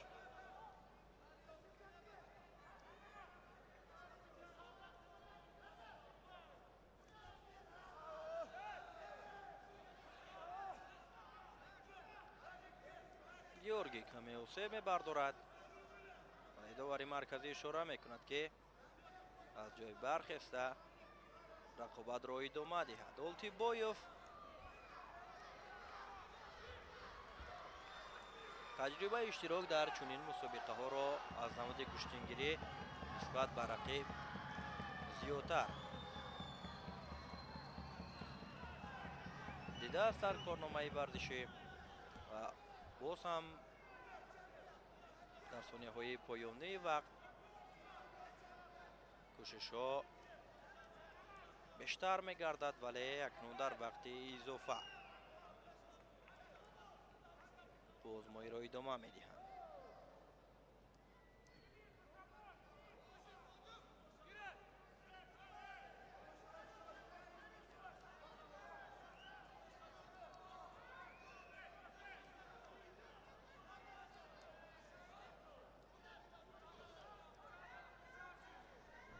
кӯшиши бисёр олӣ аз ҷониби Бекмурод Олтибоев.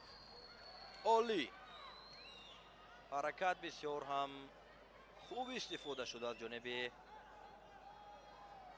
варзишгари ӯзбекистонӣ ва ӯ тавонист ки бо имтиёзи комили ҳалол дар ин рақобат Георгий Чагелишвилиро шикаст медиҳад ва роҳ ёбад ба марҳилаи нимниҳоӣ.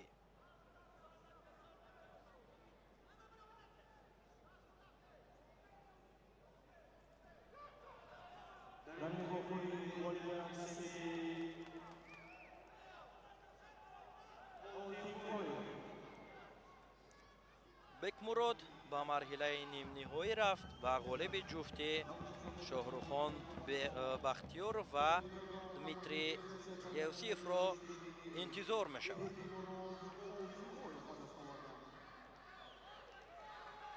таваҷҷӯҳ мекунем ба наворҳои такрорӣ ки чӣ гуна Олтибоев дар вақти иловагӣ бо як ҳаракати олӣ партофти ҷолиберо анҷом дод ва ғолибиятро соҳиб шуд.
доварони рӯи гилем иваз мешаванд. Дар рақобати дигари марҳилаи чаҳор якниҳои Хусрав Шоев довари дараҷаи байналмилалӣ аз Тоҷикистон рақобати Бахтиёров Шоҳрухон ва Дмитрий Евсеевро ҳакамӣ мекунад.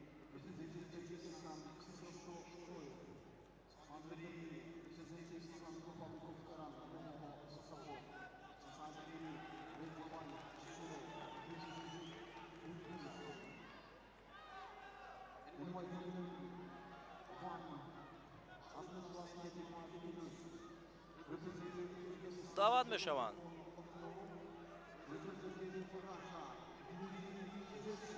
ба майдон Шоҳрухон Бахтиёров бо яктаки сафед ва Дмитрий Евсеев бо яктаки сабз.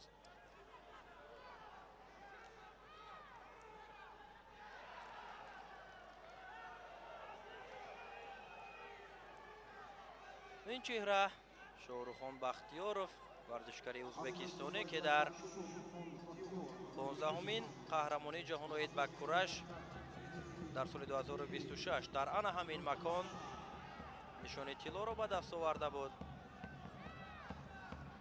инчунин дар 7-умин ҷоми раиси шаҳри Душанбе оид ба куштингирӣ ҳам Бахтиёров сазовори нишони тилло шуда буд. озмоиро бо Евсеев оғоз кард. акнун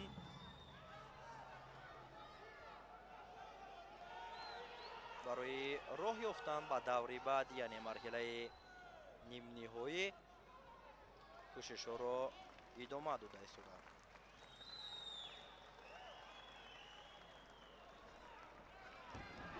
бахтиёров бисёр ҳаракати олию ба мавридро истифода мебарад. ҳамин тавр дар фурсати кӯтоҳтарин шоҳруххон бахтиёров тавонист ки Дмитрий Евсеевро шикаст бидиҳад ва роҳ ёбад ба марҳилаи нимниҳоӣ. акнун ду намояндаи Узбекистон дар нимфинал барои роҳ ёфтан ба даври ниҳоӣ мубориза мебаранд. дар гилеми дигар бошад Шакар Маҳмад Мирмаҳмадов аз Тоҷикистон ба нимфинал роҳ ёфт ва ғолиби ҷуфти Шарифҷон Назриев ва Содиқ Озарангҷо аз Эрон мунтазир мешавад. таваҷҷӯҳ мекунем наворҳои такрориро ки чӣ гуна Шоҳруххон Бахтиёров ҳаллуки берунаро истифода кард ва тавонист ки рақибро душона ба замин оварда аз пирӯзии навбатиаш истиқбол кунад.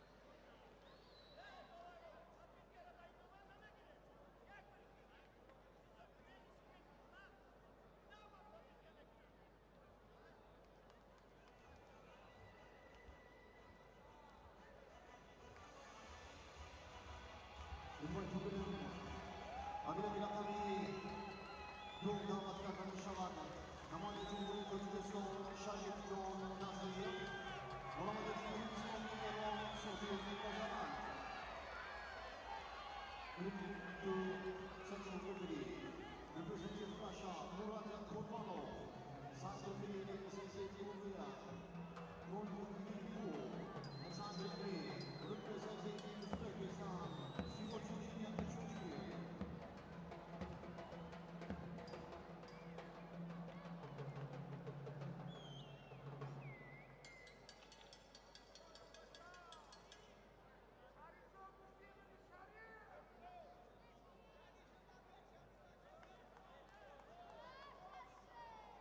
Oyundaki safir namaste Cumhuriyet Tacikistan Şarif Can Nazariyev.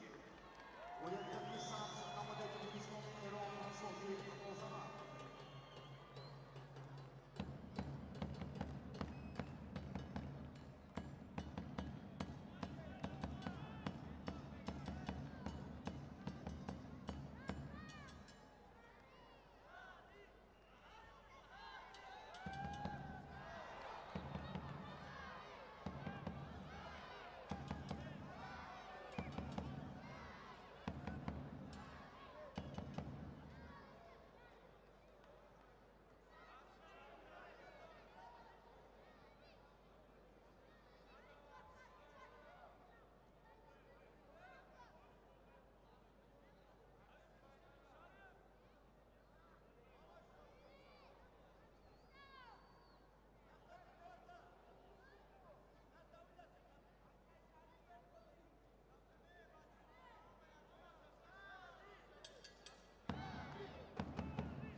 Group 1,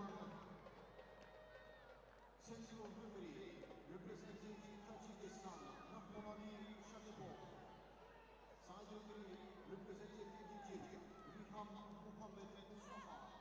And side referee, representing Turkmenistan, Zarina Safarova. Group 2, Central Referee, representing Islamic Republic of Iran, Muhsin Bakshoyi. Side referee, representing Japan, Mariama Kayoko. And side referee, representing Tajikistan, Bahadur Hanimov.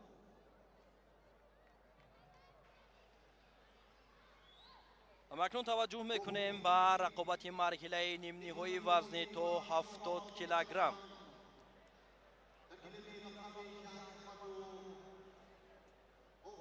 در این مرحله نماینده کشور بریتانیای کبیر راچل هافکس با نماینده کشور اوکراین یولیا ربینوشکو روی گلیم آمدند و آزمایی را برای راه یافتن به فینال آغاز میکنند. در گلیم دیگر در همین وزن کامیلا بادورова نماینده فدراسیون روسیه با رقیبش از جمهوری مردمی چین جیاد دندان آزمایی را آغاز کردند. تلاش‌های هر دو جفت بانوان وزن تا 70 کیلوگرم برای به فینال برآمدن است. رحمانعلی شریپوف داور درجه بین المللی از تاجیکستان رقابت این بانوان را حکمی میکند. گیرید آزمایی آغاز می شود. توجه میکنیم که راچل یا اینکه یولیا کی میتواند غالبیت را به دست بیارد و به دور نهایی راهش را هموار بکند.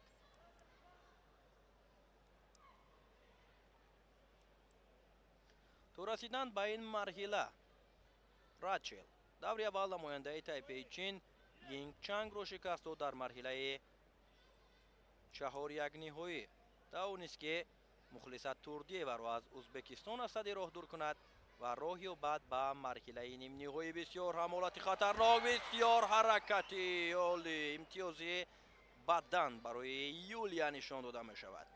یولیا امتیازی بدن می گیرد و راچل باشد آگاهی دارد. کوشش را ادامه می دهند. باز هم اکنون ادامه وقت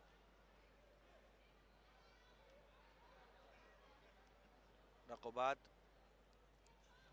جالبتر خواهد گردید. یک حرکت دیگر از جانب راچل نوبت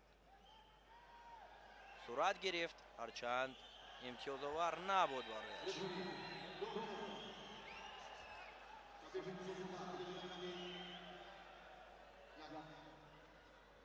اینجا حالت غیر انتظار است البته. کمی آسیب می‌بیند راچل.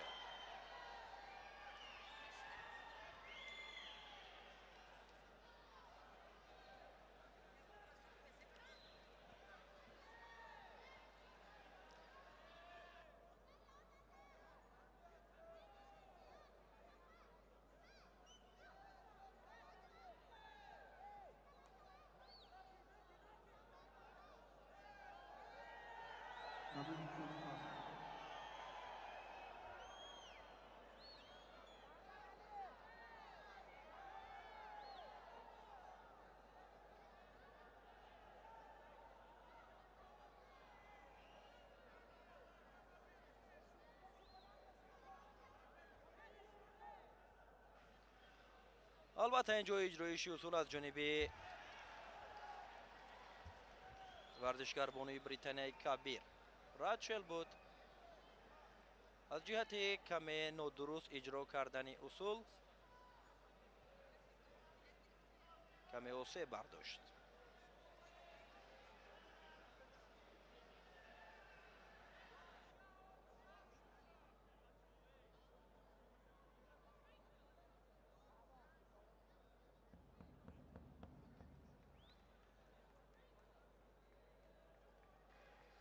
аз ҳисоби осеб бардоштани варзишгарбонуи британияи кабир Юлия ғолиб мешавад ва ба марҳилаи ниҳоӣ меравад.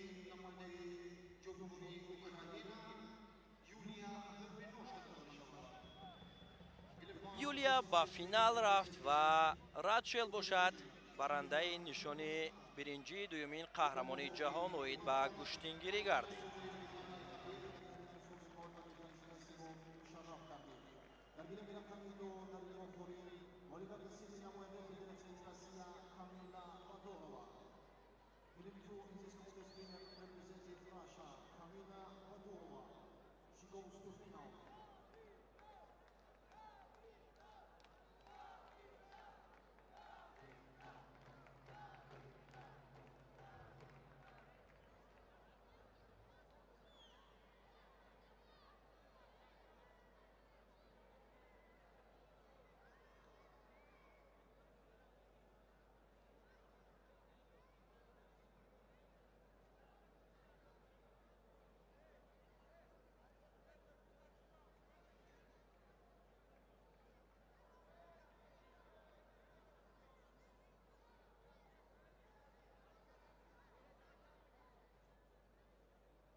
доварони рӯи гилеми вазн мешаванд. Амир Аббос рақобати навбатиро дар гилеми аввал дар марҳилаи нимниҳоӣ аз кишвари Эрон ҳакамӣ мекунад. рақобат миёни варзишгарони вазнашон ба изофаи 78 килограмми бонувон оғоз мешавад. дар ду гилем албатта сабқатҳои марҳилаи нимниҳоӣ идома дорад. дар ин гилем Сабина Кадирова аз Туркменистон ва намояндаи кишвари Кореяи Ҷанубӣ бо ҳам қуввоозмоӣ мекунанд.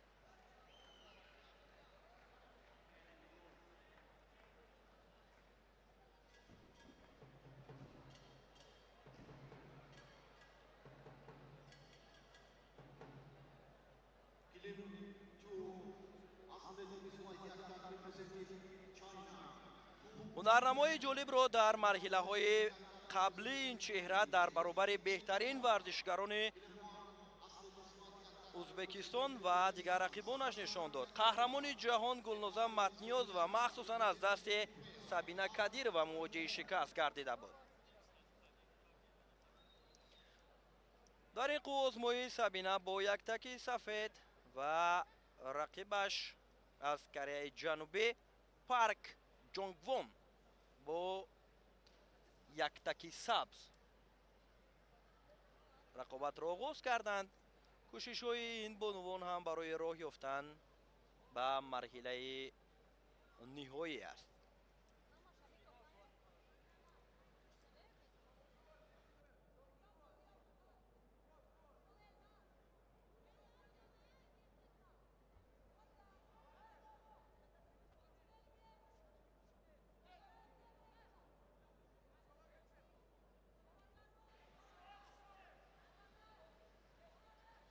мавқеият бисёр ҳам хуб аст. аз гиребони якдигар хеле хуб доштанд ва ҳаракат аз ҷониби Парк Ҷонгвон.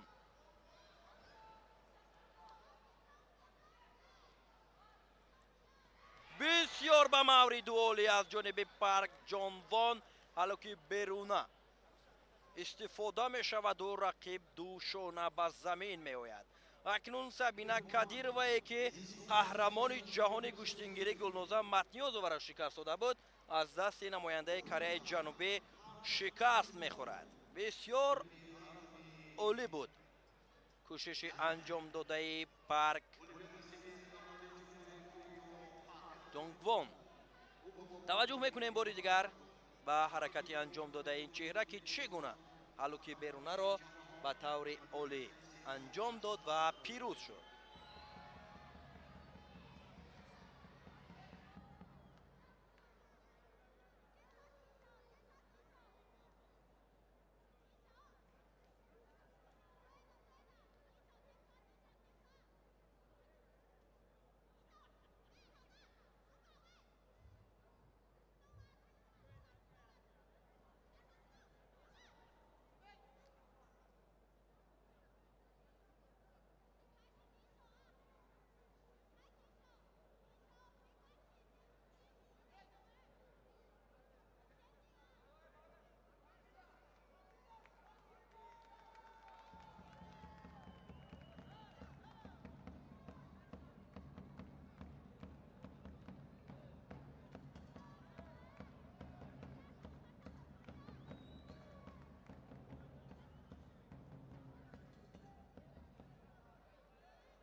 Prelim 2. In semifinal, winner represented Italy, Jetty Eleonora. Elimina Camillo, da Domini Mariconi, Russo Sport. Oliver Cassini, Modeggio Italia, Jetty Eleonora. Maratiligo, Namade, Puri Marconi, Cina. Carino sono stato di presidenza.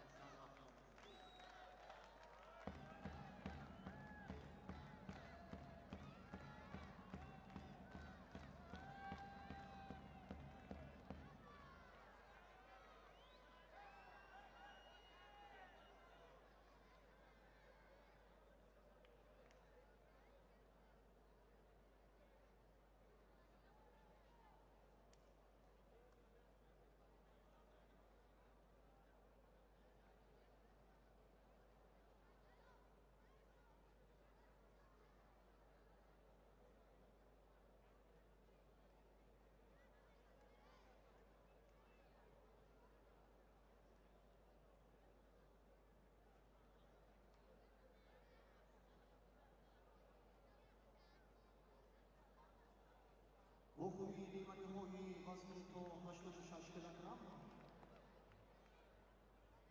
نبيني رقمي ديال وبيني رقمي دو برمزون في الجردات.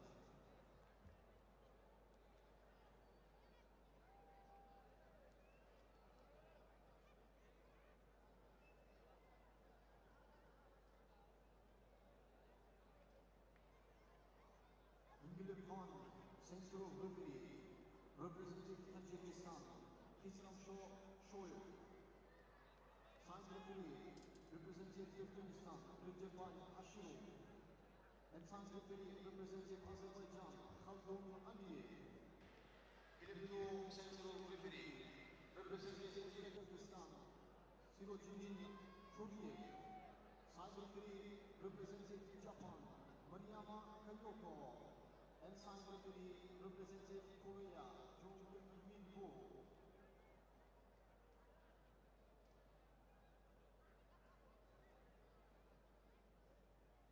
وخوي لمن يهوني وزني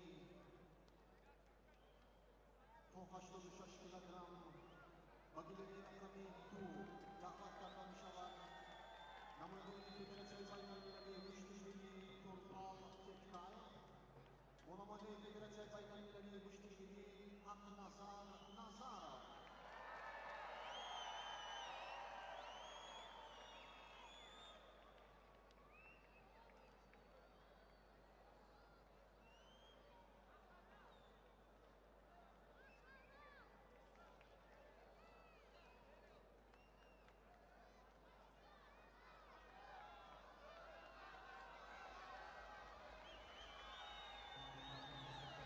Bilimli rakami diyan. وخوي لمن يهوي وزنيته 86 كيلوغرام. دقات رقم شوار. نمودي فيدراسيون روسيا أحميدوف. ونمودي جمهورية البرتغال إفروديتي إنري.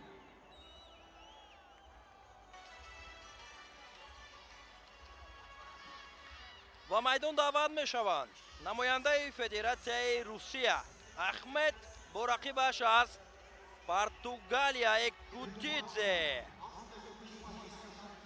мубориза барои роҳ ёфтан ба марҳилаи ниҳоӣ вазни то 86 килограмми мардон.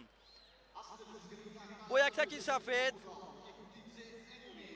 варзишгари федератсияи русия аст ва намояндаи португалия бошад бо яктаки сабз. рақобати ин ҷуфтро дар марҳилаи нимниҳоӣ довари дараҷаи байналмилалӣ аз тоҷикистон хусрав шоев ҳакамӣ мекунад.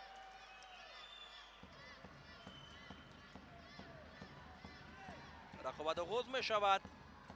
аҳмад аҳмадов бо расидан ба ин марҳила бисёр ҳам ҳунарнамоӣ ҷолибу диданӣ нишон дод. инчунин Анри Эгутидзе ҳам нафаре ки дар аввалин қаҳрамонии ҷаҳоноид ба куштингирии соли 2024 аз ҳақназар Назаров шикаст хӯрда буд. ин навбат ҳам барои ба финал рафтан мубориза мебарад.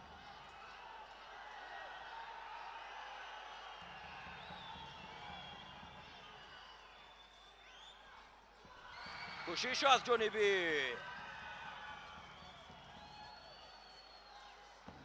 احمد احمدов امتیازی بدن میگیرد. باز هم نزدیک میشوند و حرکت ها را ادامه میدهند. انری اگوتیدزه هم در اولین قهرمانی جهان اوید به گشتنگیری تا به این مرحله راه یافته بود و از حق نظرف شکست خورد. اکنون یک حرکتی بسیار هم عالی و جالب و جذابی احمد احمدов با پرتافتی زیبایش توانست که رقیب را دوشانه به زمین آورده از پیروزیش استقبال بگیرد و به فینال راهش را هموار بکند.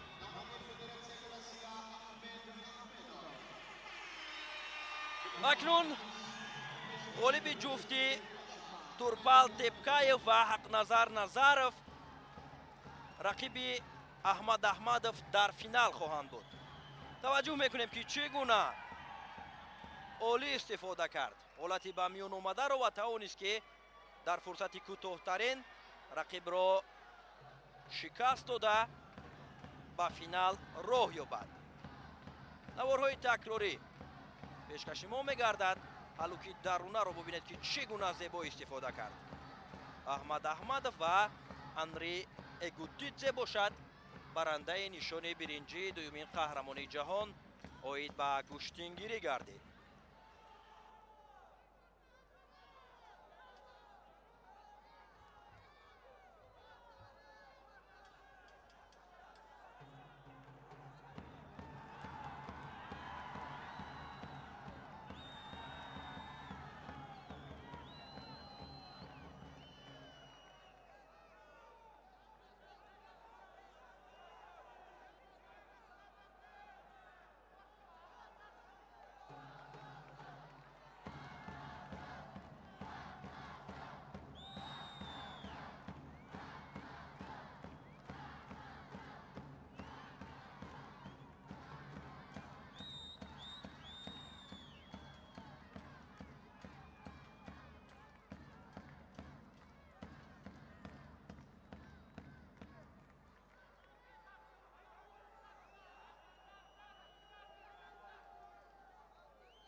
رقابتی نیمه‌نهایی وزن تن 95 کیلوگرم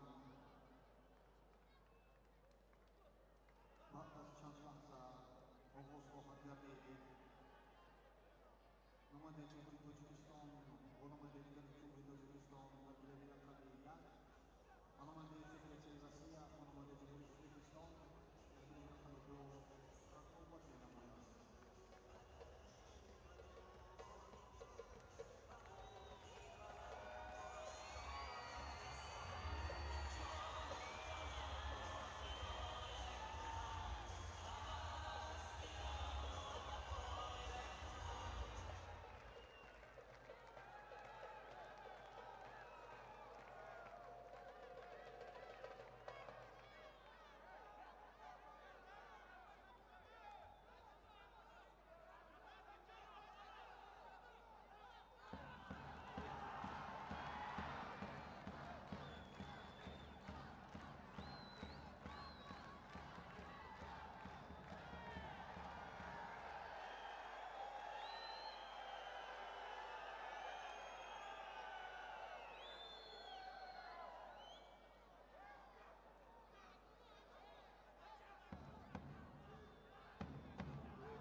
توجه میکنیم به سبقت مرحله نیم نهایی وزن تا 95 کیلوگرم. دو نماینده تاجیکستان کامران شاهی اوستاپیریان با یک تک سفید و اکمل مرادوف با یک تک سبز توانستند که با شکست دادن همه رقیبان راه یابند به این مرحله.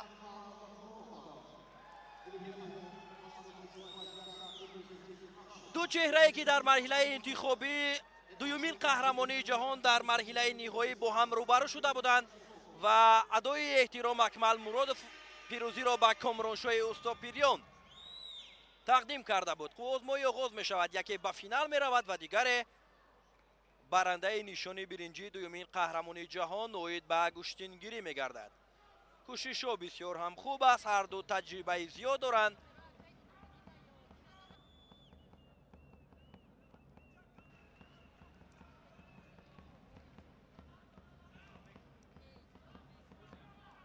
چون اشاره کردیم که تجربه هر دو زیاد است، هر دو اشتراکچی بازی های المپی به حساب می روند.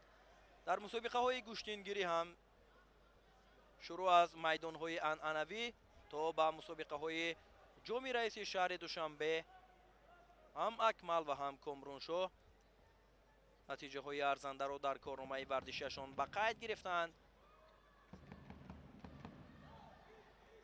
در سال 2026 کامرانشاه اوستاپیریان در مسابقه گشتینگیری ناحیه خوالینگ برنده شاه جایزه شده بود. نتیجه های کامرانشاه را اگر از نمود جدا هم یادرس شویم، 2 کرات قهرمانی آسیا سالهای 2016 و 2017 گردیده است، 4 مراتب گران پری و در چندین گرند اسلم ها هم نتیجه ارزنده را به قید گرفته است. کوشش های هر دو تا حال نتیجه آور نیست، هرچند فشارآوری دیده می شود، حرکت ها زیاد است ولی برای به دست آوردن امتیاز حالا موفق نشدند. کامرانشاه اوستاپیریان در شهر خوجند زیر راهنمایی پدر و برادرش تمرین میکند. اکمل مرادوف باشد در کلوب ورزشی پرویز صابرов زیر راهنمایی مربی فاروق صابرов پای تمرین است.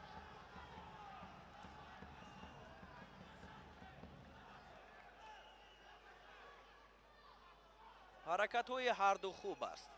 معلوم است که هر دو برای دومین قهرمانی جهان آمادگی جدی دیدند و هر دو هم ارزنده بودند که تا به این مرحله راه یافتند. آگاهی اول برای کامرانشاه به خاطر یک طرفه داشتند که در گشتینگیری ممنوع است و غیر قاعده به حساب می رود. از این رو آگاهی نشان داده شد برایش. باز هم نزدیک می شوند و کوشش های ادامه می یابد.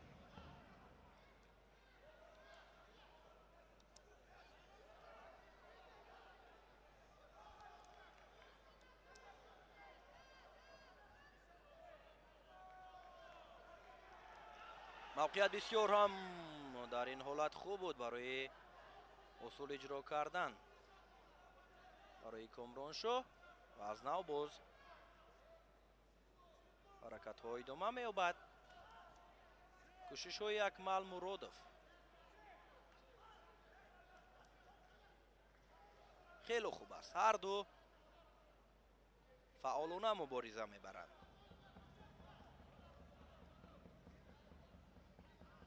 دوباره این رقابت امیر عباس از کشور ایران اشاره می کند که سبقت ادامه یابد و باز هم نزدیک می شوند و موقعیت جسته برای و دست آوردن امتیاز کوشش را ادامه می دهد.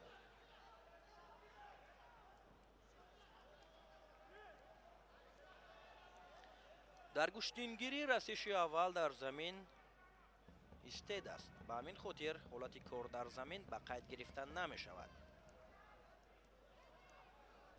موقعیت بسیار هم خوب است برای کامرانشاه.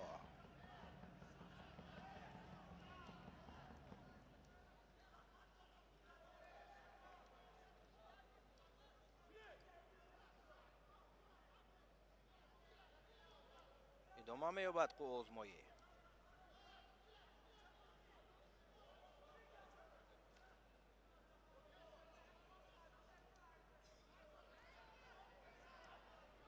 تو انجام وقتی اساسی 1 دقیقه زیادتر وقت باقی مانده است. تا حال هر دو موفق نشدند برای به دست آوردن امتیاز و اینجا حرکت بود، ولی اشاره داوری این است که الکی استید صدا شده بود. و همین خاطر یک بار دیگر در نوارهای تکراری این حالت را تفتیش میکنند که امتیاز بود یا اینکه خلاصه داوری این است که از نو باز از مرکزی میدان آزمایی بدون نتیجه ادامه می‌یابد. حالت هست رسش اول و به سمت دیگر هوا دادن کامرانشو از جانب اکمل مرادف. خلاصه گیری از جانب داوران این است که در آنجا الکی در آن همون رسش اول زانو که از جانب کامرانشو حرکت بود حالت استید به میان آمد و آزمایی ادامه دارد. کمتر از 1 دقیقه دیگر تا انجام وقتی اساسی باقی مانده است. فشارآوری بیشتر می شود، حرکت ها از هر دو جانب زیاد می گردد، چون که هر یک ثانیه در چنین فرصت ها نقش کلیدی بازی می کند برای ورزشکار.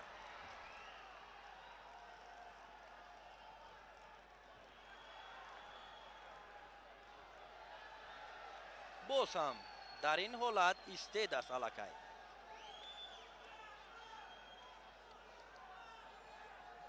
البته تا رسیدن به این مرحله برای هم کامرانشو هم اکمل مرادف یک نتیجه بسیار هم ارزشمند در دومین قهرمانی جهان اوید به گشتنگیری محسوب می شود، ولی یکی باید قدم پیش رود و دیگر جایزه‌دار قهرمانی جهان است الکی. ثانیه های پایانی وقت حرکت از جانب اکمل مرادف طریق هلوکی درونه میخواست که اصول انجام یابد. وقتی اساسی خاتمه می‌یابد و 3 دقیقه دیگر اکنون وقتی ایلوگی برای غالب را معین کردن معین می شود.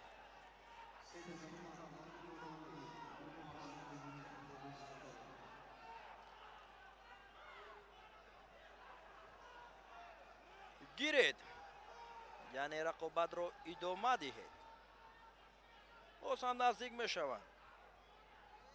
اکنون دیگر بار برای موقعیت لازمه را پیدا کردن و اجرا کردن اصول از هر دو جانب زیاد می شود، چون هر یک قدم گذاشته در وقت ایلوگی می تواند که خاتمه کار باشد.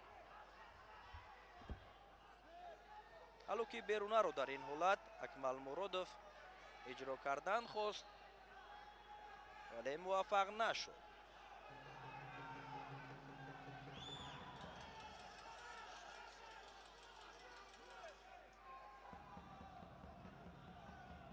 دیگر باره کوشش میکنند. موقعیت خوبی است برای اکمل مرادف. اصول اجرا می شود و خیلی هم خوب است حرکت های اکمل و این چونین از کامرانشو.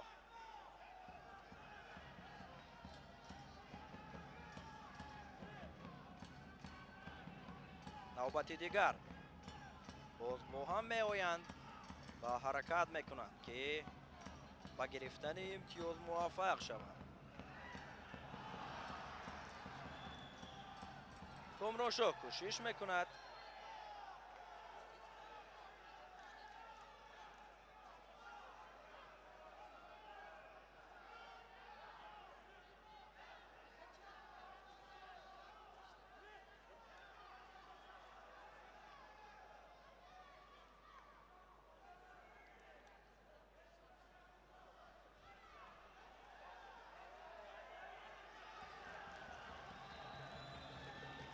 هر دو خسته شدند، چون رقابت این جفت رو الکی 5 دقیقه وقتی اساسی و 2 دقیقه است که وقتی ایلوگی پشت سر شده است. غالب این جفت رو در مرحله نهایی قهرمانی جهان حسین خلمرزایف از فدراسیون روسیه انتظار است. حسین تا اون است که در مرحله نیم نهایی ҷонибек казаковро аз ӯзбекистон шикаст медиҳад ва ба финал роҳ ёбад. боз ҳам як ҳаракати дигар.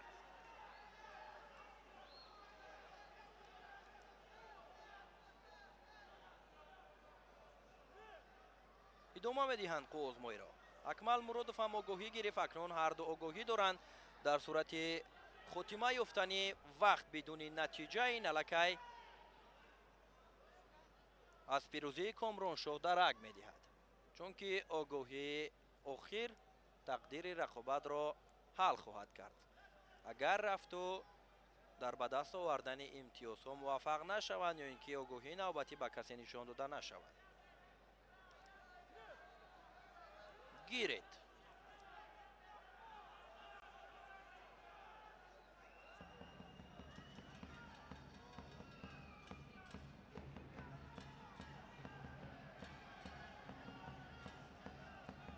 комроншоҳ барои аз гилем берун кардани рақиб кӯшиш кард ва довар ишораи аз майдон берун шудани акмал муродовро ишора намуду барояш танбеҳ нишон дод. ҳамин тавр бинобар танбеҳ гирифтани акмал муродов комроншоҳи устопирён ғолиб дониста мешавад ва ба финал роҳашро ҳамвор мекунад. акмал муродов бошад барандаи нишони биринҷии қаҳрамонии ҷаҳони куштингирӣ мегардад. акнун комроншоҳ дар финал бо ҳусайн халмурзаев аз федератсияи русия мубориза мебарад ва барои нишони тилло кӯшиш мекунад.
тамошобинони гиромӣ, таваҷҷӯҳ мекунем ба сабқати нимниҳои вазни ба изофаи 95 килограмм миёни мардон.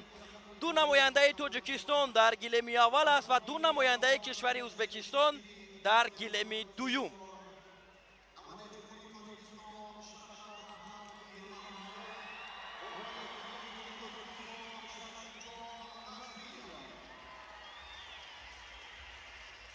Шакармамад Мирмамадов бо яктаки сафед дар гилеми аввал бо Шариф Назриев ва дар ин гилем бошад Бекмурод Олтибоев аз Ӯзбекистон бо яктаки сафед ва Шоҳрухон Бахтиёров бо яктаки сабз қуввозмоӣ мекунанд. Рақобати Шоҳрухон Бахтиёров бо Бекмурод Олтибоевро довари дараҷаи байналмилалӣ аз Тоҷикистон Раҳмоналӣ Шарипов ҳакамӣ мекунад.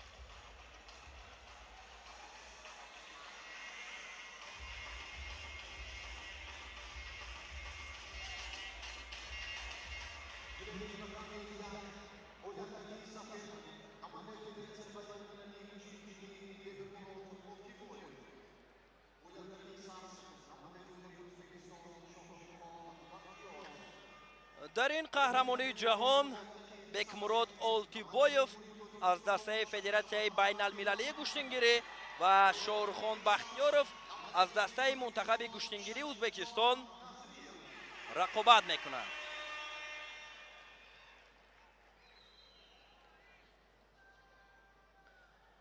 қуввозмоӣ оғоз мешавад. адои эҳтиром бо ҳам дастфишорӣ мекунанд ва Бекмурод Олтибоев бидуни рақобат кардан пирӯзиро ба ҳамватани худ Шоҳрухон Бахтиёров тақдим мекунад. ҳамин тавр Шоҳрухон Бахтиёров ба финал меравад ва Бекмурод Олтибоев мақоми сеюмро дар қаҳрамонии ҷаҳон ба даст меорад.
Referee.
Bofuri domini manihori vasni batzo falla modo 5 kilogram.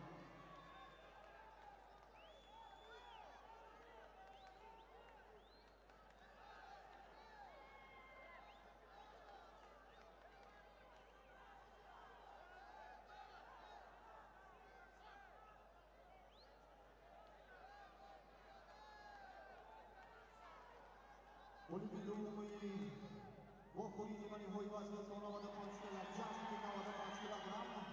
Andravoni Tojmisoni Shalidon Nazir kardı. Bizim tarafımızda son üstüne yöneticiliği Tacikistan Shalidon Nazir.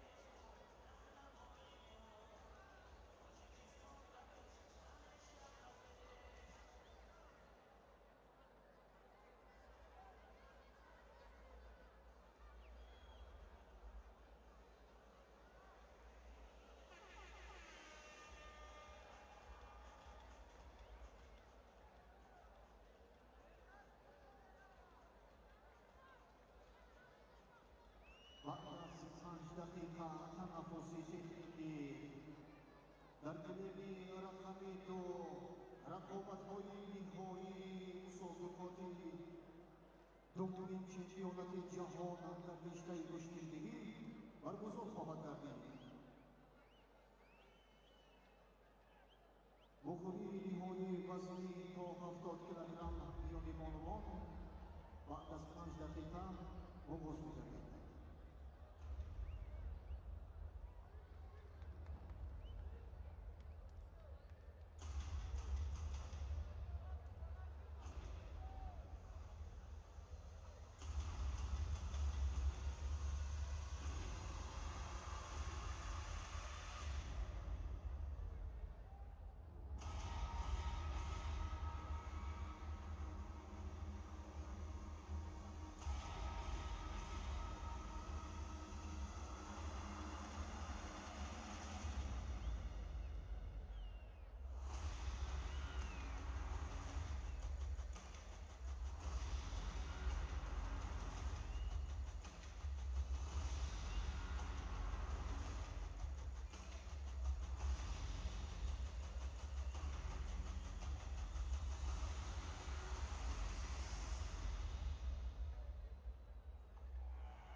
مهمونی